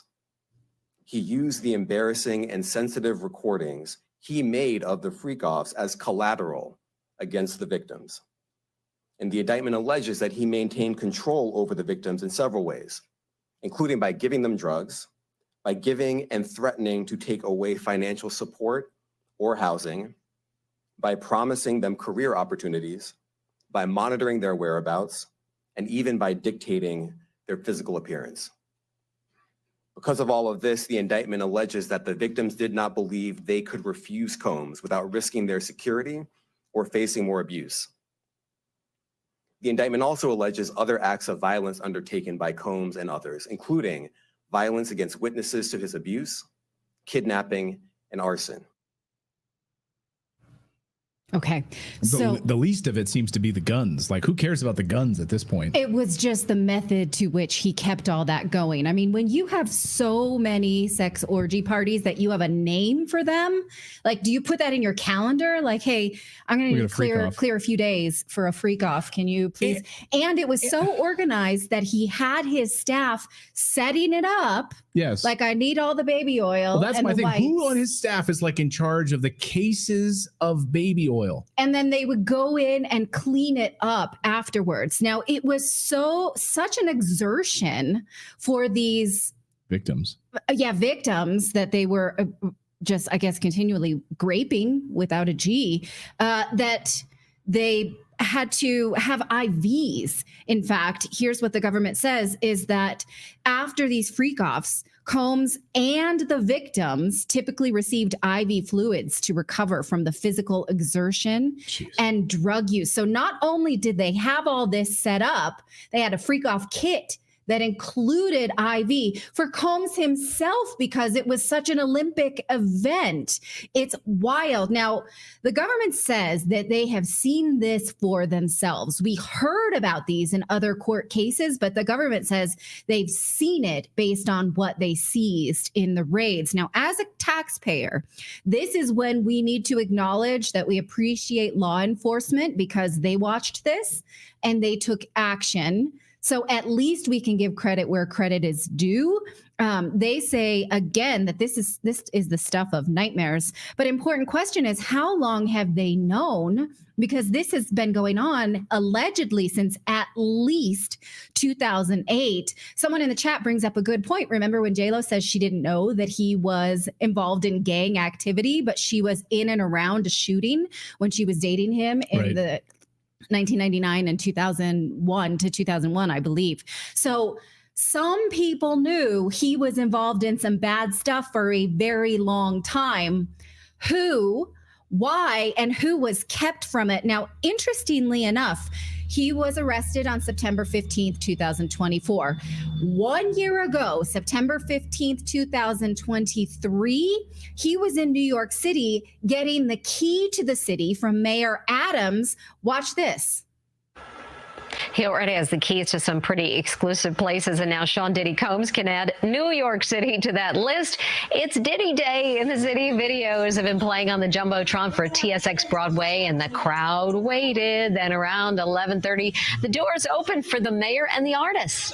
The bad boy of entertainment is getting the key to the city from the bad boy of politics. I want to thank y'all for this honor and just recognizing me being from New York, giving me the key to the city. Diddy finally has the key to the city. Today's event coincides with the release of his new album, The Love Album, Off the Grid. Okay. I wonder if that key works on jail cells. They might want to make sure that's not the case. That aged fast and rotten, didn't it? Yeah. Okay. On to the major piece of this. Who helped him? Because obviously you need a staff to hold freak-offs and to get people in there and to clean it up and give you all your props. Well, the government says he did have a lot of help from people, both known and unknown, they say, participating in unlawful and other activities related to his affair. Now, no one else is named in this indictment, not his sons, not his bodyguard or anyone yet. But they say they're just getting started. But we can put some things together based on other cases against Combs, most famously the Lil Rod case, Rodney Jones' lawsuit against P. Diddy. Now, his bodyguard, Fahim Muhammad, is referred to many times in that case, which is still ongoing. He was the head of Combs' security, and he was known as his fixer because he had connections within law enforcement. What they said is if someone got killed, if someone got abused, if someone got hurt, if someone got in any trouble, Mr. Muhammad could fix it, they say, because he had the power to disappear people and problems. Well, who was this Mr. Muhammad? Ian Carroll, friend of the show, has been looking into this for months, and here's how he describes this. One of the ways that Diddy had law enforcement under control was through his chief of security, Fahim Muhammad, who the whole staff was allegedly told to contact if anything ever went wrong with police or law enforcement, and he would be the fixer that would make it all disappear. Well, Fahim Muhammad is the former head of security for Michael Jackson. This kid had just graduated college with like a business degree, and he became the head of security for the King of Pop at age 21 or 22. And then, whoopsies, that same year, head of Pop died. This guy was second on the scene. And then his very next job after failing was to become the head of Diddy's entire operation. Think about it. The head of security in a blackmail ring needs to know all the dirt. Otherwise, he's not securing shit. Diddy formed his record label in the first place with a lot of help, basically being selected by Clive Davis, who's got a lot of mob ties and other stuff in his history. But he's been running huge portions of the music industry before we were all born. We're talking back to signing names originally like Janis Joplin, Pink Floyd, Aerosmith, Earth, Wind, and Fire. I say all of that to just show you the scope that this is not just one rapper doing bad things. This is the whole music industry. This is how it runs. Diddy is not an isolated incident. He is the status quo. And chances are he was not the only blackmail ring operating in the music industry. You guys. Okay. And there's a lot to dig into with Fahim as well. Let's just go a little bit deeper, right? Because actually Ian Carroll's work on Fahim Muhammad, we're going to talk about that more, is how I became aware of his work, because his connection to Michael Jackson, which he lays out in this video. I just want to show it to you. Screenshot this and watch it later because it's wild. This was published in March and it raises more questions than we have answers to. Makes me want to apologize to Michael Jackson for believing smear campaigns about him. Now, more about this Mr. Muhammad. Diddy himself shared this last year. Mr. Muhammad bought land for his son on the southern border, right next to the border wall. Why? Because that's a good place to get people to participate in your freak-outs. Freak-offs, right. Presumably, right? We don't know. Now, here was a local CBS station in San Diego covering it last year. Now, keep in mind, what they're saying is Diddy told us that this guy on his staff bought this southern borderland, and they're like, let's go take a look. Watch how this video ages, which is still live on the CBS station. Watch. We're going to watch it in its entirety. 40 acres of land in San Diego County. That's what one dad gave his son for his 13th birthday. He posted about it on social media, and their story went viral. Rapper Sean Combs even posted about it. CBS 8's Anna Laurel went to Boulevard, that's about an hour east of our newsroom, to see what they're going to do with all that land. We're not just out here in the middle of nowhere. Look how close we are to the border wall with Mexico. Now, when we were driving out here, all I saw were a bunch of boulders and a few trees. But when Fahim Muhammad came out here, all he saw was potential. We see clear space so we uninterruptedly we can enjoy nature. Yeah. You know what I mean? Uninterrupted. Growing up in the city, a congested city like LA. When we're out here, I mean, it's totally different. Fahim Muhammad bought 198 acres out here in Boulevard to get away. It's real quiet. The border wall is right behind them, you guys. The border wall. He lives in Los Angeles and runs a real estate business that buys and rebuilds properties in the south side of Chicago. He says to create a better living situation for the Black community there. What's happening with this renovation right now? His company, Oasis Investment Group, even teaches people home ownership. These are people that have had families on government assistance for years, and now they're actually enrolling in courses to learn how to buy their own homes. Fahim says his mom taught he and his siblings how important it is to own your own property and to help their community. So when his son Fahim recently turned 13, he gave him 40 acres. I thought it would be a great opportunity to teach him a life lesson about the value of land. And they're teaching other kids from LA these lessons too. So all them regular rocks you picked? They bring inner city kids out here to hike, ride ATVs, and build campfires. You can tell how much their family loves it when I ask them what it's like out here at night. Amazing. It was fun. You get full view of the stars. It's like, because like there's no city air. lights out here, so you get to no pollution, stuff like that. So you get to see like clear sky. You can see all the stars. And stuff. It was fun. 13-year-old Fahim has some ideas for his property. You could build like ATVs like around like, the whole thing. It's like once you build a zip line from the mountain. And even though they're right beside the border wall, they've had no problems. Out here, these city kids No enjoy problems. their own private Getting victims. You got fresh water. You got clear skies. At night, you can see all of the stars, the moon, the sunrise is beautiful. in Boulevard. This is Anna Laurel for CBS 8. So, I spoke to former 24-year veteran of the Customs and Border Protection who was stationed right there. Okay. And JJ Carroll told me today, he said, no one lives in Boulevard except longtime border residents and people wanting to be criminals. He said, quote, would you ever buy your son land on our border? Crime, violence, rapes, murders, drug cartels, human smuggling cartels, all day, all night on your property. No, not unless you like those things. Right. Unless that's part of your business plan. Right. Right. I don't think really so. hate your kid. Right. You want a timeshare in Boulevard, California, right on the border wall where cartels are bringing kids across right there for you? I mean, it's a perfect opportunity. Buy up the land. Now, that video is still live on CBS 8's YouTube page. I feel like I could show it to you. I should show you the landing page in case you want to find it yourself, because they presumably have not realized what they have there as a feel-good news piece is probably evidence of human trafficking. If they were good reporters, they would know that the man they just featured here is named in the Lil Rod lawsuit for being Diddy's fixer in a sex ring. So maybe they should at least put some kind of note on that video or follow it up.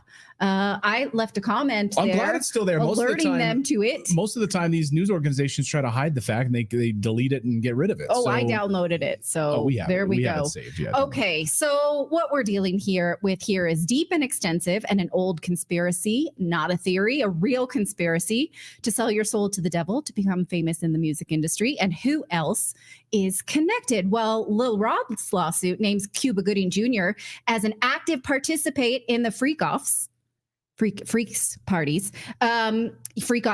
Yeah, it also mentions Usher. We also know that Combs has produced other big acts such as Mary J. Blige, Lil Kim, Biggie Smalls. We know that he dated Jennifer Lopez. Maybe that's why she's so keen to get her divorce in the headlines right now, to sort of divert from the fact that she was associated with him over 20 years ago.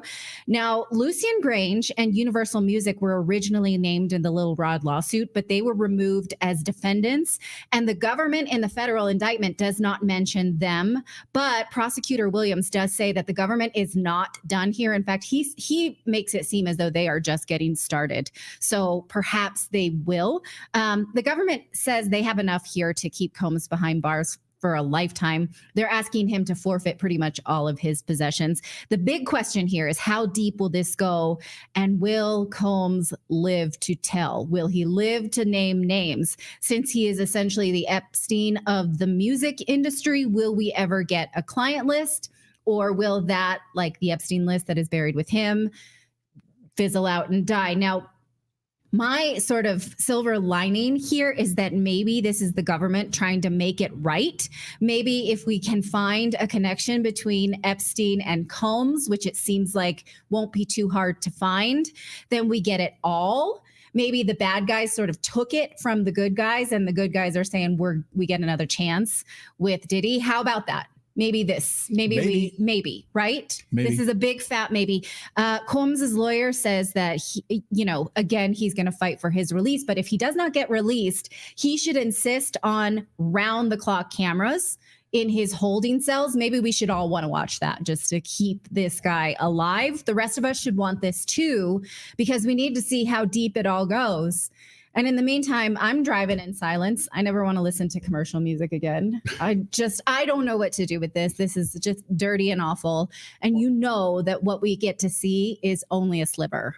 I'll sing you a song. I mean, I would be surprised though if anything happened to him, because he's quote unquote new money, and where Epstein was dealing mostly with like the old money, like the more like political influencers and power, where like the entertainment industry, like it could very well be that they're gonna throw the book at him and make sure he goes to jail and be like, see, we do go after these people so that they don't have to go after the people that actually have the power, so they can just go after, you know, these guys and make an example of them rather than have to deal with the Epstein blowback. Yeah, that's and the much deeper connections here. Like I'm not saying that he's a good guy, but that he would become the fall guy in this, the sort of the scapegoat. And then all of the other people that we were wondering if they'd be a part of this indictment are not. Yeah. They're not listed here. So does he take the fall for this? And is this like a CIA operation? They're like, we're going after this guy so that this story gets buried. Right. We're able to bury all the rest of this information, especially if there's some kind of a deal worked out. Then this stuff will always be buried. Well, yeah, I mean, I do actually want his lawyer to keep saying he's innocent and we're going to fight it so that we see everything that the government has found. Then the more they fight, the more we get to see. If he takes a plea deal, we don't get to see that evidence. This doesn't play out in front of us. So, you know, I'm going to hold out that this is the tip of the iceberg, and we do have good forces trying to root this out and save people from this ever happening again. But I mean, I don't know, like, who comes up with the idea for a freak off? Is that something that's been passed down from previous generations that have sold their soul to the devil in order to be famous? Right. And so, there are a lot of people that their names come up as they were made famous because they were connected to these dark force type ceremonial. I read this whole thing today about, I don't want to name, I'm not going to name names right now because I don't want to allege anything else. But you think about how these people are given fame and other people who are just as talented working for it, but will not sell out. And in all industries, you know, how deep does it go? Does it go into, you know, movies, TV, music, news industry, that kind of thing? It's deep and dark. And so, okay, we got some of it. Some people have been waiting for years to see this. And so this is what we got right now. Well, and also, you know, it could be seen as a distraction, a sudden distraction from like looking more deeply into the CIA connections of the Trump assassination, the second round of the Trump assassination, and all of that, trying to distract you from that. So we're not going to be distracted from that. In fact, we're going to talk about that next here on the show, because there's some stunning new details about the shooter, the alleged shooter in this second round of Trump assassination plot attempt at the golf course. We're going to look more deeply at that. We're also going to take some of your super chats here. We'll talk a little bit about that coming up here in just a second. But hey, tomorrow is a huge day because the Federal Reserve set to cut interest rates. How much will it be? We don't exactly know. Will it be the first of 4 rate cuts this year? This will devalue the U.S. dollar. We are at a tipping point moment right now for the U.S. dollar. That's why we're big proponents in owning actual things like real estate, gold, silver, tangible items like that. I know we talk a lot about gold on this show. Gold just hit a new all-time high on the threat of a rate cut. We didn't even see the rate cut yet.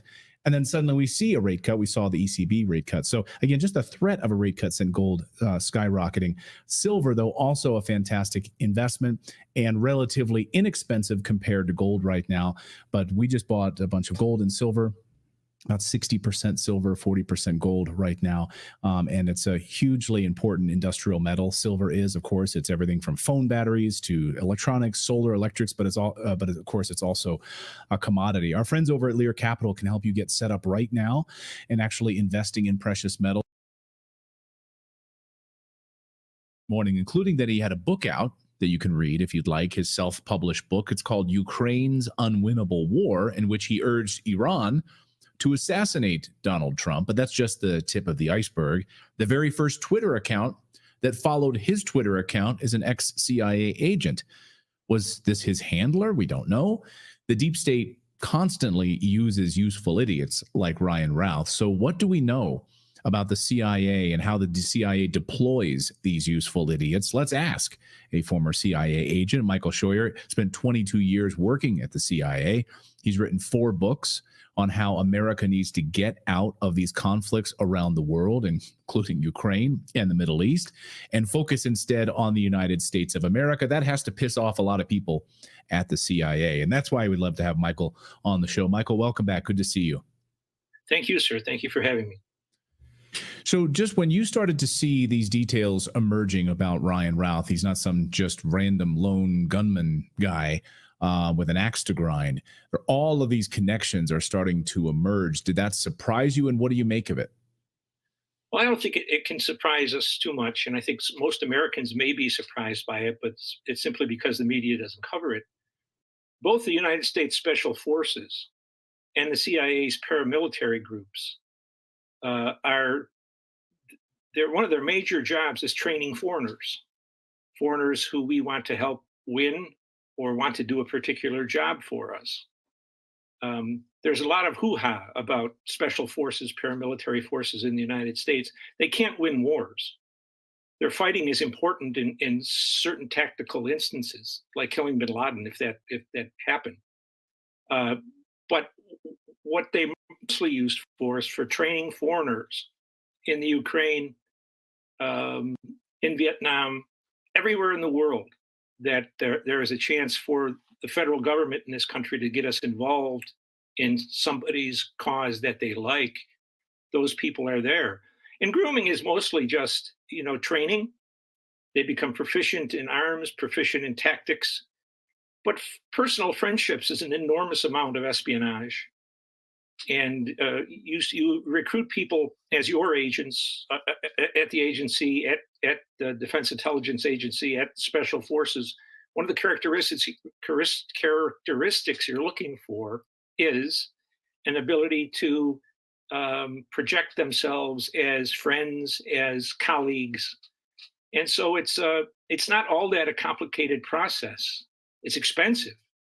And sometimes it doesn't work. If you bet on the wrong horse, like this character in Florida, you put a whole lot of money and a whole lot of time into something that didn't work. But that's basically the way it goes. Grooming, I guess grooming is a good enough word for it. You're grooming people to be fighters first, clever people tactically, and most of all, loyal to their backers. So it's kind of an espionage development of a person, but it's also a military one. And, languages are always a problem. You're never quite sure about what's going on around you. And so the idea that people can become investors in their own work is possible. But also someone you trained 3 years ago, you may run into a situation where you have a use for them now. And with the money that any U.S. government agency can offer for a job, whether it's gathering intelligence or killing somebody, those people generally are going to be it's going to be hard for them to refrain from doing our bidding. One of the things that emerged with this guy almost immediately was the scrubbing of his social media accounts. They were removed, edited, deleted, and then we found information that was then added to certain articles from weeks ago. And you can see this by going through the Wayback Machine, that things have been manipulated about his record and his history. It's all very interesting. And would that be something the CIA would also do and be a part of when you're grooming someone, using someone like this, is really try to use the internet and make sure that the narrative is out there correctly? Well, certainly they would use it, yes. I have to say I left in 2004, which is a little bit before the devastatingly effective way people can control your thoughts or your ideas or project a picture of you on the internet today and social media. So I would think today that would not be a problem. It's a little bit hard for me to believe that someone traceable to the agency would use their name or a name that's known to be used by them in terms of going to social media. But I can't say that couldn't happen. I just would find it surprisingly bad tradecraft. One of the other things that has emerged that they know, according to sources, Ryan Ralph visited Fort Bragg dozens of times in the past few years, which is where the U.S. Army Psychological Operations Unit is located at Fort Bragg. What do you make of that? Well, I'm not sure this guy is very much engaged in psychological operations, but what he went there for was that's the home of our special forces. And he might have trained there with them, or a refresher course perhaps in the last several years. But he's clearly on the side of what the Defense Department and the president want, which is the war in Ukraine. And so he probably would have been welcomed there. I think, the other thing you should think about, not you, but I mean generally people should think about, is that the man claims to have an income of only $3,000 a month, and yet he flew first class from Hawaii to Florida, which is about, I heard this morning on the radio, about $7,000. He was arrested at one point for controlling an undefined weapon of mass destruction, and the judge gave him a misdemeanor for that, which is it screams that someone from Washington intervened in the thing to say, he's our guy, we need him, don't put him away forever, which probably would have been the punishment.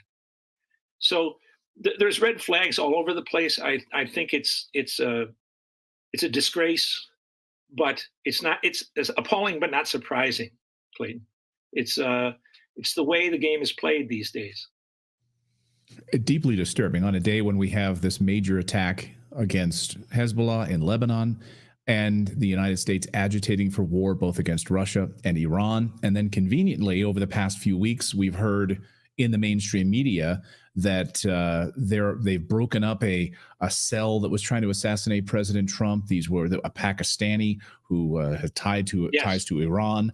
And now we have a book that he's written where he's asking Iran to assassinate Trump. It just all sounds so convenient. Oh, it is. Don't think for a moment that it's all coincidence. The one thing you learn, I learned in my life at least, and I learned especially at the agency, is coincidences are very, very rare. You have a coincidence in your life where you forget to put the coffee pot under the perker, and so you get it all over your floor or your counter. But in the real world, coincidences are not very common. This thing was played through. He had a car with stolen plates. He had a rifle with an obliterated identification number on it, and he was not from Florida. Serial number, yes, sir. And he was not from Florida, so he could not have bought that rifle in Florida, being an out-of-stater, unless they had given him Florida documents, which is not impossible. And he could not have brought it on the airplane. So he had lots of help. And he also had, apparently, I would guess, I think the strongest guess is he had someone in Trump's entourage, because they say the golf date was kind of a spontaneous thing, early in the morning or early in the afternoon. And so there was not a lot of time. So somebody close to him leaked it. Or leaked that it was going to happen at some point tomorrow, and then they refined the time when they found out exactly when he was going. But it's there's CIA people probably around Trump. There's FBI people around Trump. There's good and bad about that. If they're loyal, it's fine. If not, they're an enormous danger. There's politicians around the time, and a lot of politicians say they like him, but they just as soon see him dead, because if he gets into power, it's going to upset the gravy train for them. And we have almost unlimited numbers of Democrats who have called for, Jamie Raskin says we have to have civil war conditions if Trump wins. One of them called today, and I don't remember the man's name, but that he needs to be eliminated.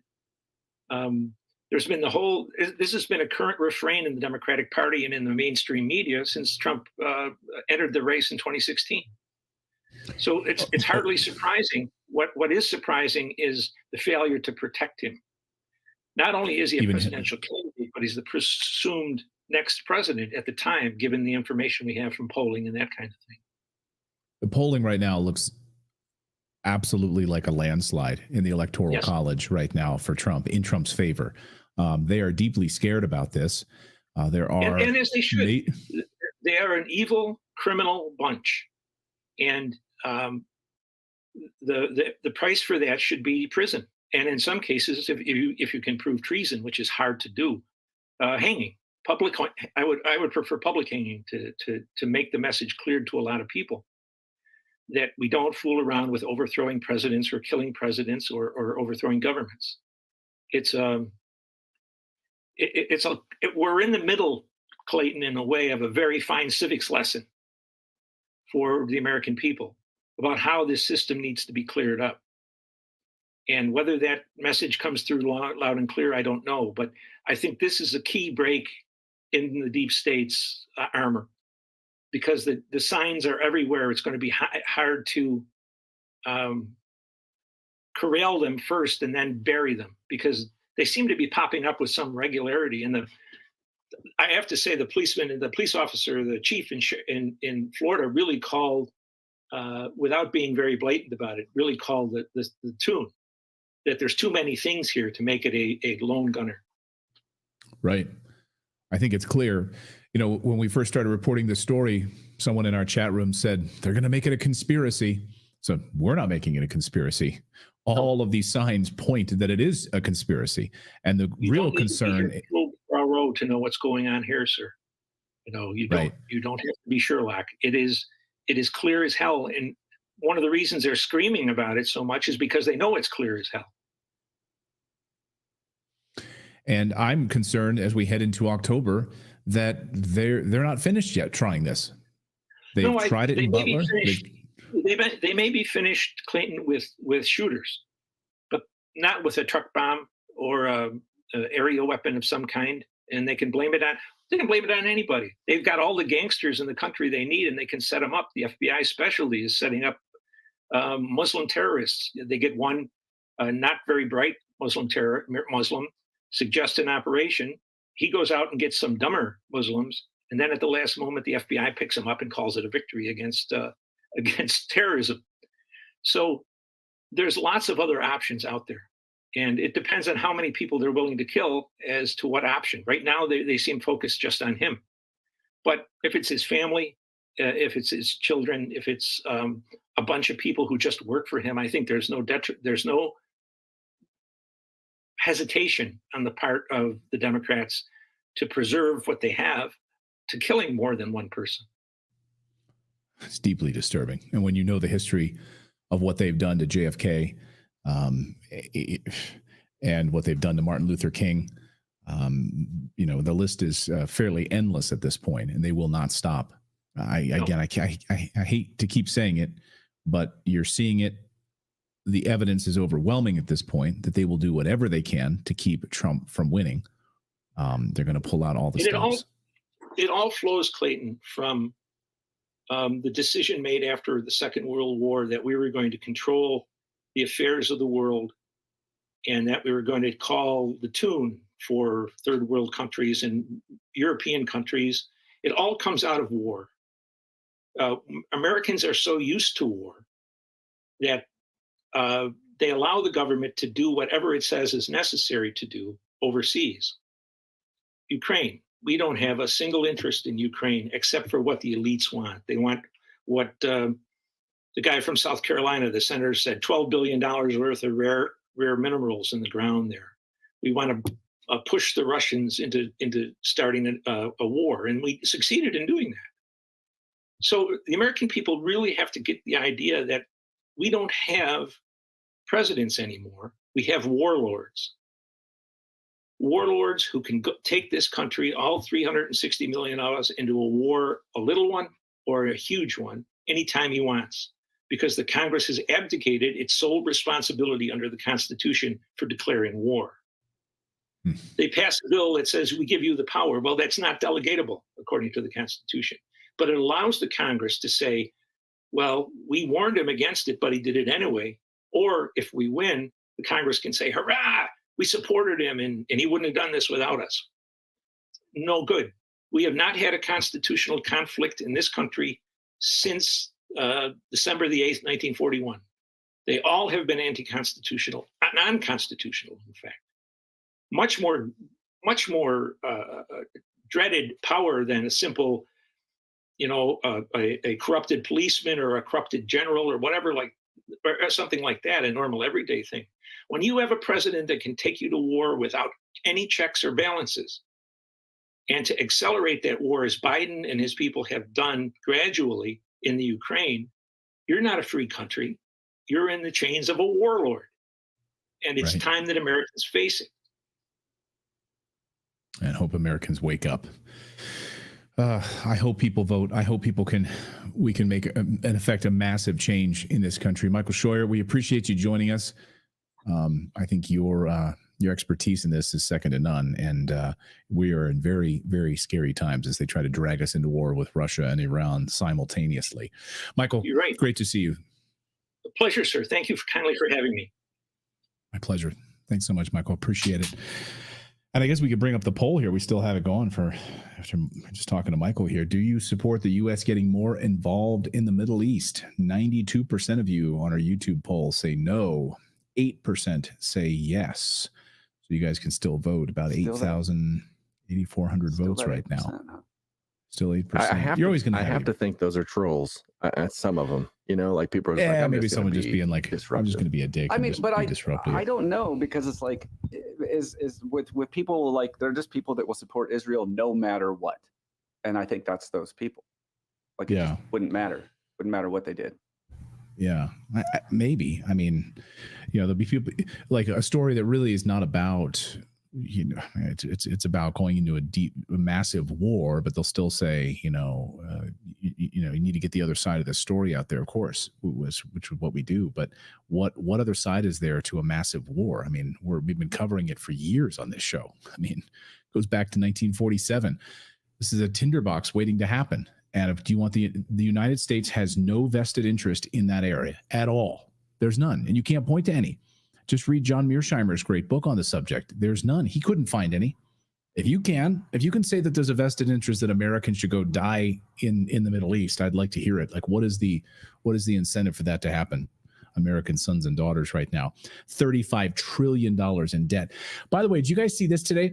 So CNN today, of course, there's been no coverage of this by the left-wing media. None at all about Trump's tax plan and his new economic plan, because they've all been focused on Kamala Harris, which is expected, right? It's a liberal media. So today on CNN, they had a whole panel discussion, the Association of Black Journalists asking Kamala Harris. She rolls out her tax plan. She waited today to announce like big pieces of her tax plan, $6,000 family tax credit, like all of these things. Of course, it's all over CNN. They're carrying this live, and that's what they do. Do you guys know anything about Trump's economic plan? Well, it's actually pretty stunning. And I spent the weekend going through these notes. I co-authored a new report on this. You guys, it's totally free. You guys can go download it. I encourage all of you to read it because it's actually really stunning. The Trump economic plan and tax plan, understand how the Bretton Woods system has collapsed. And what we are seeing tomorrow with interest rates being slashed by the Fed is that moment, is the decline of the US dollar.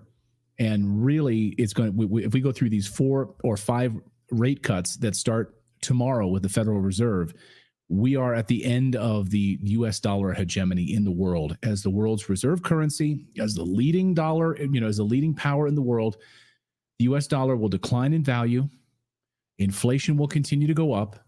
And we are sitting in a really, I think, a really interesting moment as the Bretton Woods system starts to collapse right now in front of our eyes. The rise of the BRICS nations. But again, liberal media won't cover it at all. They're not going to give any praise to Trump's tax plan at all. It's actually a pretty, I don't want to say genius because I hate to throw that word around, but when you look at the details of this and what it does with tariffs, it's actually really interesting, really, really interesting. But I bet no one's even reading it. No, CNN's certainly not covering it, and they're not going to look at it. But anyway, check it out. Hey, we're going to do some super chats here in a second. Grover's excited up there. And yeah, let's see here. Noel says Trump is not going to lower taxes if it does get past Congress and abolish the IRS, Federal Reserve, and income tax. Well, we'll see. Well, if he can get it past Congress, we'll see what kind of Congress he has. We'll see about that.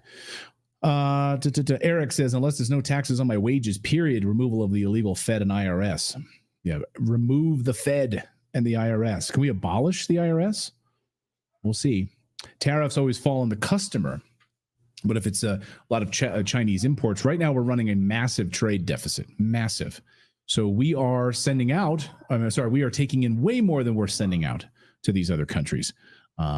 So if we can reverse that in any kind of appreciable way and bring manufacturing up to par with the rest of the world, that would be incredible. So more on that. Anyway, let's do some super chats here in a second. But first, I'm going to tell you about our friends over at the Wellness Company. America, listen up. It's no coincidence that we're seeing a surge of new health crises just as critical decisions need to.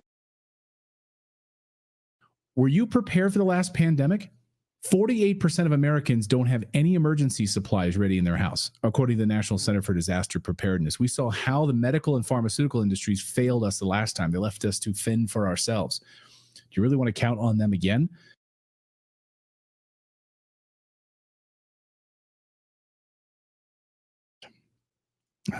Where can you check on super chats? I always can't find it in here. David, do you know where that stuff is? Yeah. So if you go to pull it up here in the dashboard, go to YouTube Studio, and then click on there's a little go live up in the top right on the dashboard, the little circle. Yeah. And if you go in there, yeah, you should see viewer activity. Okay. They're in there. Got it here. Let's see. See if we got any super chats here. Yeah, I got one from Smokey SGT, $20. Says, we are not free. Freedom is an illusion that we are allowed to think we have. Thank you for that. Screwy Louie says, go after Tom Hanks next. Wouldn't you love to know, like, that whole story when Tom Hanks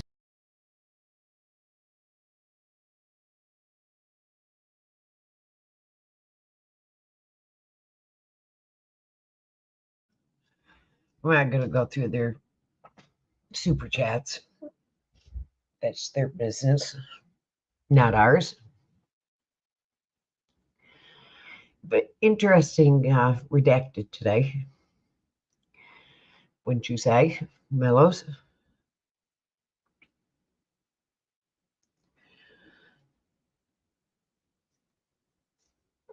About the pagers blowing up. That was an interesting redacted.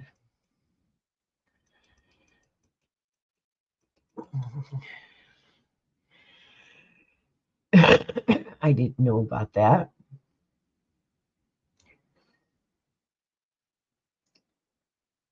I didn't know anything about that one.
I didn't know anything about that. I'm doing good, Deb. How are you today?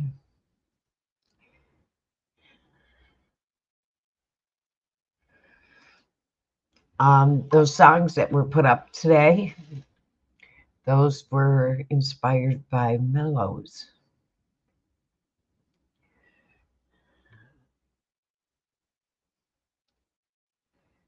Those were inspired by Mellows.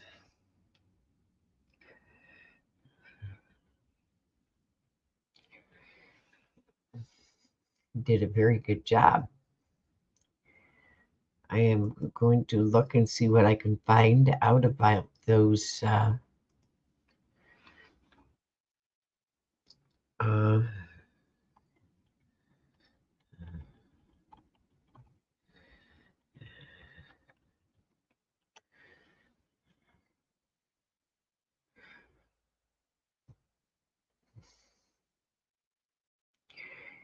exploding pagers.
These are the first pictures into us showing people's pages exploding in Lebanon. Now, the government is urging people to get rid of their pages after this bizarre attack.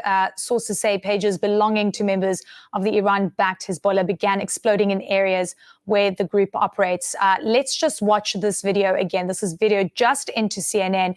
It shows the moment where pages exploded. This is in one of the markets, as you can see. All right, Ben, you were listening in on all these new lines that are coming in. Iran's ambassador to Lebanon injured in this attack, according to Iranian media. We are hearing Lebanese health department really asking for all health workers to report back to work. We don't know what the target is. We don't know who the target was. We're getting more information on this front, Ben. But as this is all coming to a head at this stage, I wonder from your perspective, and this is the big concern, what it means for the region from a security perspective, from an escalation point of view as well, Ben. Well, this certainly represents a serious escalation, because what we're talking about is, according to these Lebanese security sources, hundreds of people being injured. And by all accounts, they seem to be all Hezbollah members. And probably these are Hezbollah members who are not sort of rank and file. These are probably local commanders, people who are in charge of units, lead units from Hezbollah. And the fact that Mushtaba Amani, the Iranian ambassador to Beirut, may be among the injured sort of brings it up another level, because you are talking about an Iranian diplomat being injured in this. Don't forget that on the 1st of April of this year, there was it's what's widely believed to have been an Israeli strike on an Iranian diplomatic complex in Damascus, which that set off a series of strikes and counterstrikes, raising the temperature even further. So this may be a similar sort of event where not only are there perhaps hundreds, perhaps more casualties among Hezbollah members, but also a senior Iranian diplomat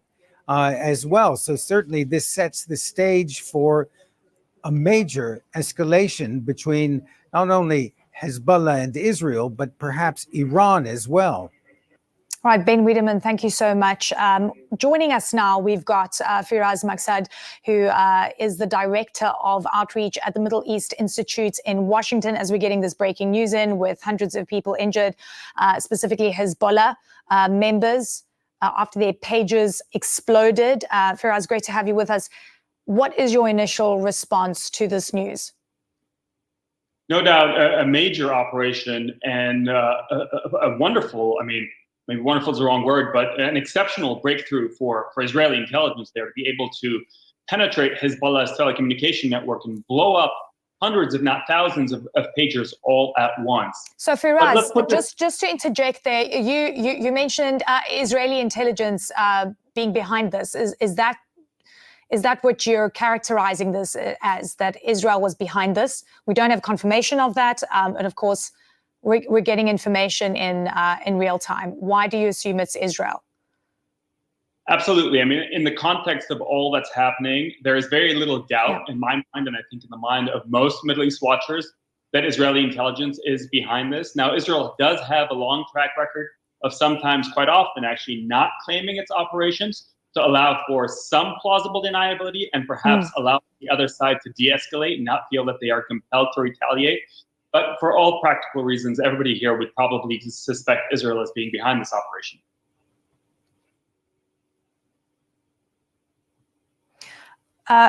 As we're getting more information in, and the other piece of news from Iranian media is that the Iranian ambassador to Lebanon was also injured. How significant is this?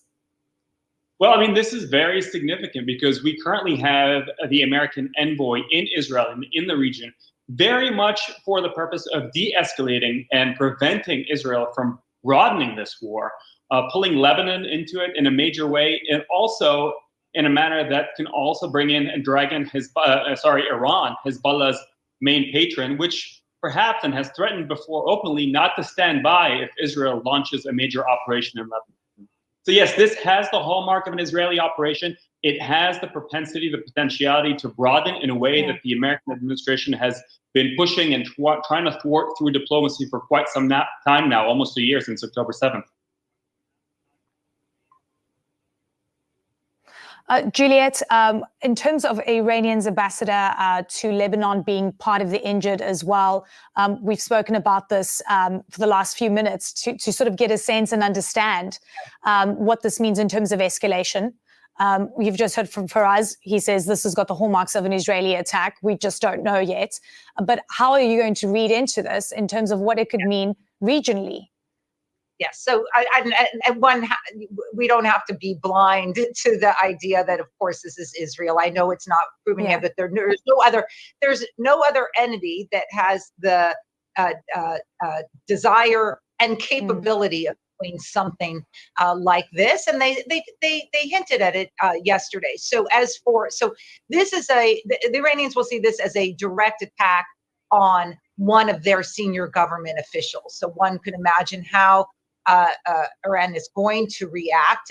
It would be no different than if their ambassador, in their mind, was shot at, assassinated, kidnapped, or whatever else. Now, they make the irony here, of course, is, and the question I ask out loud is, what is the Iranian ambassador to Lebanon doing with a network of communications that is limited to Hezbollah?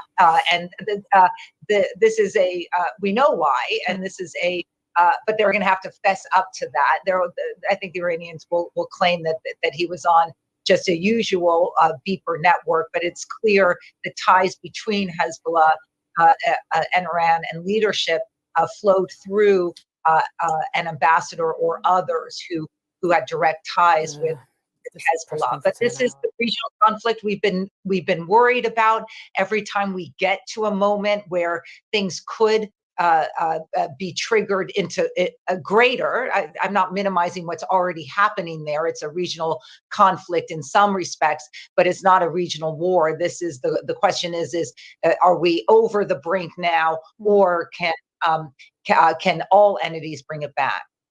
All right, Paula, what more are we learning? We know from a Lebanese security source that hundreds have been injured. We know that this is a pager system, if you like, that is used by the militant group Hezbollah. We don't know, though, how many Hezbollah have been injured, how many civilians have been injured. That's simply not information we have at this point. So potentially in an hour's time, we will get a lot more clarity on what has happened. We do know the public declarations from the Ministry of Health at this point have pointed to the fact that it is a significant event, the fact that they're calling health officials back to their hospitals, saying everybody has to go back to work so that we can cope with the sheer number of injured that are coming into the hospitals, calling for civilians to be giving blood to help with those injuries. So presumably they are significant injuries in some occasions. Yeah, and we're waiting for that number, but we do have some video just into CNN just showing some footage of health workers arriving at hospitals. We'd just like to share that with you. This is what we have right now, and you can see. Okay, Faraz, I want you to give me a sense of, because we've got the immediate impact. So people that are injured, the health department trying to get people back at work immediately. We again trying to confirm the number of injured.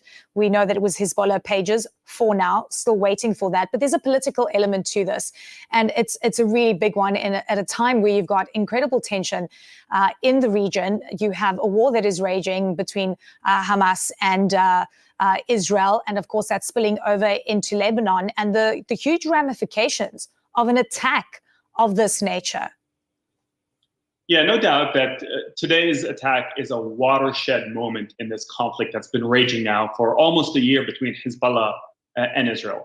But it's not disconnected. There's a broader context here. We all recall back in August, the assassination of Hezbollah's chief of staff in the heart of the Hezbollah-controlled southern suburbs of Beirut. There's been a series of attacks against Hezbollah by Israel that can be designed to spark a major war, to be a pretext for broadening this war. And I think Hezbollah is very much being put in a difficult situation, a policy dilemma, if you may.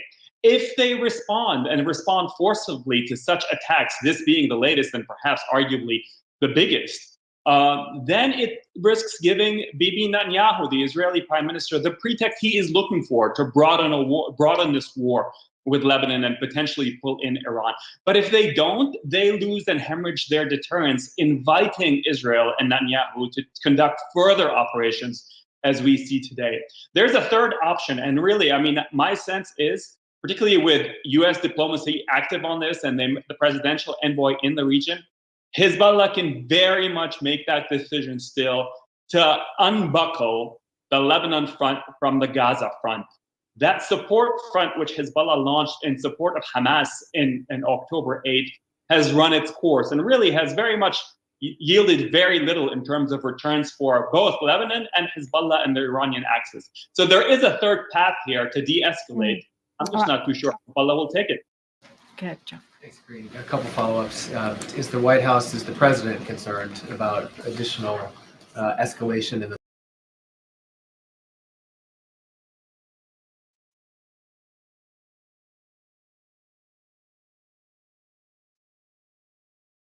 Wow.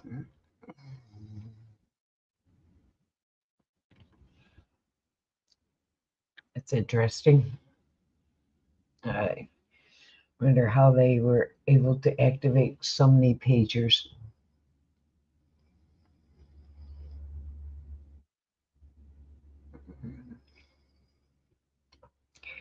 It's kind of interesting, wouldn't you say, Mellows?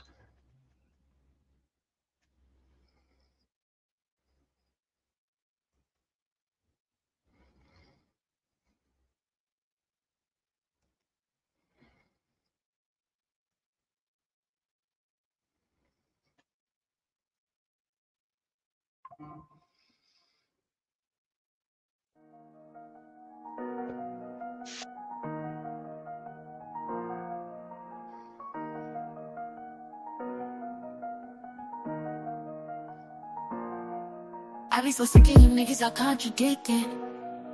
I be so broke myself, can you come and fuck me? I feel so ordinary, said when you around me. Treat me like corduroy, wear me out. Arguments, you wear me out. Tripping about your whereabouts. I can't keep no conflict with you, boy, can we just rub it out? I don't want no static with you, you know you my plug. And I can't shake this habit, no. I've been up, baby. Heavy reminiscing, heavy on the messy you. Wish it was different than what it was. I've been up, baby. Lost in a lie of us, lost, ain't no finding us. I've been up, baby. And if you wonder if I hate you, I do. Shitty of you to make me feel just like this. What I would do to make you feel just like this. And if you wonder if I hate you, fuck you. Shitty of you to make me feel just like this. What I would do to make you feel just like this. Used to be too solid till you scramble me. Used to be alright or you mishandle me. Used to be non-violent till you ambush me. Now I'm out here wildin' with you. Now I'm out here silent treatment, that mean no permission. Missionary getting boring, can you switch positions? Hard to save your soul, you don't ever listen, no. I've been up, baby.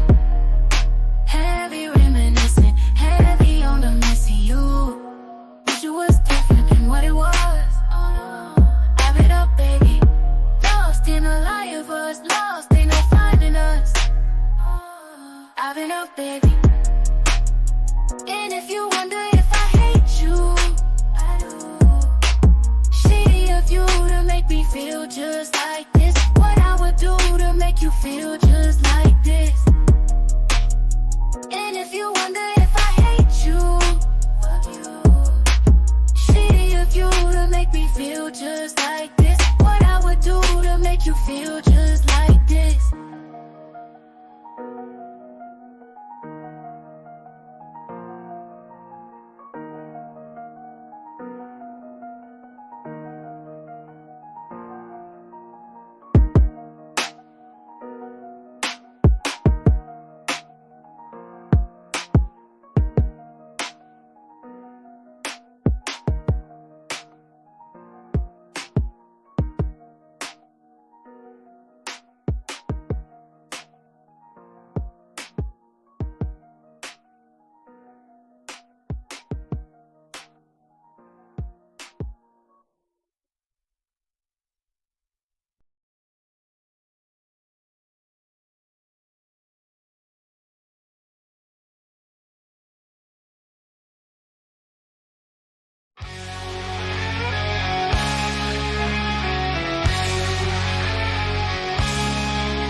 walk like a man.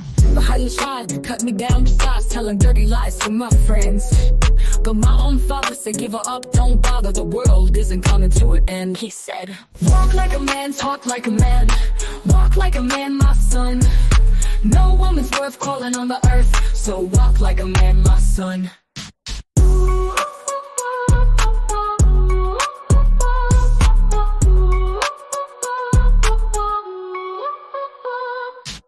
Bye-bye, baby, I don't mean maybe gonna get along somehow. Soon you'll be crying on account of all your lying. Oh yeah, just look who's laughing now. I'm gonna walk like a man fast as I can, walk like a man from you. I'll tell the world, forget about it, girl, and walk like a man from you.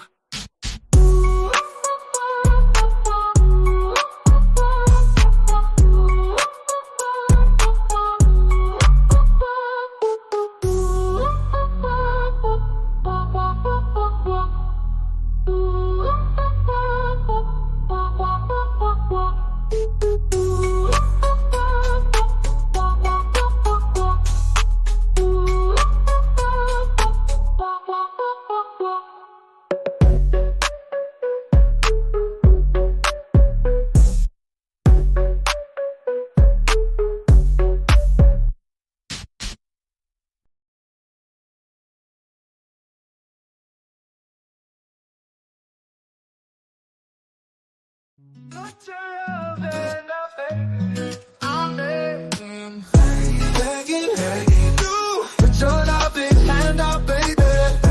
Begging you, put your loving hand out, baby. Riding high when I was king, played it hard and fast 'cause I had everything. You walked away, want me then, but easy coming, easy going, it wouldn't. Begging, I'm begging you, won't you give your hand out, baby? Begging, put your loving hand out, baby. I need you to understand that I tried so hard to be a man, the kind of man you want in the end. Only then can I begin to live again. Empty shell used to be, shadow of my life is hanging over me. A broken man without a throne, don't even stand the devil's chance to win my soul. Begging, begging you, won't you give your hand out, baby? Begging you, put your loving hand out, baby. Put your loving hand out, baby. I'm begging, begging, begging you. Put your loving hand out, baby. Riding high when I was king, played it hard and fast 'cause I had everything. You walked away, want me then, but easy coming, easy going, it would end. Begging, I'm begging you, won't you give your hand out, baby? Begging, begging, put your loving hand out, baby. I need you to understand that I tried so hard to be a man, the kind of man you want in the end. Only then can I begin to live again. Empty shell used to be, shadow of my life is hanging over me. A broken man without a throne, don't even stand the devil's chance to win my soul. Begging, begging you, won't you give your hand out, baby? Begging, begging you, put your loving hand out, baby. I need you to understand that I tried so hard to be your man, the kind of man you want in the end. Only then can I begin to live again. An empty shell used to be, shadow of my life is hanging over me. A broken man without a throne, don't even stand the devil's chance to win my soul. Begging, begging you, won't you give your hand out, baby? Begging, begging you, put your loving hand out, baby. I'm fighting hard to hold my own. No, I just can't make it all alone. I'm holding on, I can't fall back. Now that big brass ring is a shade of black. Begging, begging you, won't you give your hand out, baby? Begging, begging, begging, put your loving hand out, baby. Begging, begging you, won't you give your hand out, baby? I'm fighting hard to hold my own. No, I just can't make it all alone. I'm holding on, I can't fall back. Now that big brass ring is a shade of black. Begging, begging you, won't you give your hand out, baby? Begging, begging, begging, put your loving hand out, baby.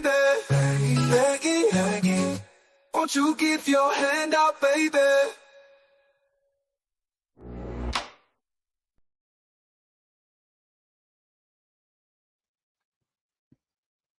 That was a cover song by the Four Seasons Begging.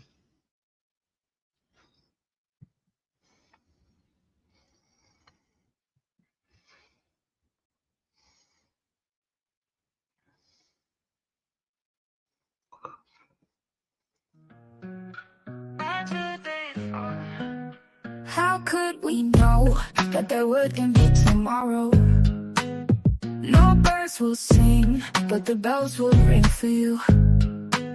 So far to go, but you've already reached the light. Your new beginning, chapters are written out for you.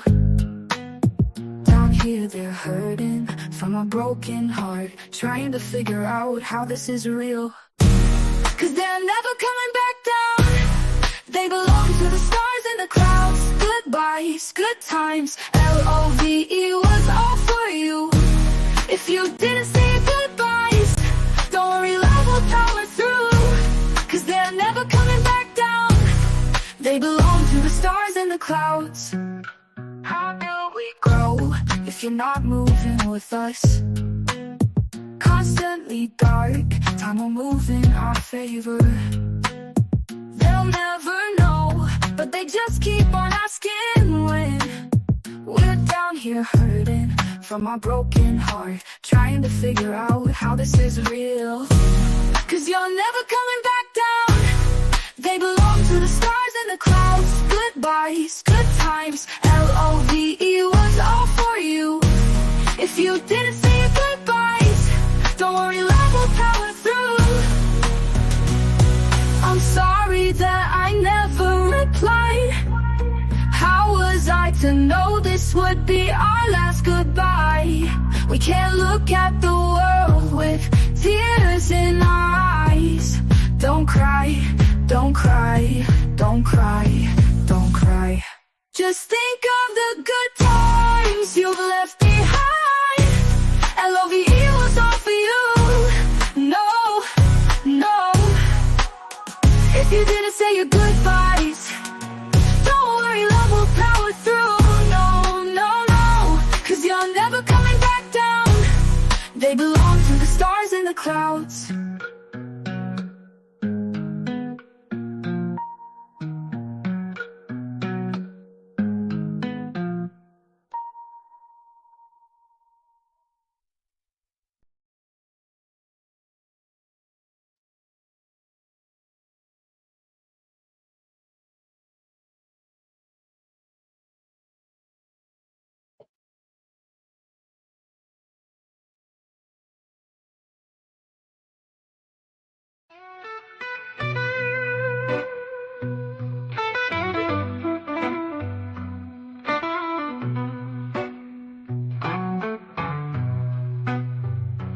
I don't wanna put my faith in fate. It's like salt in a wound, salt in a wound. Life throws me shit that it knows I can't take. It's like salt in a wound, salt in a wound. I've learned my lesson, burnt out and stressing. Nothing comes easy, nothing comes easy, nothing comes. Oh, I've learned my lesson, burnt out and stressing. Nothing comes easy, nothing comes easy, nothing comes. So I keep my head down, bare feet on cold concrete, can't slow down. All the wolves, they start to creep like you ain't out of the woods yet. You ain't out of the. All these chemicals in my veins, gotta ring them out, ring them out. Self-sabotage ain't okay, I'm begging you to ring me out, ring me out. I've learned my lesson, count all your blessings. Nothing comes easy, nothing comes easy, nothing comes. Oh, I've learned my lesson, count every blessing. Nothing comes easy, nothing comes easy, nothing comes. So I keep my head down, bare feet on cold concrete, can't slow down. All the wolves, they start to creep like you ain't out of the woods yet. Get out of the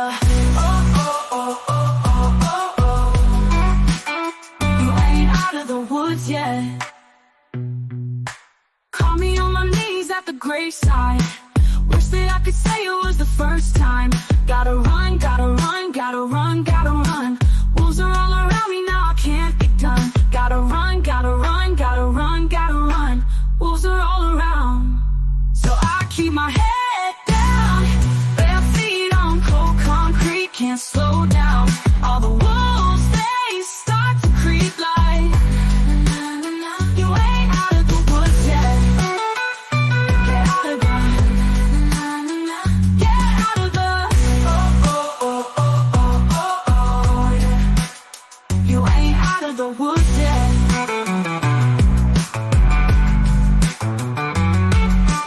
Call me on my knees at the graveside. Wish that I could say it was the first time. Gotta run, gotta run, gotta run, gotta run. Wolves are all around me now, I can't be done. Get out of the, yeah. You ain't out of the woods yet.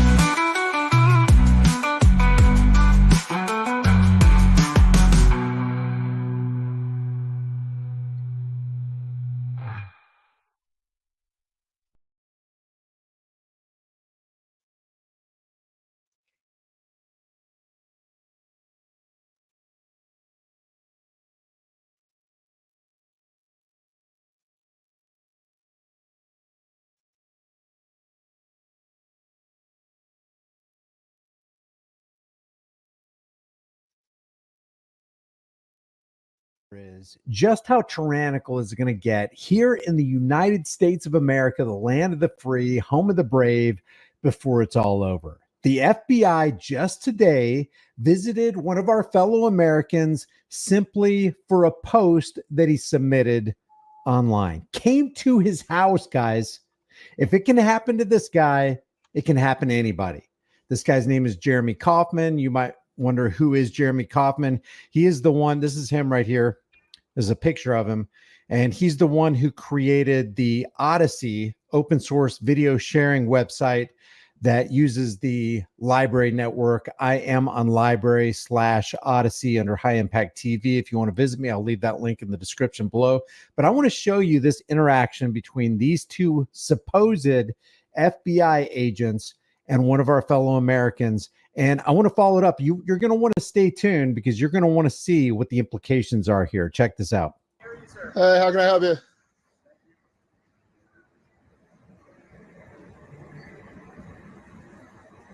Hey there, hey Jeremy. Yeah. How are you? Who are you? I'm Agent O'Donnell with the FBI. Can you give your full name, please? I'm Agent O'Donnell with the FBI.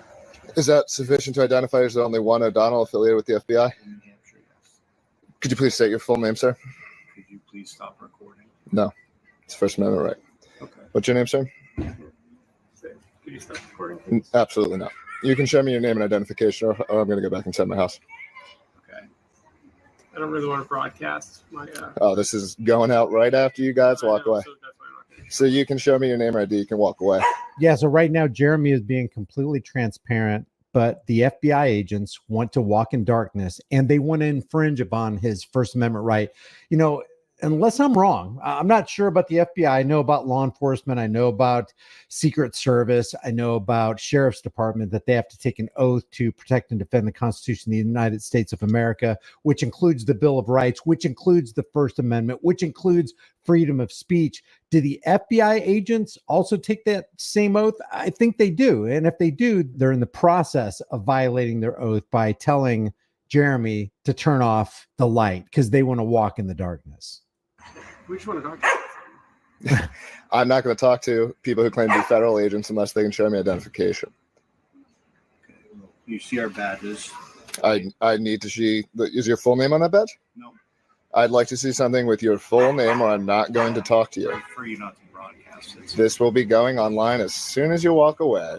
Well, all I want to do is talk to you about a post that was made, and if you Well, happen to be the one that made the I want to talk. The 9 most terrifying words in the English language are, according to Ronald Reagan, I'm from the government and I'm here to help. Now he's saying, all I want to do is talk to you about a post that was made.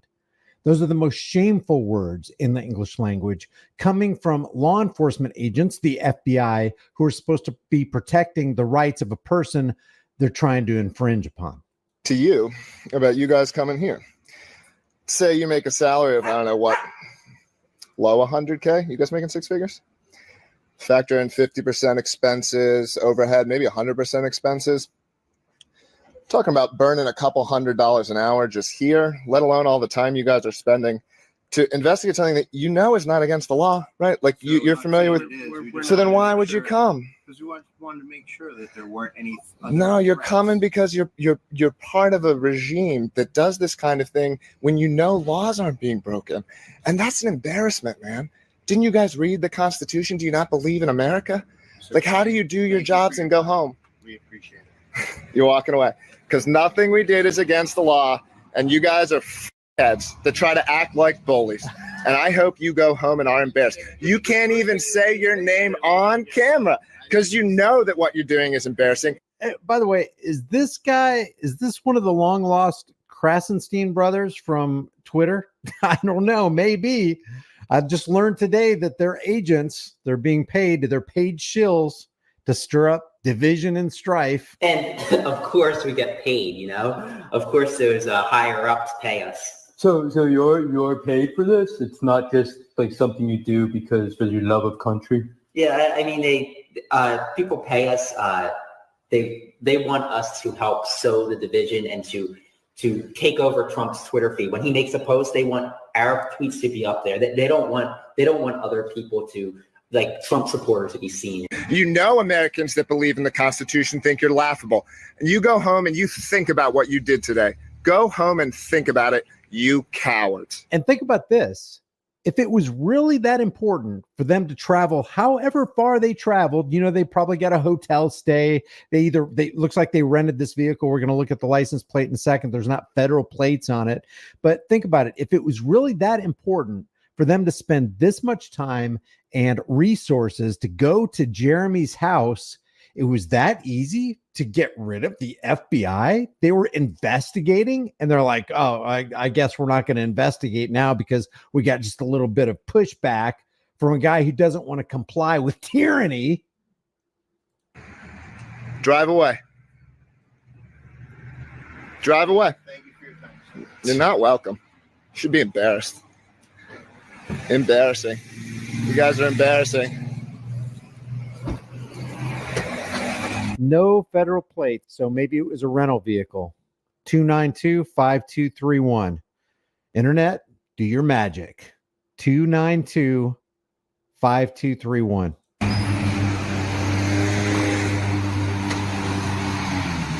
That was easy.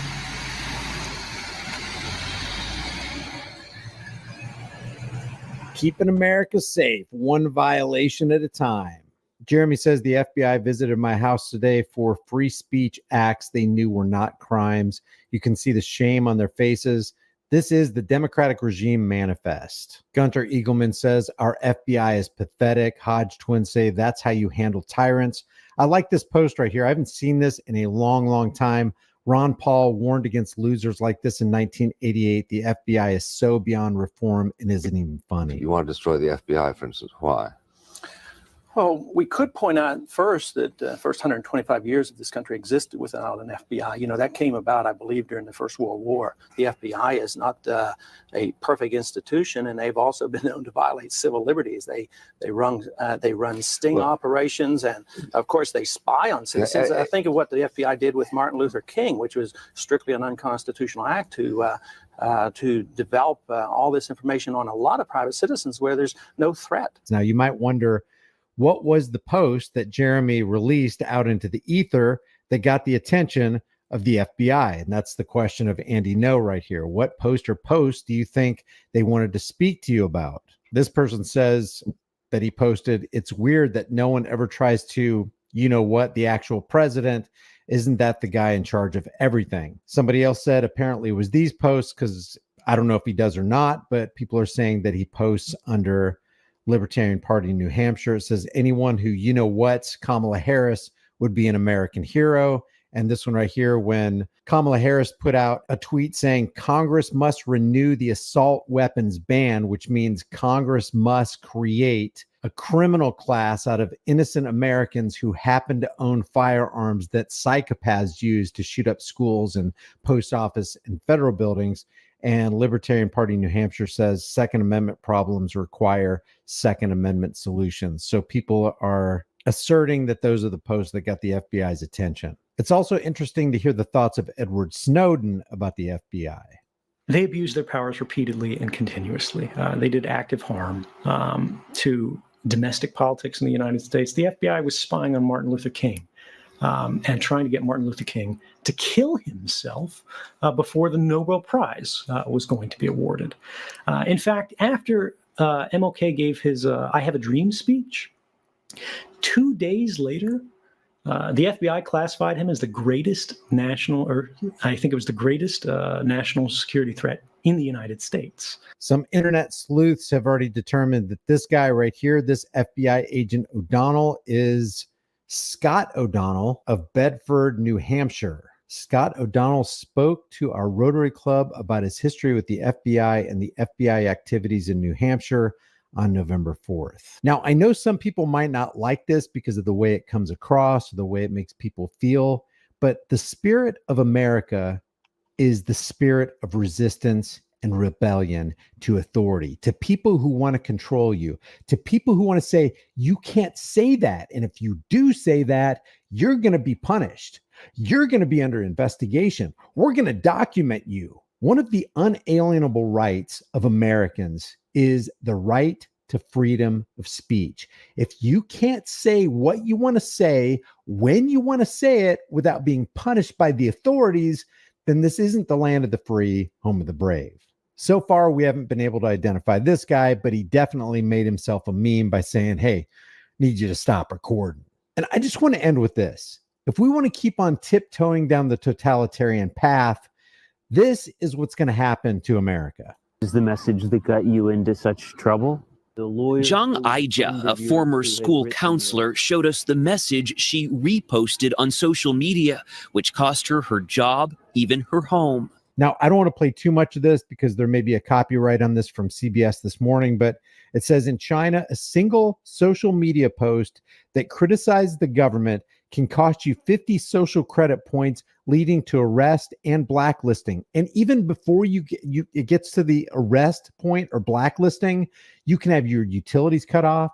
You can be shunned from society. You can lose your job. It can be very, very serious. And that is what they're trying to push us toward a social credit score system where if you say something the government doesn't like, you're going to be penalized. It's incredible that these few paragraphs got you into so much trouble. I was shocked, she said. Our country is going backwards. The post was an apparent jab at China's President Xi Jinping. Police showed up at her school to question her, and days later she was fired and forced to leave her school housing. And that's how powerful governments can be.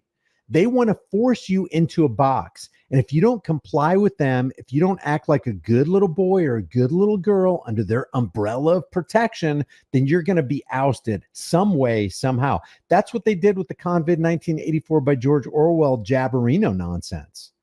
If you don't get this, first of all, they run their huge propaganda campaign. All the lemmings buy into it. And it's this fear-based problem, reaction, solution. They create a problem or co-opt a problem, wait for the fear-based reaction from the general public who's not thinking and shelved their critical thinking long ago. And then they step in to provide the pre-planned solution. This will happen if we continue to let it. This is the 21st century, she said, so why does it feel like a society with an emperor? In other countries, people can criticize, even mock leaders. This is why you want to resist with every fiber of your being totalitarian psychopaths who want to turn off their minds and just follow orders. The problem with this world are these guys. I'm not just saying just the FBI, anybody who's just going to follow orders, somebody who's going to turn their mind off and just do what they're told, regardless of what is right. That's what their job hinges on. Can you imagine having a job where you just follow orders and you don't sit there and go, wait a second, these orders don't align with my core values and my character, who I am in my very being. I don't want to do harm to anybody. I believe in freedom of speech. You have to shelf all that. You have to actually chuck it in the trash can and incinerate it to have a job like this. These FBI agents, no doubt, make six figures, over $100,000 a year. Not even counting the per diem, not counting the bonuses that they get. But because they're going to get a paycheck. They are not incentivized to tell the truth, to live in the truth, or to walk in the light. So if you FBI agents are watching, if you happen to be watching this video right here, you need to reassess your trajectory, your professional trajectory, and who you are as a person.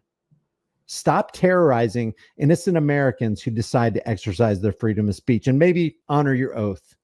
Leave your thoughts about this for the world and the global thought police in the comment section below. If you haven't already, subscribe to the channel.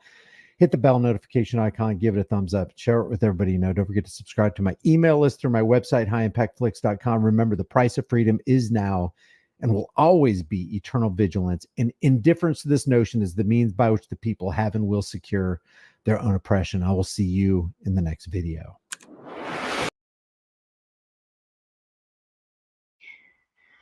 Wow.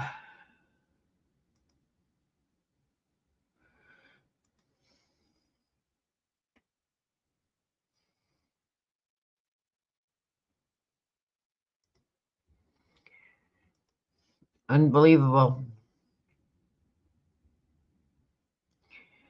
Unbelievable.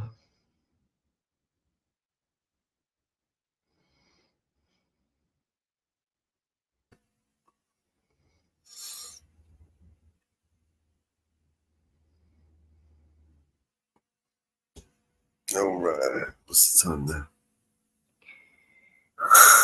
I guess they want to go after our rights too there, Mellows.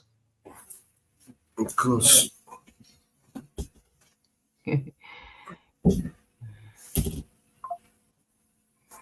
Unbelievable. Unbelievable. And that's why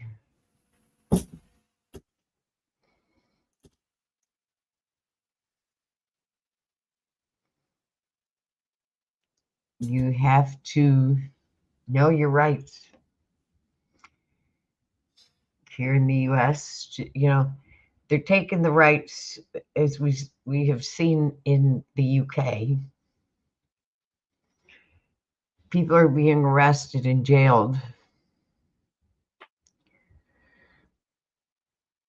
in the UK for posts on Facebook.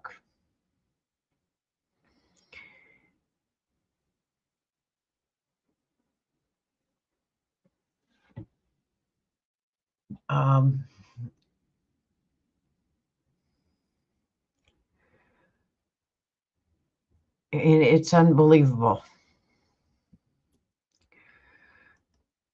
And now they're trying it here in the US.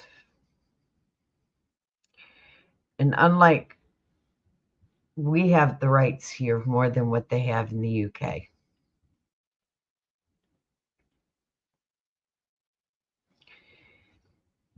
And those officers made the mistake of not even presenting their ID. That was one of the big mistakes that they made, by not presenting their ID.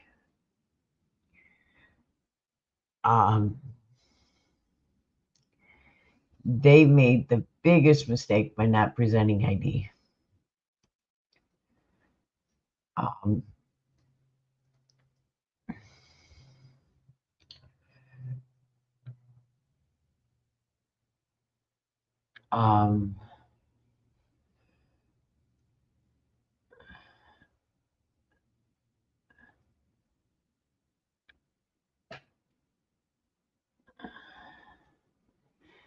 By not presenting their ID.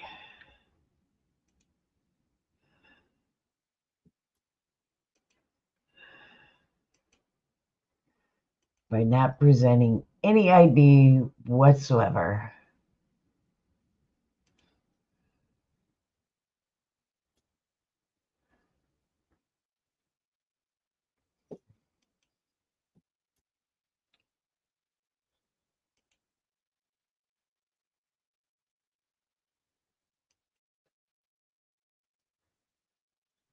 By not presenting any ID whatsoever.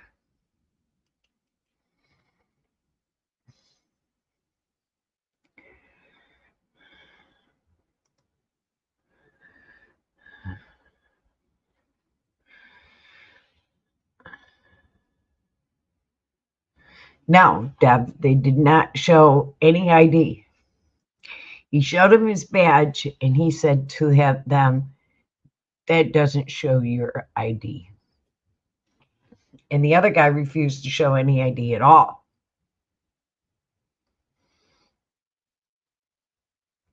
He refused to show any ID, didn't even give him his name.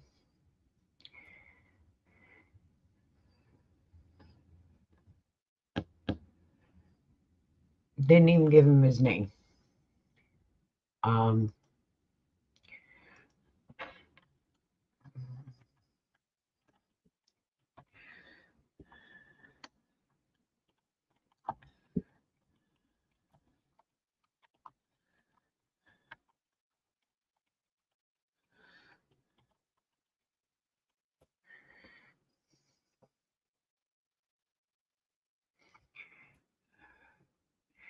And yes, FBI agents are required to carry identification. You have the right to ask them to see it before speaking to them.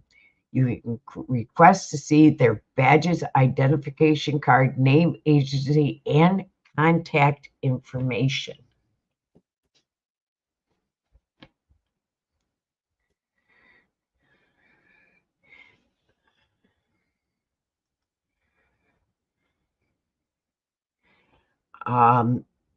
Little bit of information. You do not have to speak to an FBI agent without an attorney present. FBI agents do not have the right to enter your home without your consent and or a warrant. If an FBI knocks on your door, you can step outside and close the door behind you while you identify the agent and the reason they are there.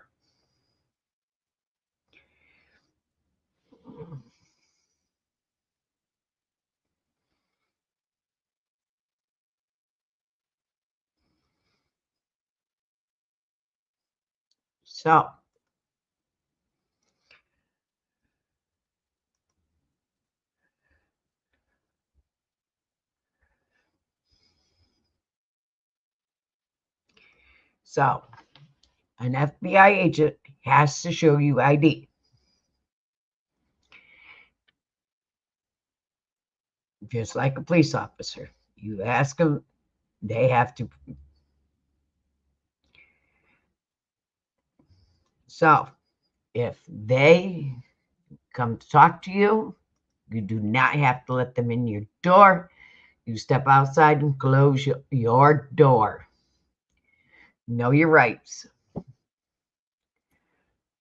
You do not have to speak to them unless you have an attorney present. You can film them. Remember, always, always remember, turn your camera on.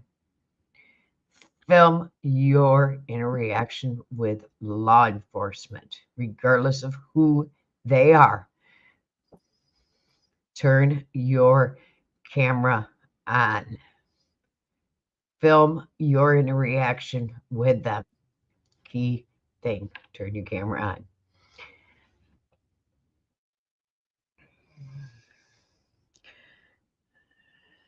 They don't own your home.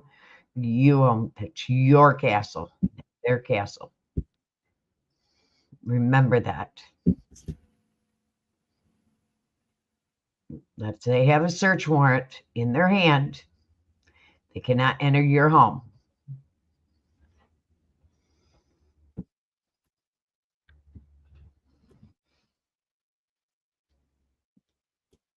Don't let them put foot in that door. Tell them to take the foot out of that door. They have no legal right to enter that home. Do not invite them in it. Correct, Miles. They think they do. But unless they have a search warrant, they do not. Until they get a search warrant, they cannot enter that home.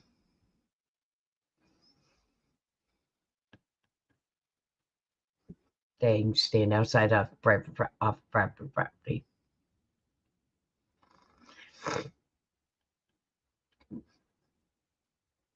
And also, always ask them for a card. Ask them for their card. Hey, Northwood. Always ask them for a card. They should have their card. It's a business card with their identification on it.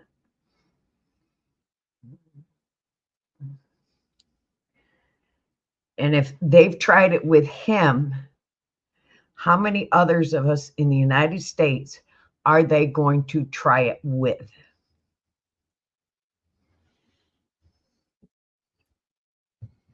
For making a post. How many are they going to try it with? If they tried it with him, how many others in the United States are they going to start trying it with for making a Facebook post, a Twitter post, a TikTok post, a Kicks, a Rumble, whatever post? Remember, it's an election year.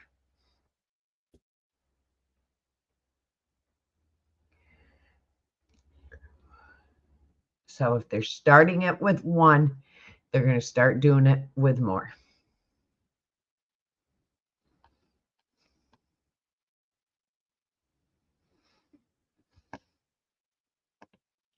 So remember that. Don't let them in your door. Turn on your camera.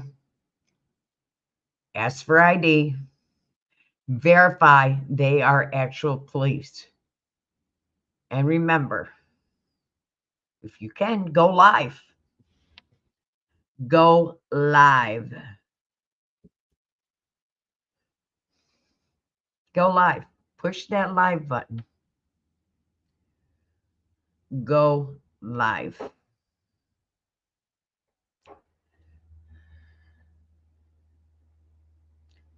Get people on that channel, on your channel. That's why we say get your 50 subscribers, be able to go live. That's why we push people here to get their channels and be able to go live. We've helped many channels here to go live. I didn't have enough subscribers when I started. I was able to get enough to go live. And I think Mellows, Northwoods, and everybody to help me get my 50. And I've gone above 50. Now I'm pushing to get 500 to get my channel monetized.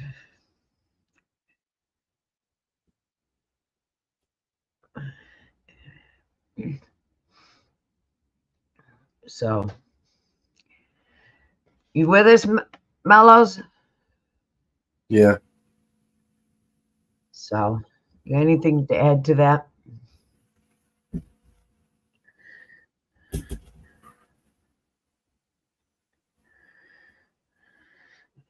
And always know your First Amendment, your freedom of speech, freedom of religion, your freedom to assembly.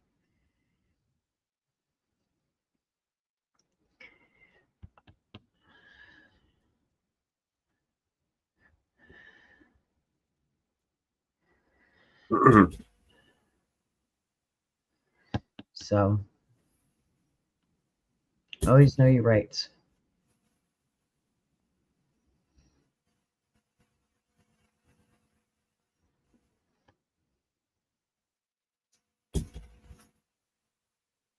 Hey, I learn my new rights every day.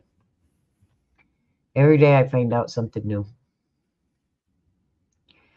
Every day I find out something new that I didn't know. I'm always learning. Always learning something new. Still putting in that wood, Northwoods.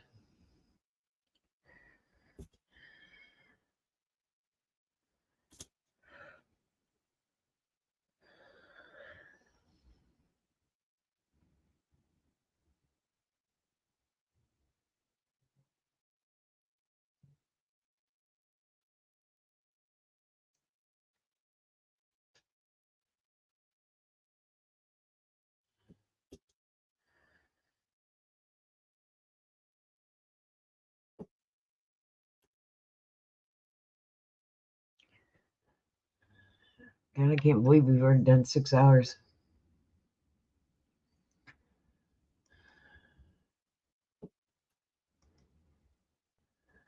Yes, we're all learning something new every day. Always.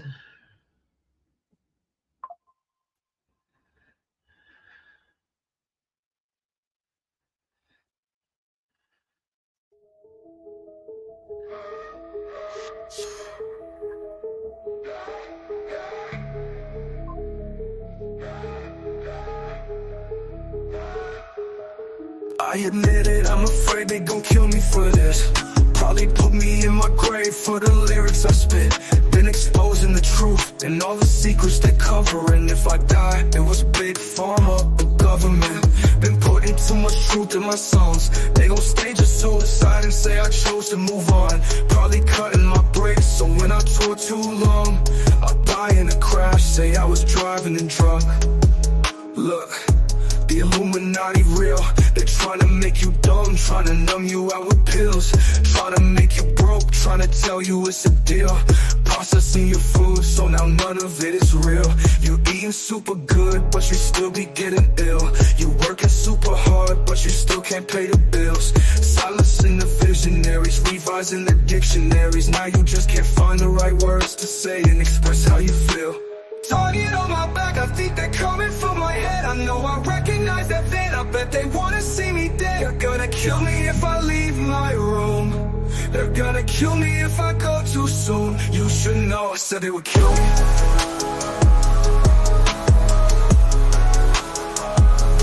Target on my back, I think they're coming for my head. I know I recognize that then, I bet they wanna see me dead. They're gonna kill me if I leave my room. They're gonna kill me if I go too soon. You should know, I said they would kill me.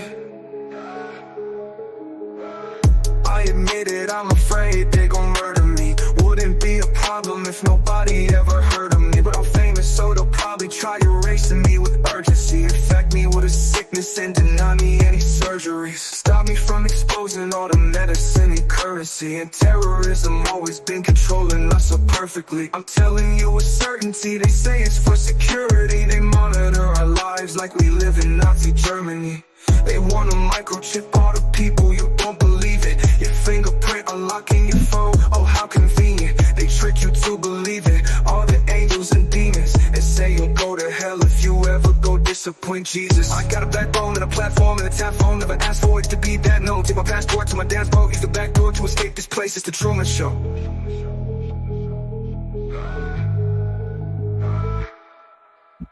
Target on my back, I think they're coming for my head. I know I recognize that then, I bet they wanna see me dead. They're gonna kill me if I leave my room.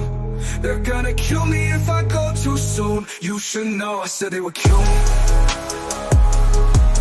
I admit it, I'm afraid they gon' kill me for this. I admit it, I'm afraid they gon' kill me for this.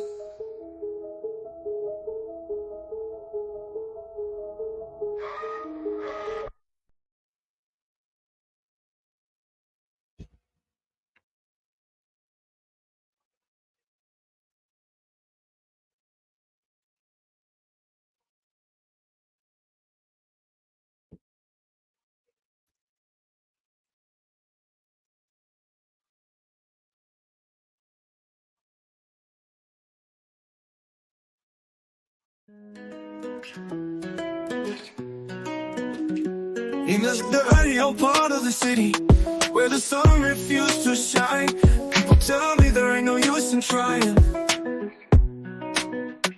Now my girl, you're so young and pretty, and one thing I know is true, you'll be dead before your time is due. I know. Watch my daddy in bed and die. Watch his hair been turning gray. He's been working and slaving his life away. Oh yes, I know it. Yeah. I've been working too, babe, every night and day. Yeah. We gotta get out of this place. If it's the last thing we ever do, we gotta get out of this place. 'Cause girl, there's a better life for me and you. Now my girl, you're so young and pretty, and one thing I know is true, you'll be dead before your time is due. I know. Watch my daddy in bed, dying. Watch his hair been turning gray. He's been working and slaving his life away. I know he's been working so hard. Yeah. Every day, baby.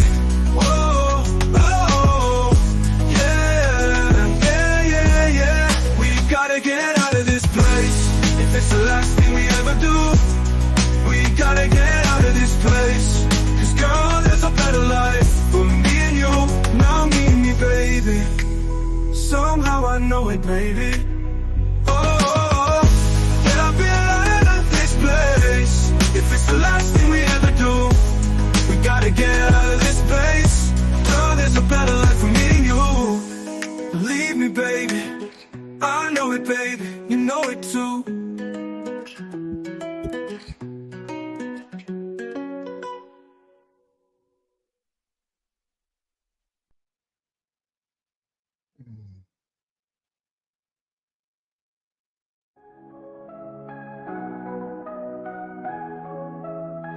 I was hung up on you day one. You had the kind of ride I could get on. You sunk your teeth into me, I was great on. It's been a year and I still leave the lights on. Oh, what a nightmare. And yeah, I still let you come back here. I'm screaming bloody murder at you 'cause it's not fair. It's not fair. I wish I could escape, but you really got me good. You really got me good. You're haunting me. I wish I could escape, but you know I never could. You know I never could. You're haunting me. You held me underwater for so long. Minnows in my stomach for fun. Such a vibrant thing, oh, I came undone. So many lows and highs that I could feed on. Oh, what a nightmare. And yeah, I still let you come back here. I'm screaming bloody murder at you 'cause it's not fair. It's not fair. I wish I could escape, but you really got me good. You really got me good. You're haunting me. I wish I could escape, but you know I never could. You know I never could. You're haunting me. Everyone I meet now seems so stable, but I'm bored by them all. Bored. Look at all these couples with their smiling faces. I wanna slap them all. I wanna be built up and pulled down. Magic wrapped in madness. I just love the thrill of it. I wish I could escape, but you really got me good. You really got me good. You're haunting me. I wish I could escape, but you know I never could. You know I never could. You're haunting me. I wish I could escape, but you really got me good. You really got me good. You're haunting me. I wish I could escape, but you know I never could. You know I never could. You're haunting me.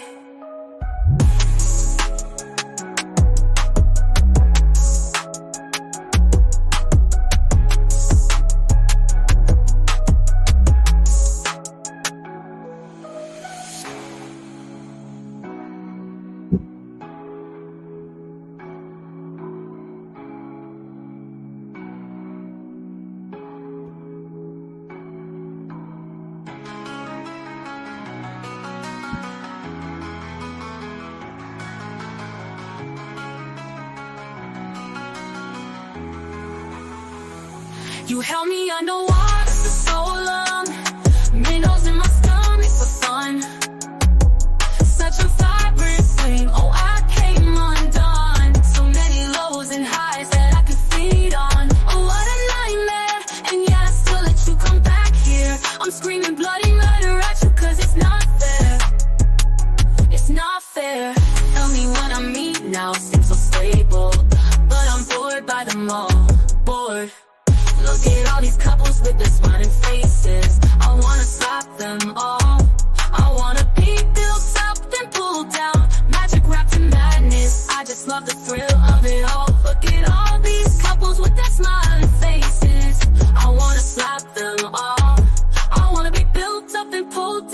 magic wrapped in madness. I just love the thrill of it all. I wish I could escape, but you really got me good. You really got me good. You're haunting me.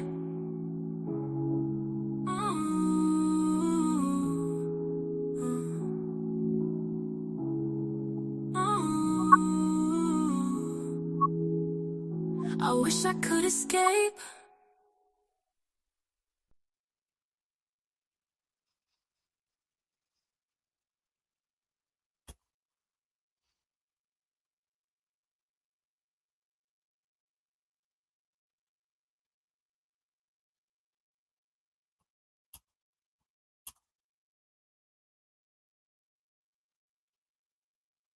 Yeah, shit's getting deep in New York City again.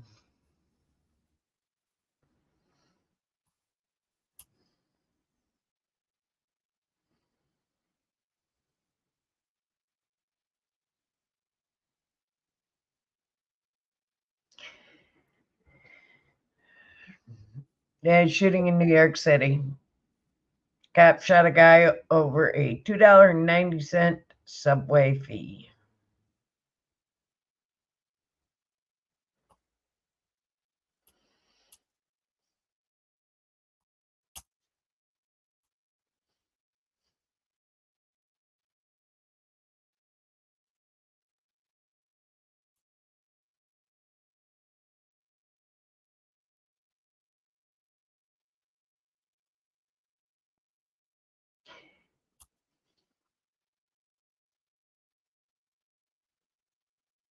He was shot in the head and he is in critical condition.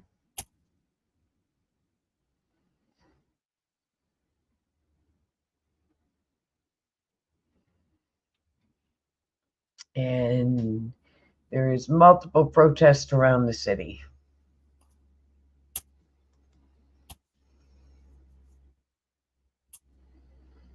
Hey, Vinny.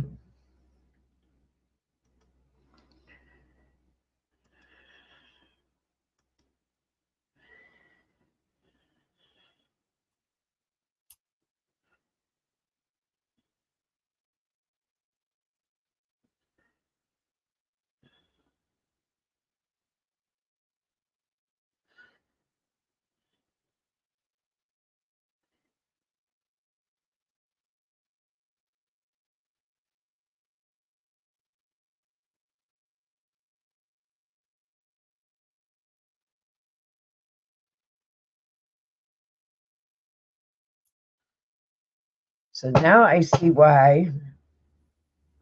Now you're with us, Mellows. Again? Now I see why they raided Adams' house. The feds did. Because Adams gave Diddy the key to the city a year ago.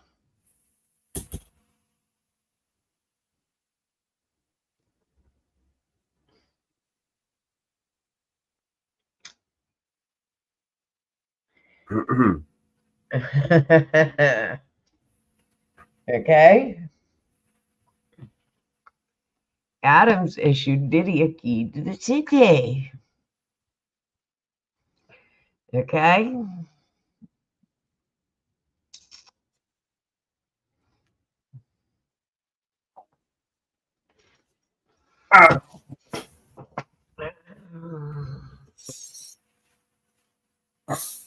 Interesting, huh? Yeah. Isn't that?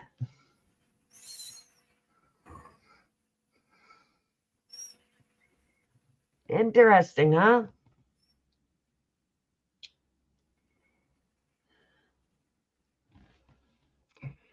Now I got to figure out how to tie the ex, because he is ex-police commissioner now, into this. But if you realize, okay,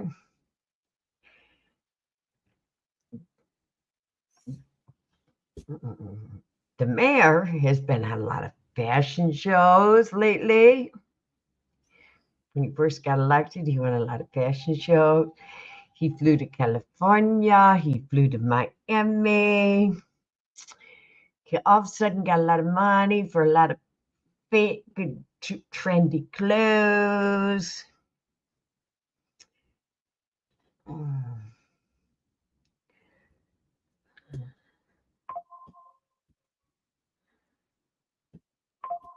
He got a lot of clothes.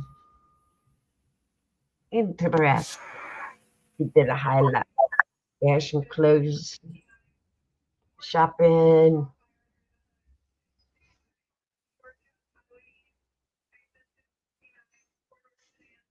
Something's not adding up about him.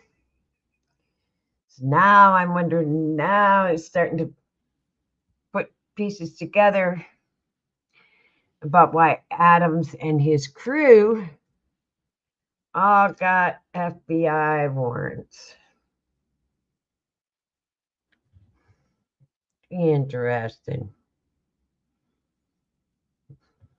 Interesting.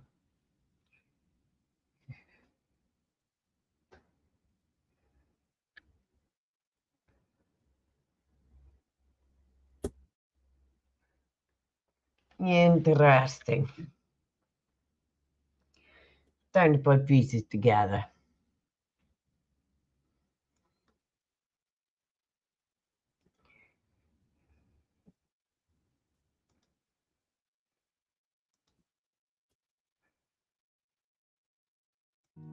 Underneath the B and C skies, where our worlds collide, I found your eyes, sparks flew like the 4th of July. We were young and wild, hearts unchained and free. Nothing to lose but everything, you and me against the siege. Every kiss stole my breath, every touch was a win. We vowed to love the whole through thick and thin. With the battle lines drawn, it's you and I hand in hand, on this treacherous land where we stand. Cause all spent love and war, we fight for the hearts we're yearning for. Barriers fallen, spirits soar, when love is a battlefield, what are we fighting for? All fair in love and war, in every tear, every smile, we know it's worth fighting for. Oh love, here we roar, like the thunder's mighty score. All fair in love and war. The nights grew cold, enemies at our gates, but our love's a fortress, babe, they just have to wait. We dance through shadows, we burn dynamite dreams, laughing louder with every challenge, or so it seems. Every trial carved our names, every storm we would tame. In the echoes of whispers I still hear claim. In the chaos of the clash, and our hearts' reckless dash to love fiercely, deeply, unabashed. Cause love's fair in love and war, we fight for the hearts we're yearning for. Barriers fall and spirits soar, when love is a battlefield, what are we fighting for? All's fair in love and war, in every tear, every smile, we know it's worth fighting for. Oh love, here we roar, like the thunder's mighty score. All's fair in love and war, marching under starlit banners, undaunted by the fray. Every whisper of your love guides me through the grave. When the cannons fade and the smoke clears, it's your love, your heart, your fight I'll still revere. Because all's fair in love and war, we fight for the hearts we're yearning for. Barriers fall and spirits soar, when love is a battlefield, what are we fighting for? All's fair in love and war, in every tear, every smile, we know it's worth fighting for. Oh love, here we roar, like the thunder's mighty score. All's fair in love and war, marching on the starlit banners, undaunted by the fray. Every whisper of your love guides me through the grave. When the cannons fade and the smoke clears, it's your love, your heart, your fight I'll still revere. Because all's fair in love and war, we fight for the hearts we're yearning for. Barriers fall and spirits soar, when love is a battlefield, what are we fighting for? All's fair in love and war, in every tear, every smile, we know what's worth fighting for. Oh love, here we roar, like the thunder's mighty score. All's fair in love and war, in the silence after storms, in the peace after the fights. In your arms I find the bravest light. Underneath the B and C skies, together we'll always soar. For all's fair in love and war.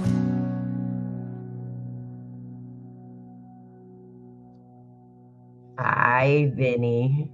Hey, Izzy.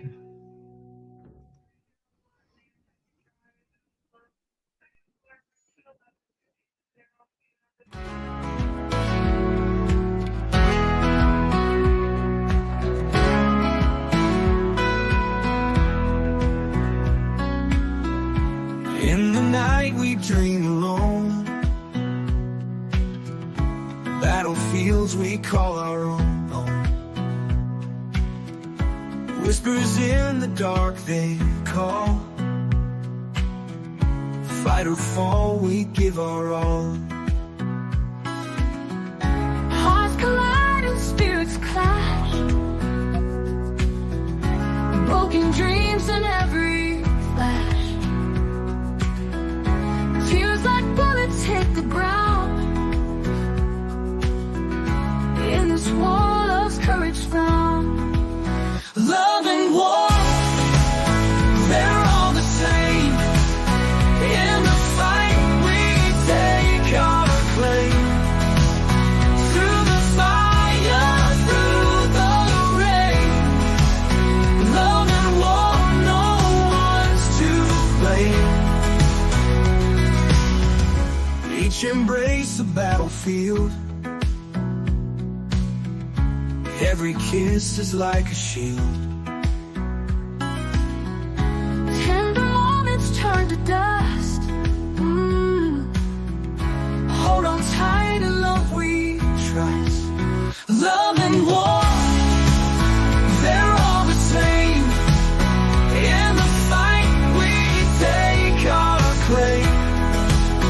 Through the fire, through the rain. Love and war, no one's to blame. In the scars we find our own. Pain and passion undergrown. Victory in every touch. Hearts entwined, they're all we clutch. Love and war, they're all the same. In the fight we take our claim. Through the fire, through the rain. Love and war, no one's to blame. No one's to blame.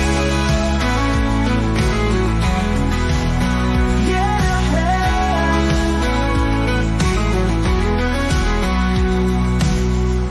In the scars we find our oath.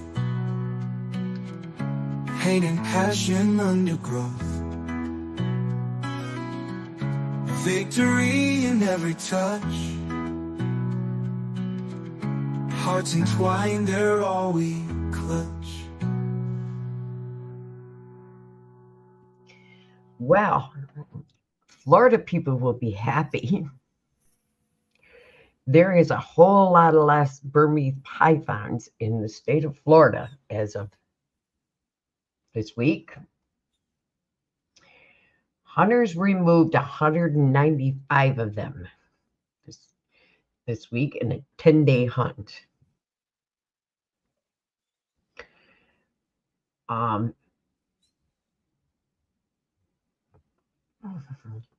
Among 80 people from 33 states. I didn't know there was such a big demand for it. I know there's a demand to remove the Burmese pythons out of the state of Florida, but I didn't know there was that many people wanted to go down there and hunt them, because I sure don't want to. Among the 800 people from the 33 states, including Canada, participated in the challenge.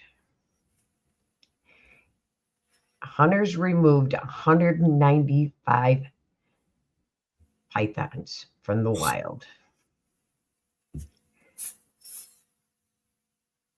The largest python was 8 feet 11 inches.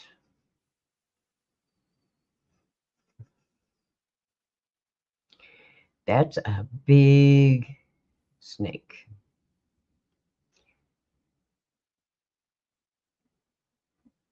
Also, one was 9 feet 11 inches, 9 feet 7 inches,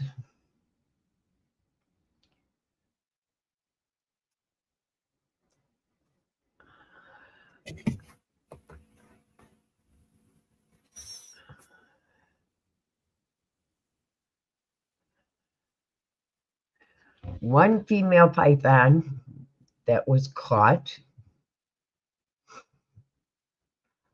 had 50 to 100 eggs.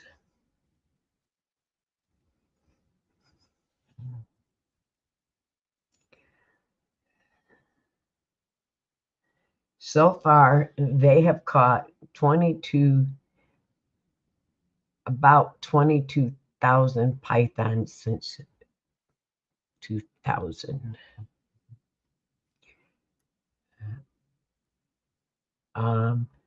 They have been on this ever since a hurricane hit, and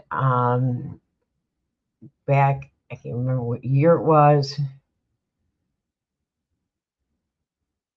a hurricane hit, and what happened was a research lab down there, a lab got hit, and all the pythons in the lab was thrown, and the pythons got loose, and they have become very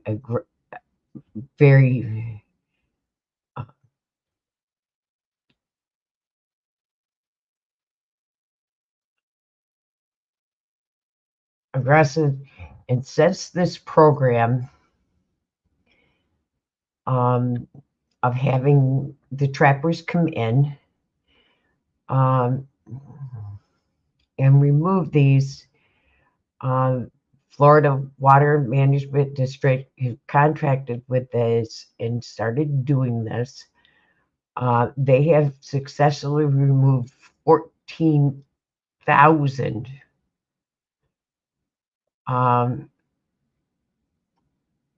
of these, with these hunters participating in it and removing them. So this has been successful since 2017.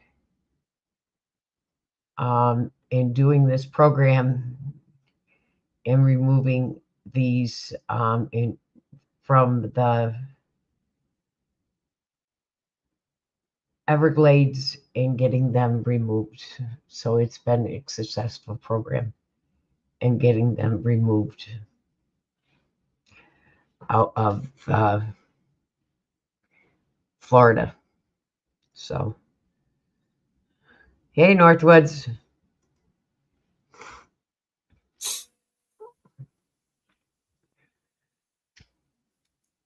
Your back a little sore?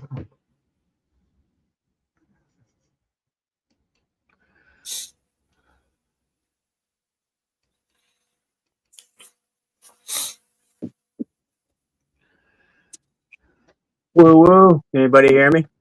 Yeah. How's your back? Hey. What's up, everybody? Mellows, Mama Bear. Everybody Hey, doing? good. How's your back? I'm junk. I'm wrecked. Kind For of hurt. sure. Yeah. I am fucking wrecked. Can barely talk. Hey, Henry. What's up, brother? How's Mellows doing? My guy, what's up?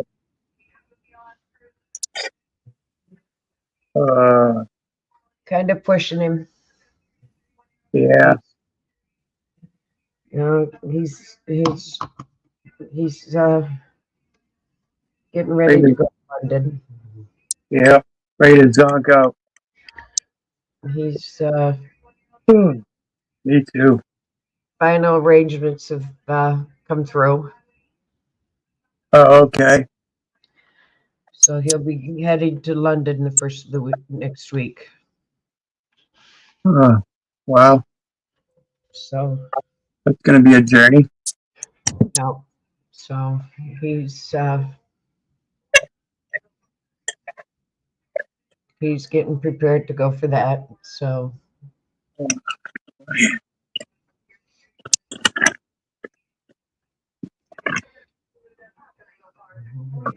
doing everything to keep him uplifted. Yes. And into this week, I have to say my goodbyes to my neighbor. Okay. Yep.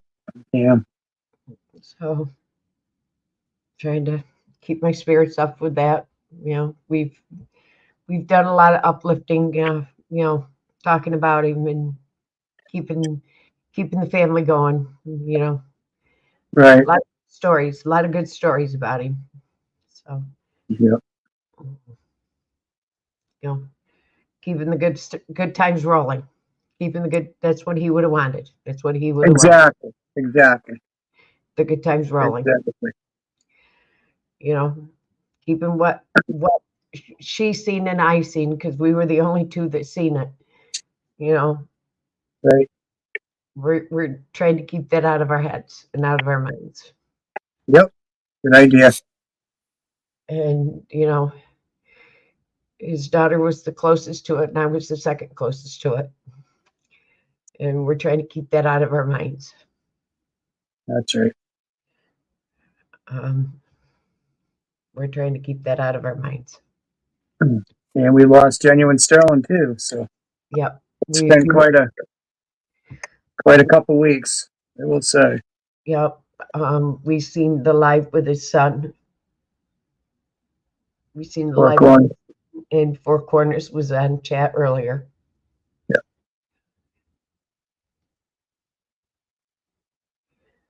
Four Corners was here earlier. He was here earlier. So, and we watched the live with his sons earlier. Right. So, you know, it's a time to support each other, not bring That's each for other. sure.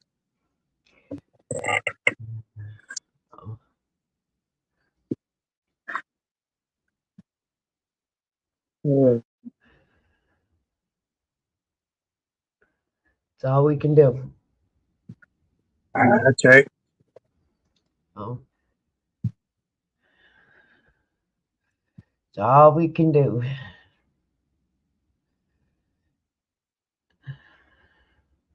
Well, we're finally getting some summer here. You're getting summer now that it's winter. Yeah. Almost winter. At least the wood's drying. Son of a gun. And I'm sitting here with a blanket on because it's cold. Right. Not bad here tonight. I have been cold all day today.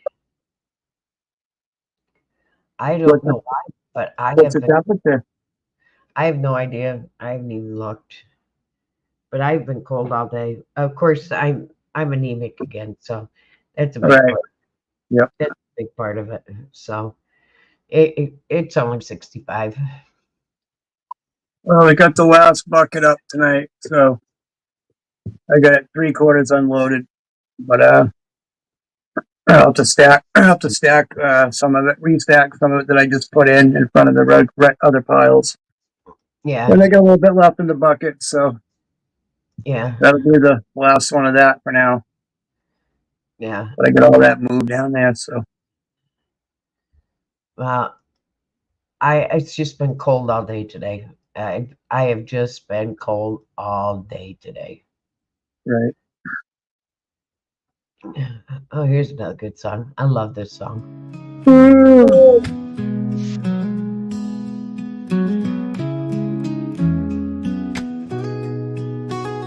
Wild roses, morning dew, dusty roads I travel through.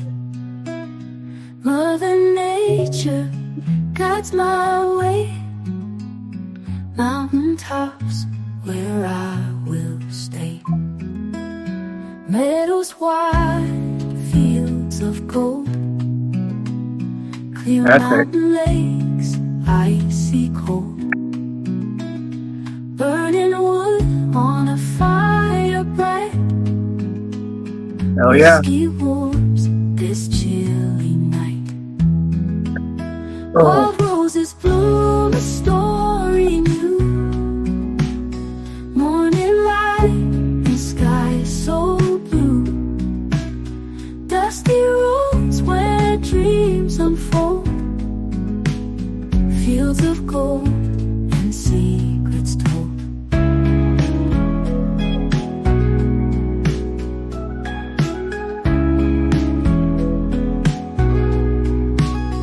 Wander through these timeless lands. Mother Nature holds my hands. From the peaks to valleys low, in her arms my heart will grow. Wild roses bloom a story new. Morning light and sky so blue. Dusty roads where dreams unfold. Fields of gold and secrets told. Running through these timeless lands. Mother Nature holds my hands. From the peaks to valleys low, in her arms my heart will glow, will glow. Burning wood a glowing ember. In my heart I will remember. Dusty roads and mountain air. Nature's love beyond compare.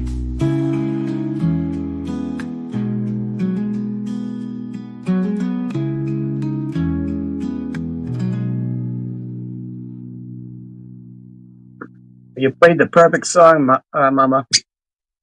Yeah. That's for sure. Sitting here having a sip of whiskey now, trying to ease my pain. Well, how about this one then? I'm sipping on some Whistle Pig. I smoke 2 joints in the afternoon, it makes me feel alright.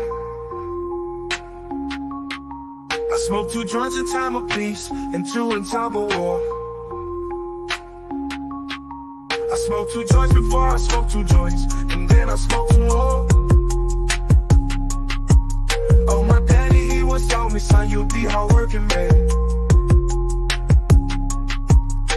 My mama, she once told me, son, you do the best you can. But then one day I met a man who came up to me and said, hard work good and hard work fine, but first take care of it. So now, I smoke 2 joints when I get up. In the car, I smoke 2 joints. I smoke 2 joints when I play video gaming and every 10,000 points. I smoke 2 joints. I smoke 2 joints in time of peace and 2 in time of war. I smoke 2 joints before I smoke 2 joints, and then I smoke 2 more. Oh, my daddy, he once told me, son, you'll be hardworking, man.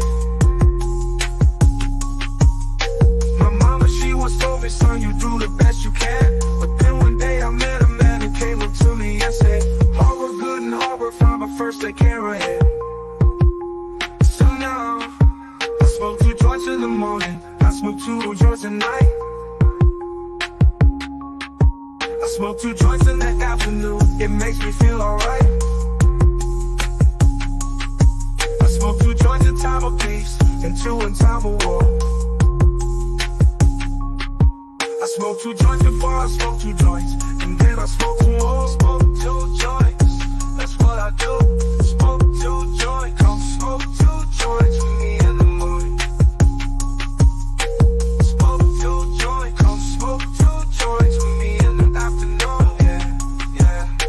Smoke 2 joints. I smoke 2 joints, I'm gonna do your homework. Smoke 2 joints. I knew you were gonna say that. Smoke 2 joints.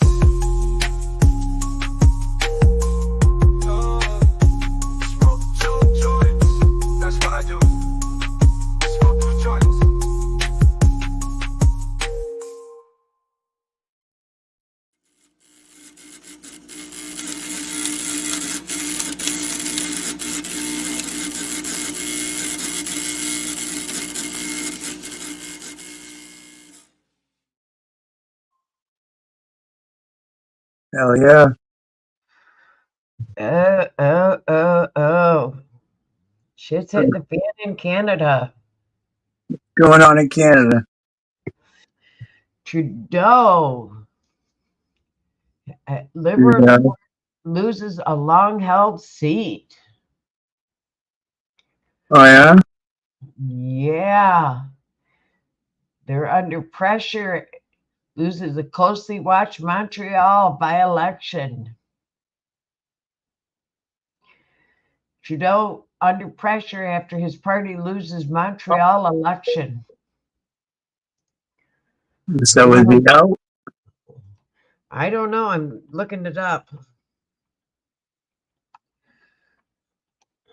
Hopefully. Ooh.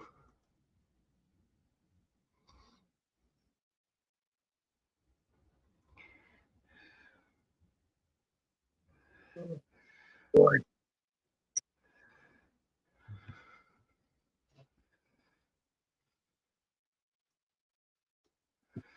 Well, let's see what they've got to say in the news about it.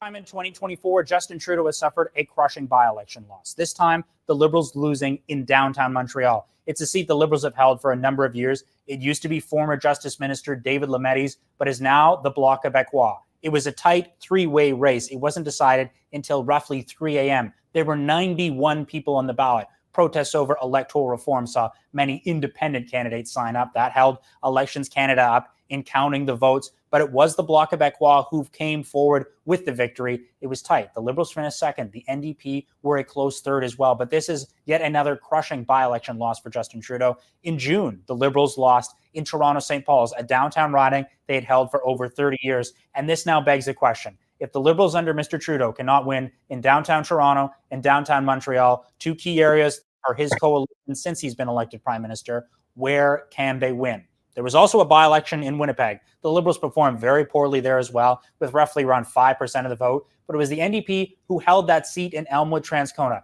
Their vote held up very well compared to the 2021 election, retaining the seat. But it was the Conservatives who had a good night there, really pushing forward, gaining it over 10% of the vote, really picking up a lot of Liberal and PPC voters in Winnipeg. That was a seat, though, that Pierre Poilievre had been pushing hard to pick up. But the big questions on Parliament Hill today will be about Justin Trudeau and the Liberals. If he will see any more people, in particular anyone from his Quebec caucus, push back against him after a tough election result in Montreal, either calling for his resignation or watch for this too. Liberal MPs announcing soon that they will not run in the next election. Reading the situation, seeing that it is not good for the Liberals right now after both by-election losses in Toronto in June and now last night in Montreal. Mackenzie Gray, Global News. Oh.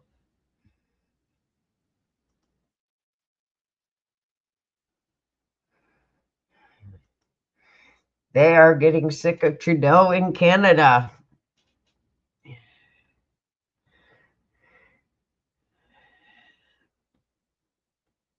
I got a feeling Trudeau is going down in Canada.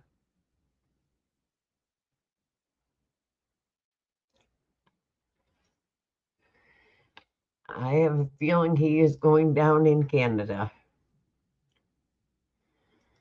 Know that? I have a funny feeling Trudeau is going down in Canada.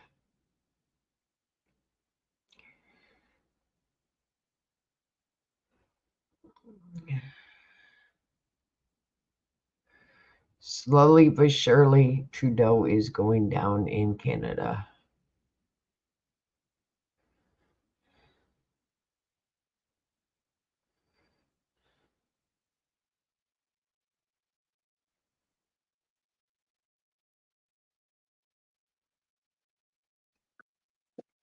Yeah.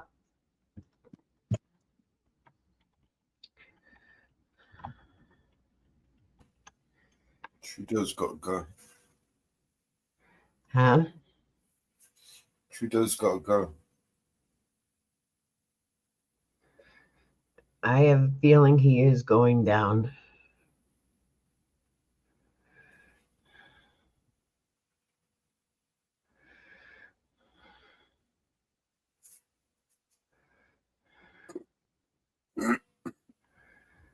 I just got a funny feeling he's going down.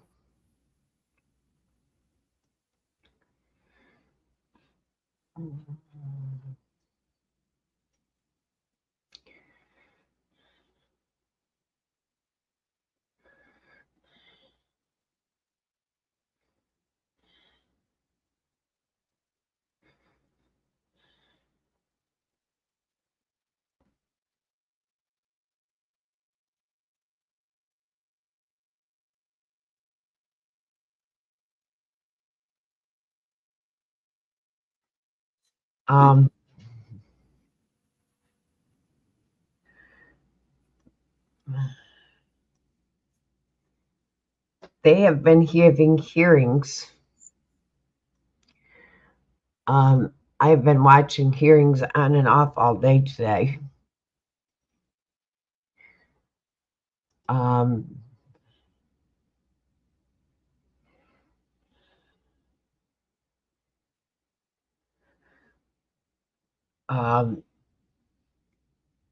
About the Titan. And I see Global News has an article about it. When I looked up that other article, and they have pictures on their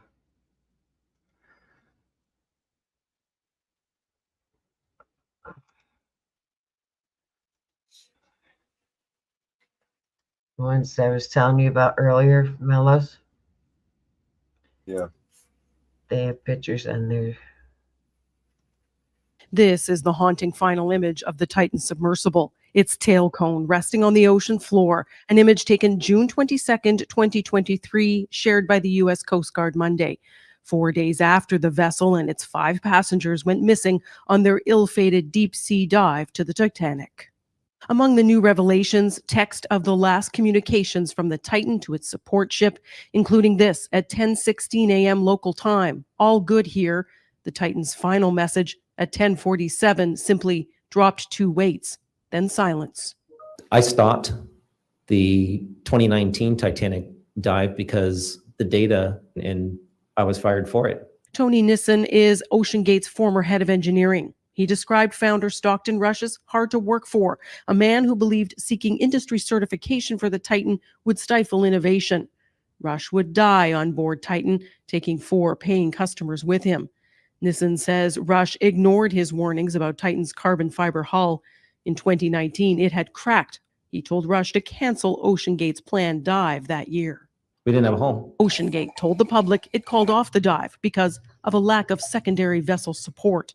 A new hull incorporating titanium parts from that prototype launched in 2021. The U.S. Coast Guard found before its final and fatal dive, the Titan had been damaged several times, suffered technical failures, and was even found partially sunk after a night of high seas the month before. There is no regulation that prohibits an individual from designing an experimental vehicle. This expert says putting passengers on board should require more oversight. Their job is to create something so safe that nobody's life is at risk any more than it is when they ride a passenger plane. The Coast Guard asked Tony Nissen, the former head of engineering, if he would have boarded Titan. His answer was no. Heidi Petracek, Global News, Halifax.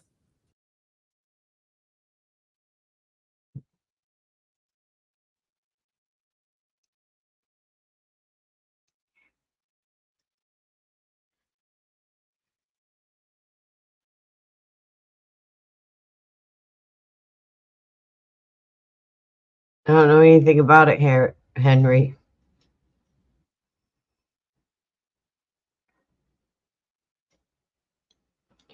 I don't know anything about it.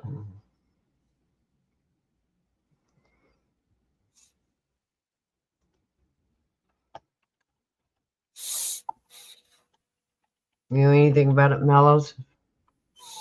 No, no.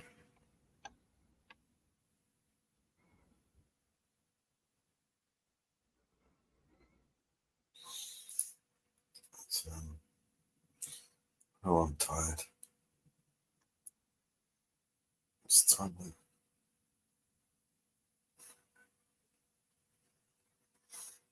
I'm going to pass out on you, Mum, but Huh? I'm going to fall asleep. Do you know anything about this road rager No.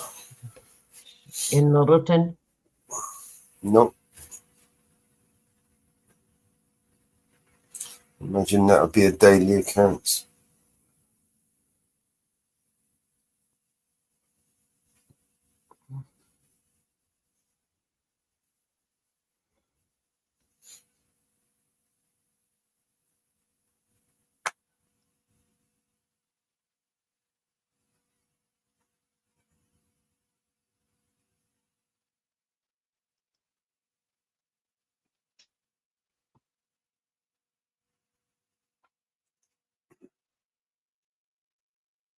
Huh? No idea.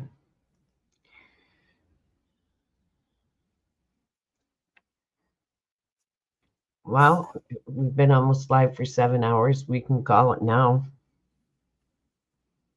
I'm ready to fall asleep. Well, we've been live almost at 8 minutes to the 7th hour, so we can go ahead and call it. It's up to you, Mum. No.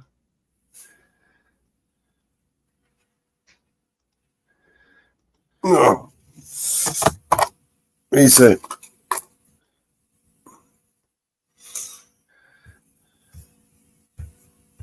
Yeah. You got. I'm afraid to play another video. I'm going to fall asleep before the end.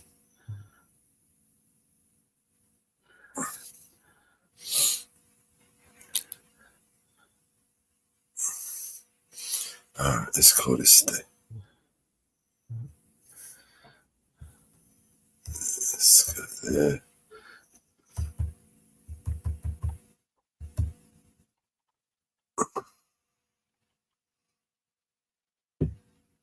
All right. We say more best requests today. Pick it up tomorrow. Yeah. All right. Thank you, everybody, for tuning in. And we'll see you on the next one. Let's go.